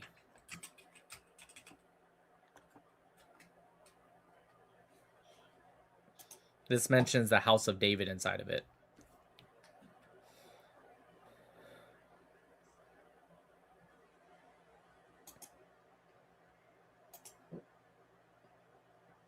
So the Tel Dan is why you're pro-Israel? No, I was kind of going off of other things, but we had to stop because you were asking me for a source. No, I'm just saying I don't know your sources, so I'm going to say you claim. Right, so I had to stop to tell you. There's also the Kirk monolith, right? The Kirk monolith refers to King Ahab, which was the 9th century BCE ruler of the northern kingdom of Israel. That's spelled K-U-R-K-H space monolith, M-O-N-O-L-I-T-H. Not like Charlie Kirk? No, not Kirk. Kirk. It's close, but not the same. It literally mentions Ahab the Israelite. The reason I'm giving you these sources is because these are non-biblical sources. So even historically, we know this to be a fact. Thanks for the super chat. You're doing important work. Thank you for all you do. Keep it up. I appreciate it. Thanks for the super chat. What's your YouTube channel? Nick Matau. I'll type it in the chat. Like that.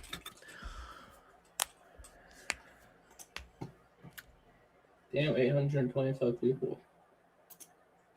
Yeah, I'm also live on X right now. I think between the two, it's about 1,700 people. I was live on TikTok, but I stopped that when I go on Umingle.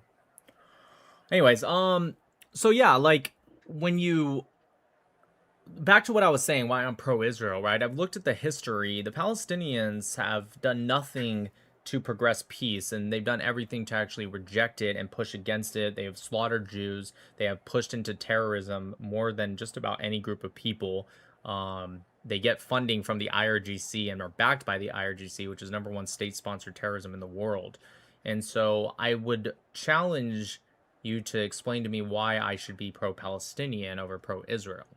Israel gives the world a lot of stuff. A lot. They've invented a lot of stuff. It's incredible, actually, how much they've invented based off of the size of their country, especially. What did the Palestinians invented or given to the world?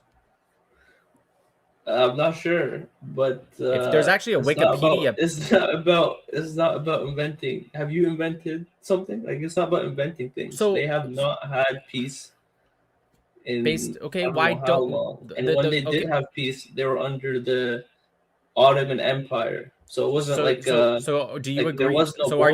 are you saying Sorry. that the Palestinians were occupied under the Ottoman Empire? Not occupied, no. Okay, so you think the Palestinians are Turks then? No. What were the Why? Ottomans? Can you remind me? Occupation is different. What is occupation? They were occupying the area. So Like, what do are you the, mean? okay, wait, hold on. So Like, they what weren't are, occupying, they were stop, ruling stop. it. You're not getting They're out of this. What are the Ottomans? What were they? Turkish people. Okay, so the Turkish people were in an area where you said they weren't Turkish. So what would that be called if they're occupying an area? But they were not occupying it. They're not. What does kick occupy people out. mean? They're not. That's not they're what not occupy removing means. people. Occupy doesn't mean you kick people were- out. That's not what occupying means. And by the way, they did kick people out. I told you how they kicked out 6,000 Jews from Haifa and forced them to Mars. They literally did kick people out. But nonetheless, that's not what occupy means. Occupy means when you are occupying, right? It's in the word, right? So either you think they were Turkish or you think they were being occupied. Which one? Am I occupying? I'm sorry, what's your question? Am I occupying Occupying what? You didn't finish the sentence. anything? I have no idea what your sentence is. You're an individual, you're not an entity, so it's kind of hard to answer this question. Are you occupying your room? What are you asking here? Yes, am I occupying my room? Am I occupying anything? I think this is a stupid point you're trying to make. I think I know what you're trying to say, but you're an individual. We're not talking about individuals here. We're talking about entities, empires, whatever, states, countries. Okay, so you're saying they occupied everything? Like they occupied Iraq, they occupied Syria, they occupied Palestine? That's not at all what I'm trying to go down. To be occupying, one sovereign entity needs to occupy another sovereign entity. No one's occupying anyone. The Palestinians are not a sovereign entity, but I know you think they are. So there is no occupation. No, I don't think there was a country. Okay, so then they're not occupying anyone. That being said, you said, just so you know, for fun fact, there's a Wikipedia page you can actually look up. That's all the Palestinian inventions ever in history. Over half of the things on the list are weapons that terrorists use. Just a fun fact. So I'm asking you, why should... What's a terrorist? Sure, a terrorist, which generally defined in Security Resolution 1588, but also even in U.S. Code, right? A terrorist would be somebody who attempts to impose a state of terror into an area to progress a generally political or religious ideology, and in imposing that state of terror, they target specifically the civilian population to include, etc., etc. Do you think the IDF is a terrorist group? No, of course not.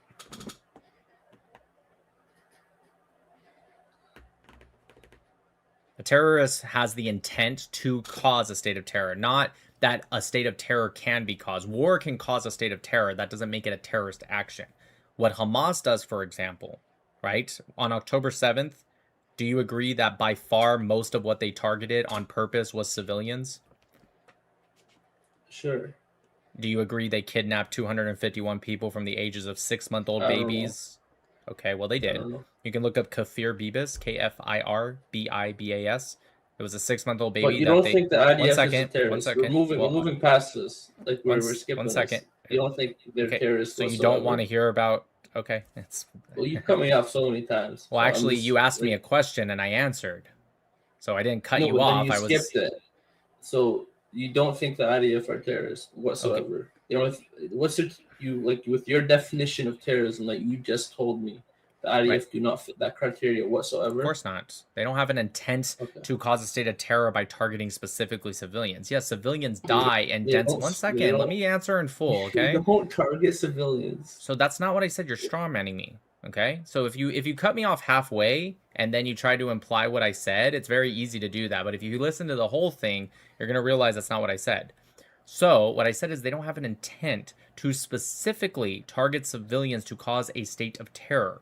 What they do, because it's densely populated warfare, fighting against a guerrilla warfare unit, which I'm sure you agree that Hamas is a guerrilla warfare unit. Regardless if you think they're terrorist or resistance fighter, nobody denies they're a guerrilla warfare unit.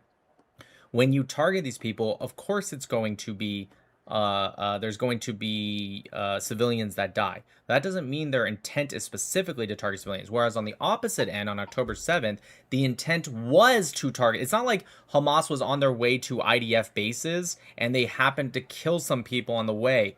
That's not what Hamas did. Hamas only fought IDF so they can kill more civilians. It was the opposite. Do you understand the difference? What IDF does, what Hamas did was the opposite. They didn't really try to fight IDF soldiers. They were trying to kill civilians at a music festival. Kibbutzim were the very first areas they attacked. These aren't military bases. The only time they actually went to fight the IDF was so if the IDF was in the way to kill more civilians. The 6-month-old baby was kidnapped and strangled to death. You're saying that's what, an IDF soldier? What happened to Hind Rajab? Sure, we can talk about Hind Rajab. Can you tell me where was Hind Rajab when she was killed? In the car. What city, I mean? She was in the car. Does it matter what city? Of course it matters what city. I promise you I'll get to it. Well, What first city off, was she in? let's ask about the I city. First actually off, don't we don't remember. actually, it was Gaza City. But before I even get to that, But first which off, we area don't... of Gaza? Gaza City, I just said it. Gaza City is a specific Okay. city in Gaza. So first Okay. off, we don't actually even know if it was IDF that did or didn't kill her, but let's go ahead and assume it We was. don't know. The We don't IDF? actually, and I'll explain why. But before I do, What about the let me ambulance ask you 1 second, officers? please. 1 second, please. Let me ask you a question. Even if, like, you're right, she was in a car. How would the IDF, who, according to the Palestinians, who changed their story 3 separate times, first they said it was an airstrike, and then when that got debunked and the IDF said we didn't do any airstrikes, they came out and said it was an M16. And then when the IDF said we didn't even have ground operations there, then they came out and changed the story to someone in a tank, right? And they used a 50 caliber mounted gun. First off, I don't know if you've ever, I was in the military. Do you know what a 50 caliber round does to a human body? Yes. Okay, great. Simple. So, Bear 50 Call of Duty. okay, so do you know something beyond Call of Duty, what you've played? Like, have you ever shot a gun before? Yeah, I've shot a gun before. Have you ever shot I've a never 50 shot caliber? a 50 cal. Okay, No. well, I've But shot. I've seen videos. Okay, so you understand that a 50 caliber is so powerful that there's even been videos where even when it doesn't hit the person, but it gets really close, it still kills them because of the fact 50 calibers were made for like engine blocks and stuff. A 6-year-old girl, they said she was shot 355 times. First off, there wouldn't be any body left. And also, if you're on the internet right now, Google the photos of the car that they said Hind Rajab died in, and tell me, do you see any blood at all? Any blood at all? Go ahead, Google it right now and tell me. So you're saying Can you Hind just Rajab Google it real did quick? not die. Yeah. So I first can off, we do it, don't no actually even problem. know if Hind Rajab even was a thing at all. The video that they released Wow. of her voice came out after, and it's very funny. But my question for you is, let's assume Hind Rajab was a girl that was shot 355 times. Somehow her body didn't get completely Let's liquefied. assume you cannot deny this fact. Okay, so I'm trying to help you here, but you keep interrupting me. So can you You're not answer trying me to help. this? You're denying I- the fact. I- You're denying the fact that Okay, did you look up the pictures? IDF. Okay, let's look I'm at the looking at the pictures. photo. Hind Rajab's car. You're denying the fact that Hind Rajab. You know, if you're so in the cannot right, why argue. are you so scared? I cannot. Right? Why are you so scared? And he ran away. Oh. Hello. Okay, I gotta end the live anyways. But what I was going to say, and I want to make this clear just so we don't lose track of everything. One, even if you're right about Hind Rajab, let's say we knew for a fact she was killed by the IDF, right? Couple things. One, how would they know she was in the car, right? The difference between strangling a 6-month-old baby like Kafir Bibis, okay? The difference between that is it's not like by accident or you don't know who's in the car, who isn't. Them shooting at a car, which we know for a fact that they used, okay? Hamas uses civilian cars all the time, right? The reason it mattered, he said, oh, it doesn't matter what city she was in. The reason it matters is because Gaza City was already a red zone for not just a little bit. It was already, this was January 29th, I believe she died, 2024. So October, November, December, January, 2 to 3 months, already a red zone, okay? So, one, worst parents in the world. Why? Because Hind Rajab's parents, according to the story, okay? Hind Rajab's parents weren't even with her. They left their 6-year-old behind while they went to the humanitarian zone. First off, what fucking parent in the world does that? But I can understand if she was in an area that was, how do I say, if she was in an area that was declared a red zone, let's say a week before, but we're talking about 2 to 3 months before. And so when you're in an area, by the way, you guys, let me pull up. Let's go over this. I want to show you guys the story of Hind Rajab. Okay, let's look into this. So Hind Rajab's car. I want to show you guys something real quick. All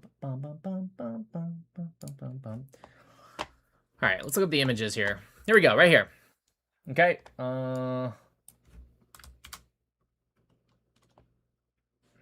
See if I can zoom this in a little bit.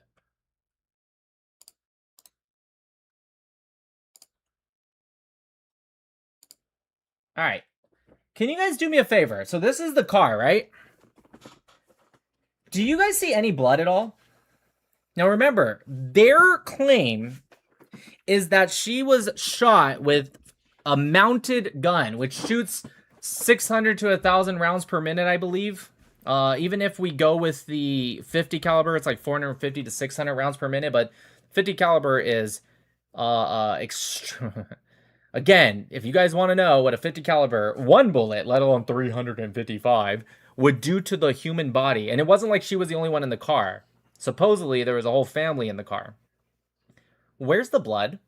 Like, seriously, why can't they answer these questions? Let's zoom in a little bit. Okay, let's, why can't they answer these questions? I think it's fair questions. There was someone in the front seat. Where's the blood?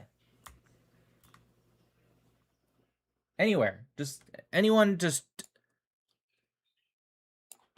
This head seat, all of this. There would be blood all over the window. Do you guys understand how much blood there would be? Now, what is the... what's the question here? Or what's the claim? Is it that the Palestinians wiped down the entire car and then took the pictures? Where's the 50 caliber rounds? Where is any of this stuff? These bullet holes right here? Yeah, no. Way too small. Way too small. Okay, let's keep going, you guys, because this is important. Okay? Let's keep going. So let's go with Hind Rajab. The biggest independent report came from fuck, what was it? I'll show you guys. It was, oh, I misspelled that. There we go. I'm gonna find it.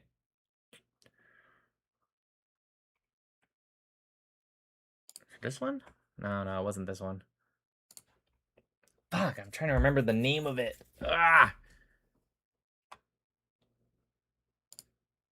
This one, here it is. This was the major investigation that was first released that pushed all the lies about Hind Rajab. What the fuck is it? It is this one. It's forensic architecture. Here we go. Let's type this. Hind Rajab. Did they get rid of it? That's gonna make me real sad. They got rid of it. This one? No, this isn't it either. This is important, you guys. This is important. I will find it because you guys need to hear this. Oh, this isn't it either. It's definitely forensic architecture, but why the fuck can I find the website? Maybe if I look for it manually.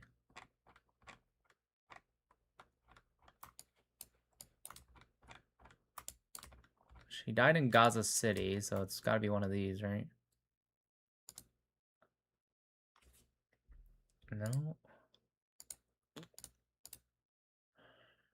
What the fuck? Did they get rid of it? That's really gonna piss me off. This is way too far out. Huh. Okay, we'll find it. We'll find it, guys. Let me read the super chats though, because I know I'm missing them, and I'll miss them if I keep doing this. I want reparations from the Ottoman Empire. My people were enslaved by the Ottoman. I'll settle my demand for reparations for a lifetime of tacos. Facts. 47 years of threats has come to an end. Perception versus reality. All right.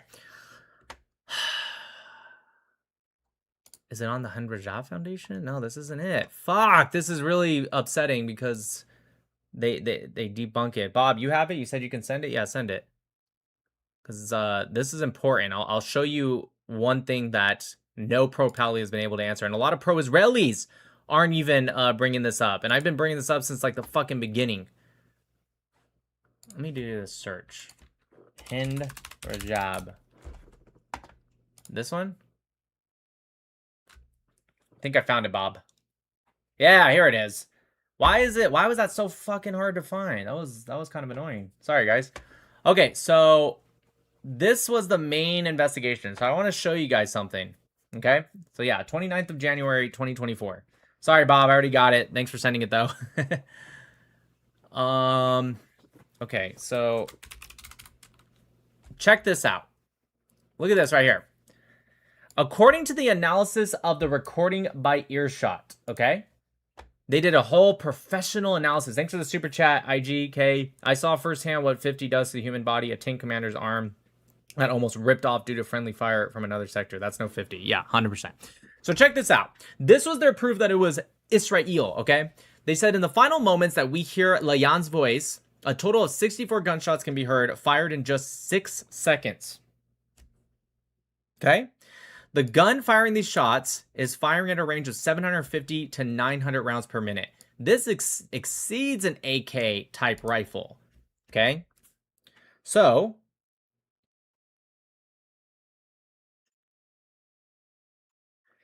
just so you guys know, the AK is about 600 rounds per minute. It can be a little faster, a little more, but generally around 600 rounds per minute. So that's correct. 750 to 900 does exceed the AK type style.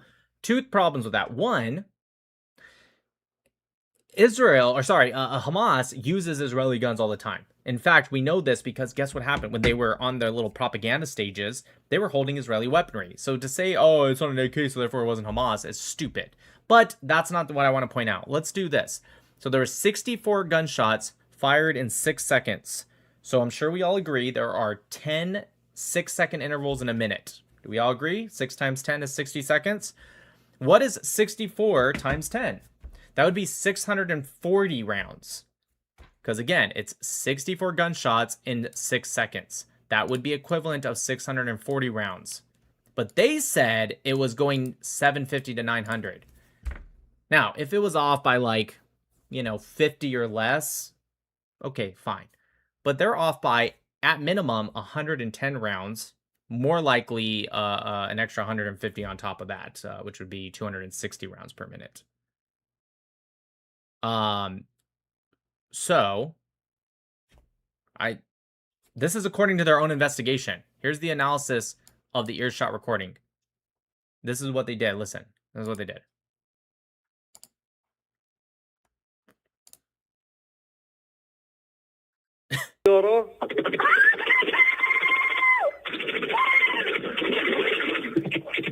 Right, and essentially they kind of slow that down. They do a whole entire heat. I'm not denying 3 generations of military service. That's awesome, Prometheus. I'm not denying that they didn't do this investigation, but the problem is it proves them wrong. That's the problem. Because again, 64 shots in 6 seconds would be 640 rounds. Okay, do we all agree? Great. So that's why I wanted to show you guys this. Furthermore, I want to show you guys something else. Let me pull it up real quick.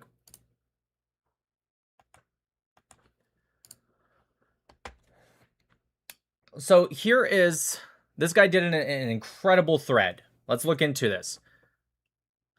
By the way, for those asking, well, how do you explain the recording? Yeah, the recordings came after. The recordings came after. There is no evidence whatsoever of these people. There's no blood in the car. There's nothing. We have this recording that came after the fact, right? I don't even deny the recording. I think it's fucking fake. But anyways, as you guys can see, she was killed in the Tel Al-Hawa neighborhood. Okay? It's near Gaza City, but specifically it's Tel Al-Hawa. All right? So, when we look, remember, their claim is that it couldn't have been Hamas or PIJ, okay? Because it couldn't have been Hamas or PIJ because they weren't even fighting in that neighborhood at all. So it must have been the IDF. Someone said it in the chat. I was about to say it. Good job. Israel is not using automatic. That's another thing. Israel doesn't use that.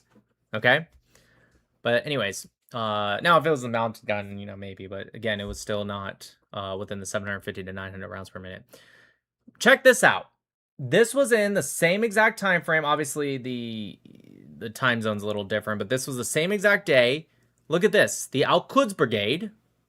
We shelled Zionist enemy soldiers and, look at this, vehicles with mortars in the Tel Al-Khawa area. But they said that they weren't even fighting in the Tel Al-Khawa area. That's the same day, same area. Let's keep going. Here's another one. Bombing of occupation forces vehicle convoy, Tel Al-Khawa. Same exact time. I think that was even a day or two after, right? Just to show continuity. There's another one, right? This one is dated 2 days after. Al-Qassam Brigades targets Zionist Merkava tank with a Yasin 105. Again, Tel Al-Khawa. There's another one. Al-Qassam fighters managed to snipe a Zionist officer in the Tel Al-Khawa neighborhood. I don't even know if it's true or not, but the point is it shows that they were fighting in this area. Here's another one. This is a video, right? The video is, for your eyes, Sheikh Saleh, scenes from the battles of the Qassam Brigades with the occupation in the Tel Al-Khawa neighborhood. Here's the video.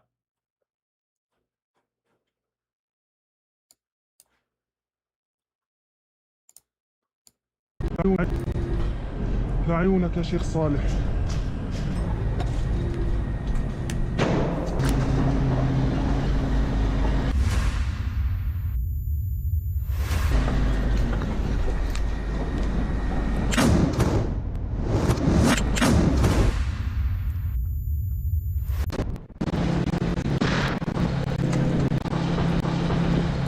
Couldn't help but notice, I know it's a little hard to see, but the civilian clothing sleeve here, how it's not camouflage or anything. Anyways, they just kind of repeat it and show it again. Let's see if there's another one. Oh, wait, there we go.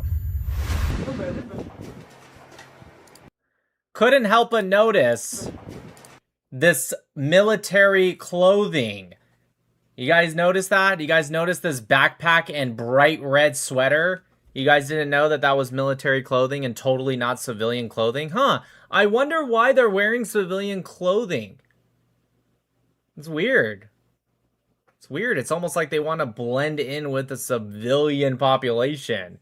I wonder why they would want to do that. Wouldn't that lead to, I don't know, more civilian deaths? I don't know. That's crazy, right? Let's see if there's more. Oh, look at this.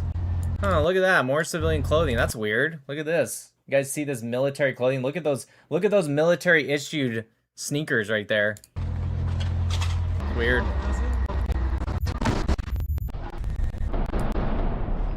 Look at that. Here's more. Oh, he's got a camera and everything. That's cool. Anyways, you guys get the point. So that's also in the Tel Al-Khawa area. Here's more evidence. Here's more evidence. What's this one?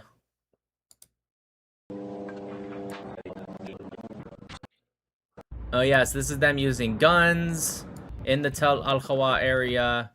So on and so on. You guys get the point. Okay.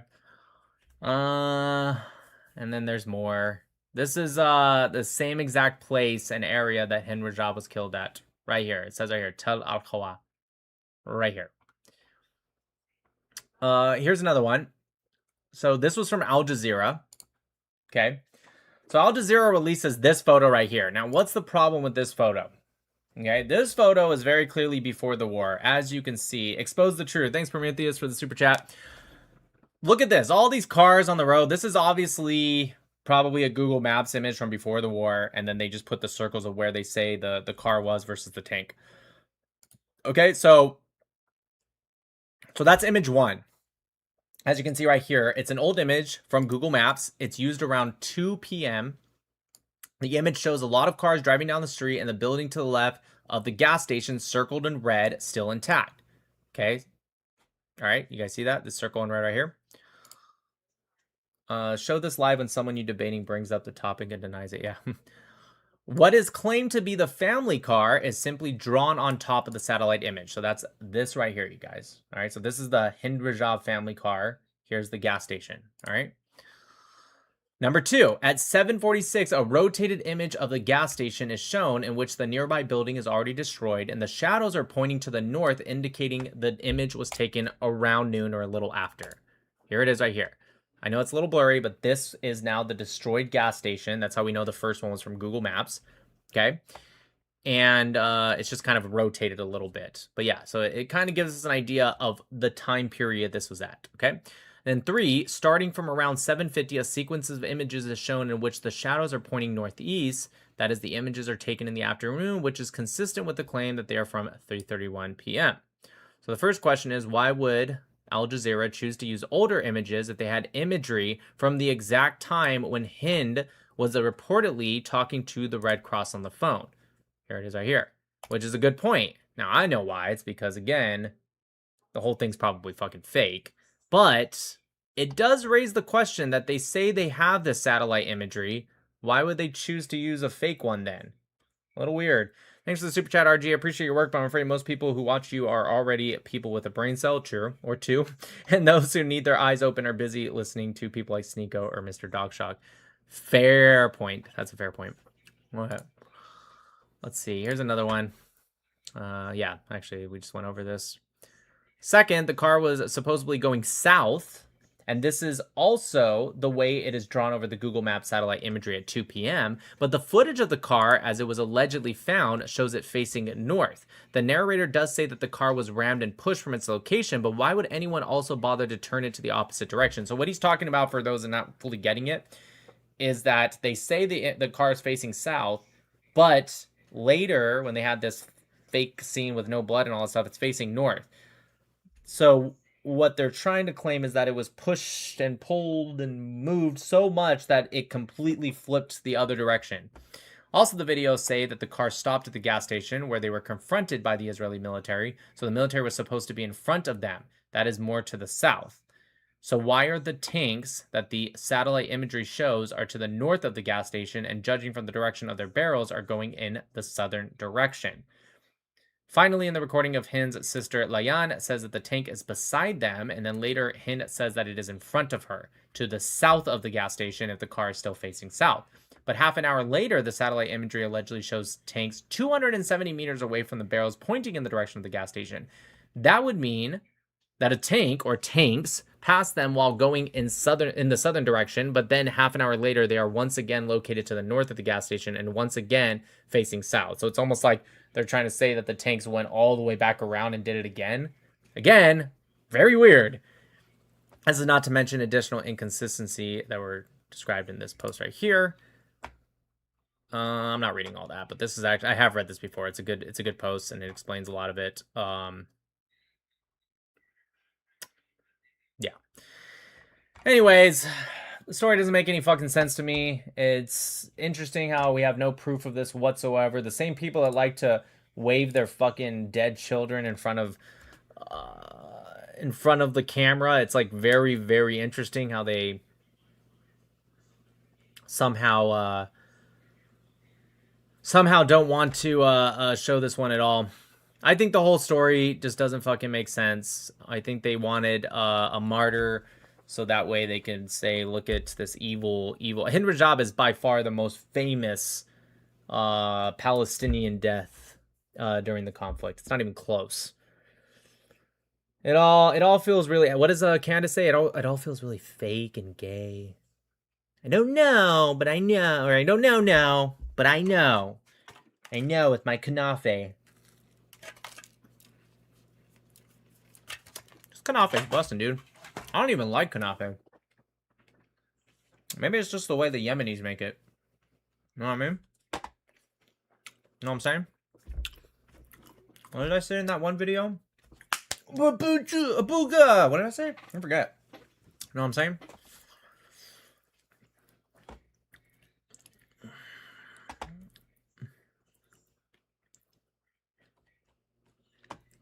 Anyways. A booga.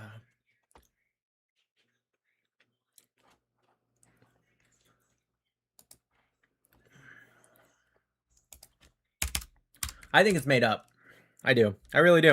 I'm just gonna be real with you. I think it's made up to demonize Israel. Or my second opinion is that she was killed by Hamas, who thought they were, and I'm not even gonna say they're doing it on purpose. I think they thought they were targeting quote unquote Zionist vehicles, like they said they were. Again, I just showed you guys where they literally admitted we are attacking Zionist vehicles. You can have it less sweet. That's why I like this one, is it's not that sweet. I don't like sweets too much, and this one is barely sweet at all.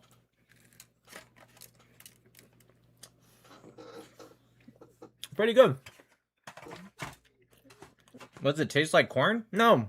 It tastes like pistachio mixed with like a slight sweet taste, like honey. And other stuff on. I mean, cheese. It's hard to explain. It's good. There's this Yemeni store down the street from my house. They love me. They don't know I'm a raging Zionist. I go in there and I speak a little bit of Arabic because I can speak enough to order food and stuff like that. They probably think I'm fucking Arab. I don't know. Every time I go in, they're like, "Hey."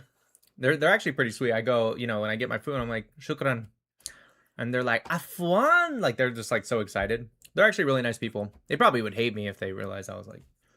The other day when I went in, when I got this kanafe, it was just yesterday actually, I was wearing my massage shirt. And I almost forgot. And I was like, I don't want to poke the bear. So I just kind of like, you know, I didn't cover like really anything. I just covered the bottom. I said massage. I just covered that part. By the way, if you're a alphabet member, you'll be thrown off the roof in that culture. Brutal morality. That's true. They would. They do throw them. They throw the ABCD community off the roof. That's true. Yeah, look at these people, these leftists. Look at this. Law enforcement doesn't act like this. Neither does the military. This is such a staged event. Even if the Trump assassination attempt was quote unquote staged, why would the Trump administration tell everyone? If you're going to stage something, just have a patsy and like the top of the top people know and be in on it and everyone else be surprised. First off, it adds to the realism, right? Like they make it sound like they would tell every like just individual security person and Secret Service. Like, why would they do that? If it's staged, you're not going to tell all these people. So they're like saying, oh, look, this is not how you act. All right, this is so fake. We need to get Nick on Joe Rogan to get the truth out to a wider audience. That'd be cool. All right, y'all. Men in Live. Glad I could tell you guys a little bit about Hind Rajab. Oh, this is the guy right here. This is who I was talking about earlier, who ducked a debate. Suleiman Ahmed. I was supposed to debate him. He has almost 1 million followers, and he backed out. Like a bitch. Like a little bitch.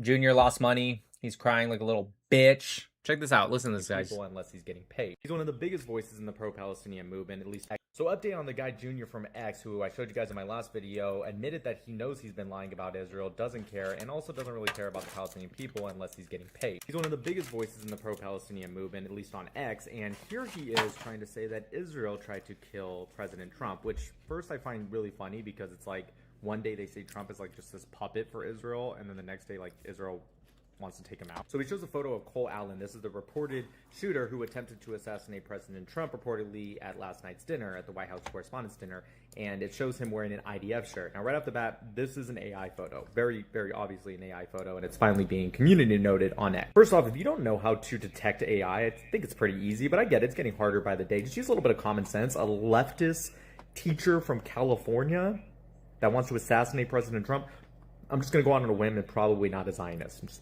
Anyways, but that's not where it gets funny. This is where it gets really funny. So this is Nikita Beer. He works with X, and he's been doing a lot of work along with X. First off, W Nikita, he's doing great. As a whole, trying to stop so much disinformation on the platform.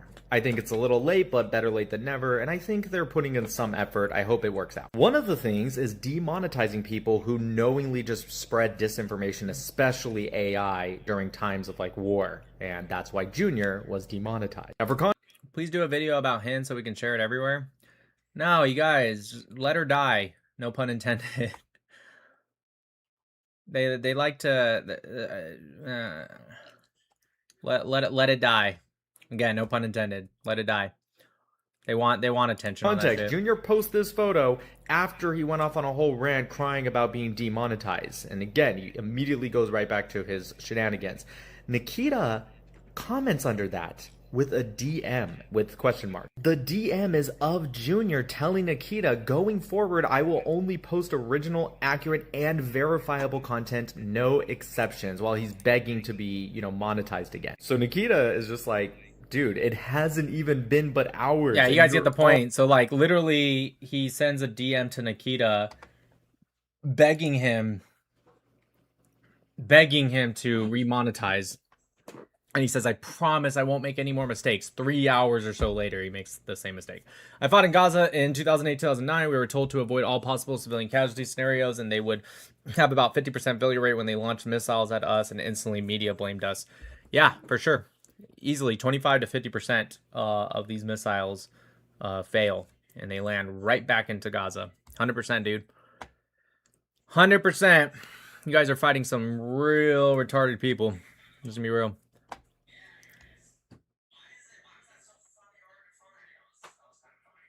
Jews are the very best at calling their people. Oh, this is something else I wrote about.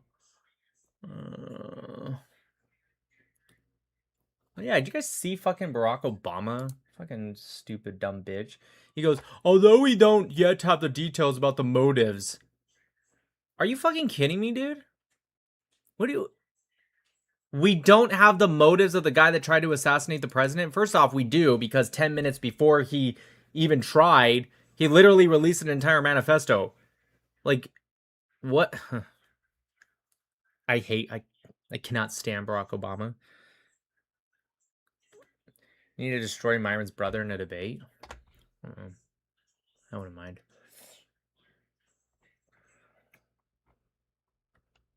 Oh yeah, this fucking bullshit again.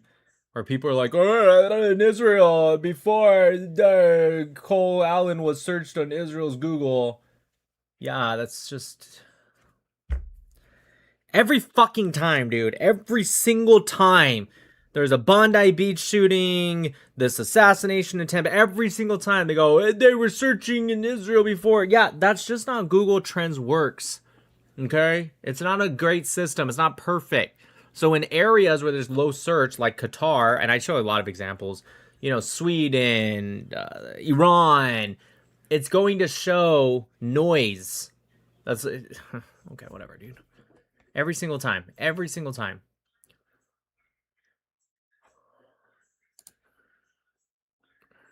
Guess this guy deleted it.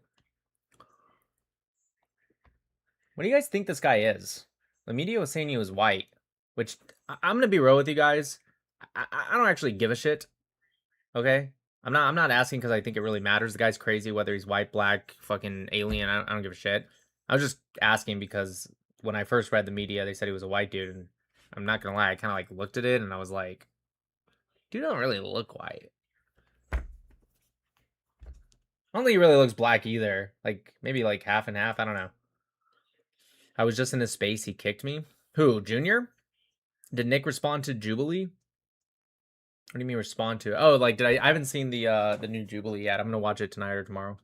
He looks half white, half black. Yeah, that's what I thought, too. You guys think he's mixed with Arab?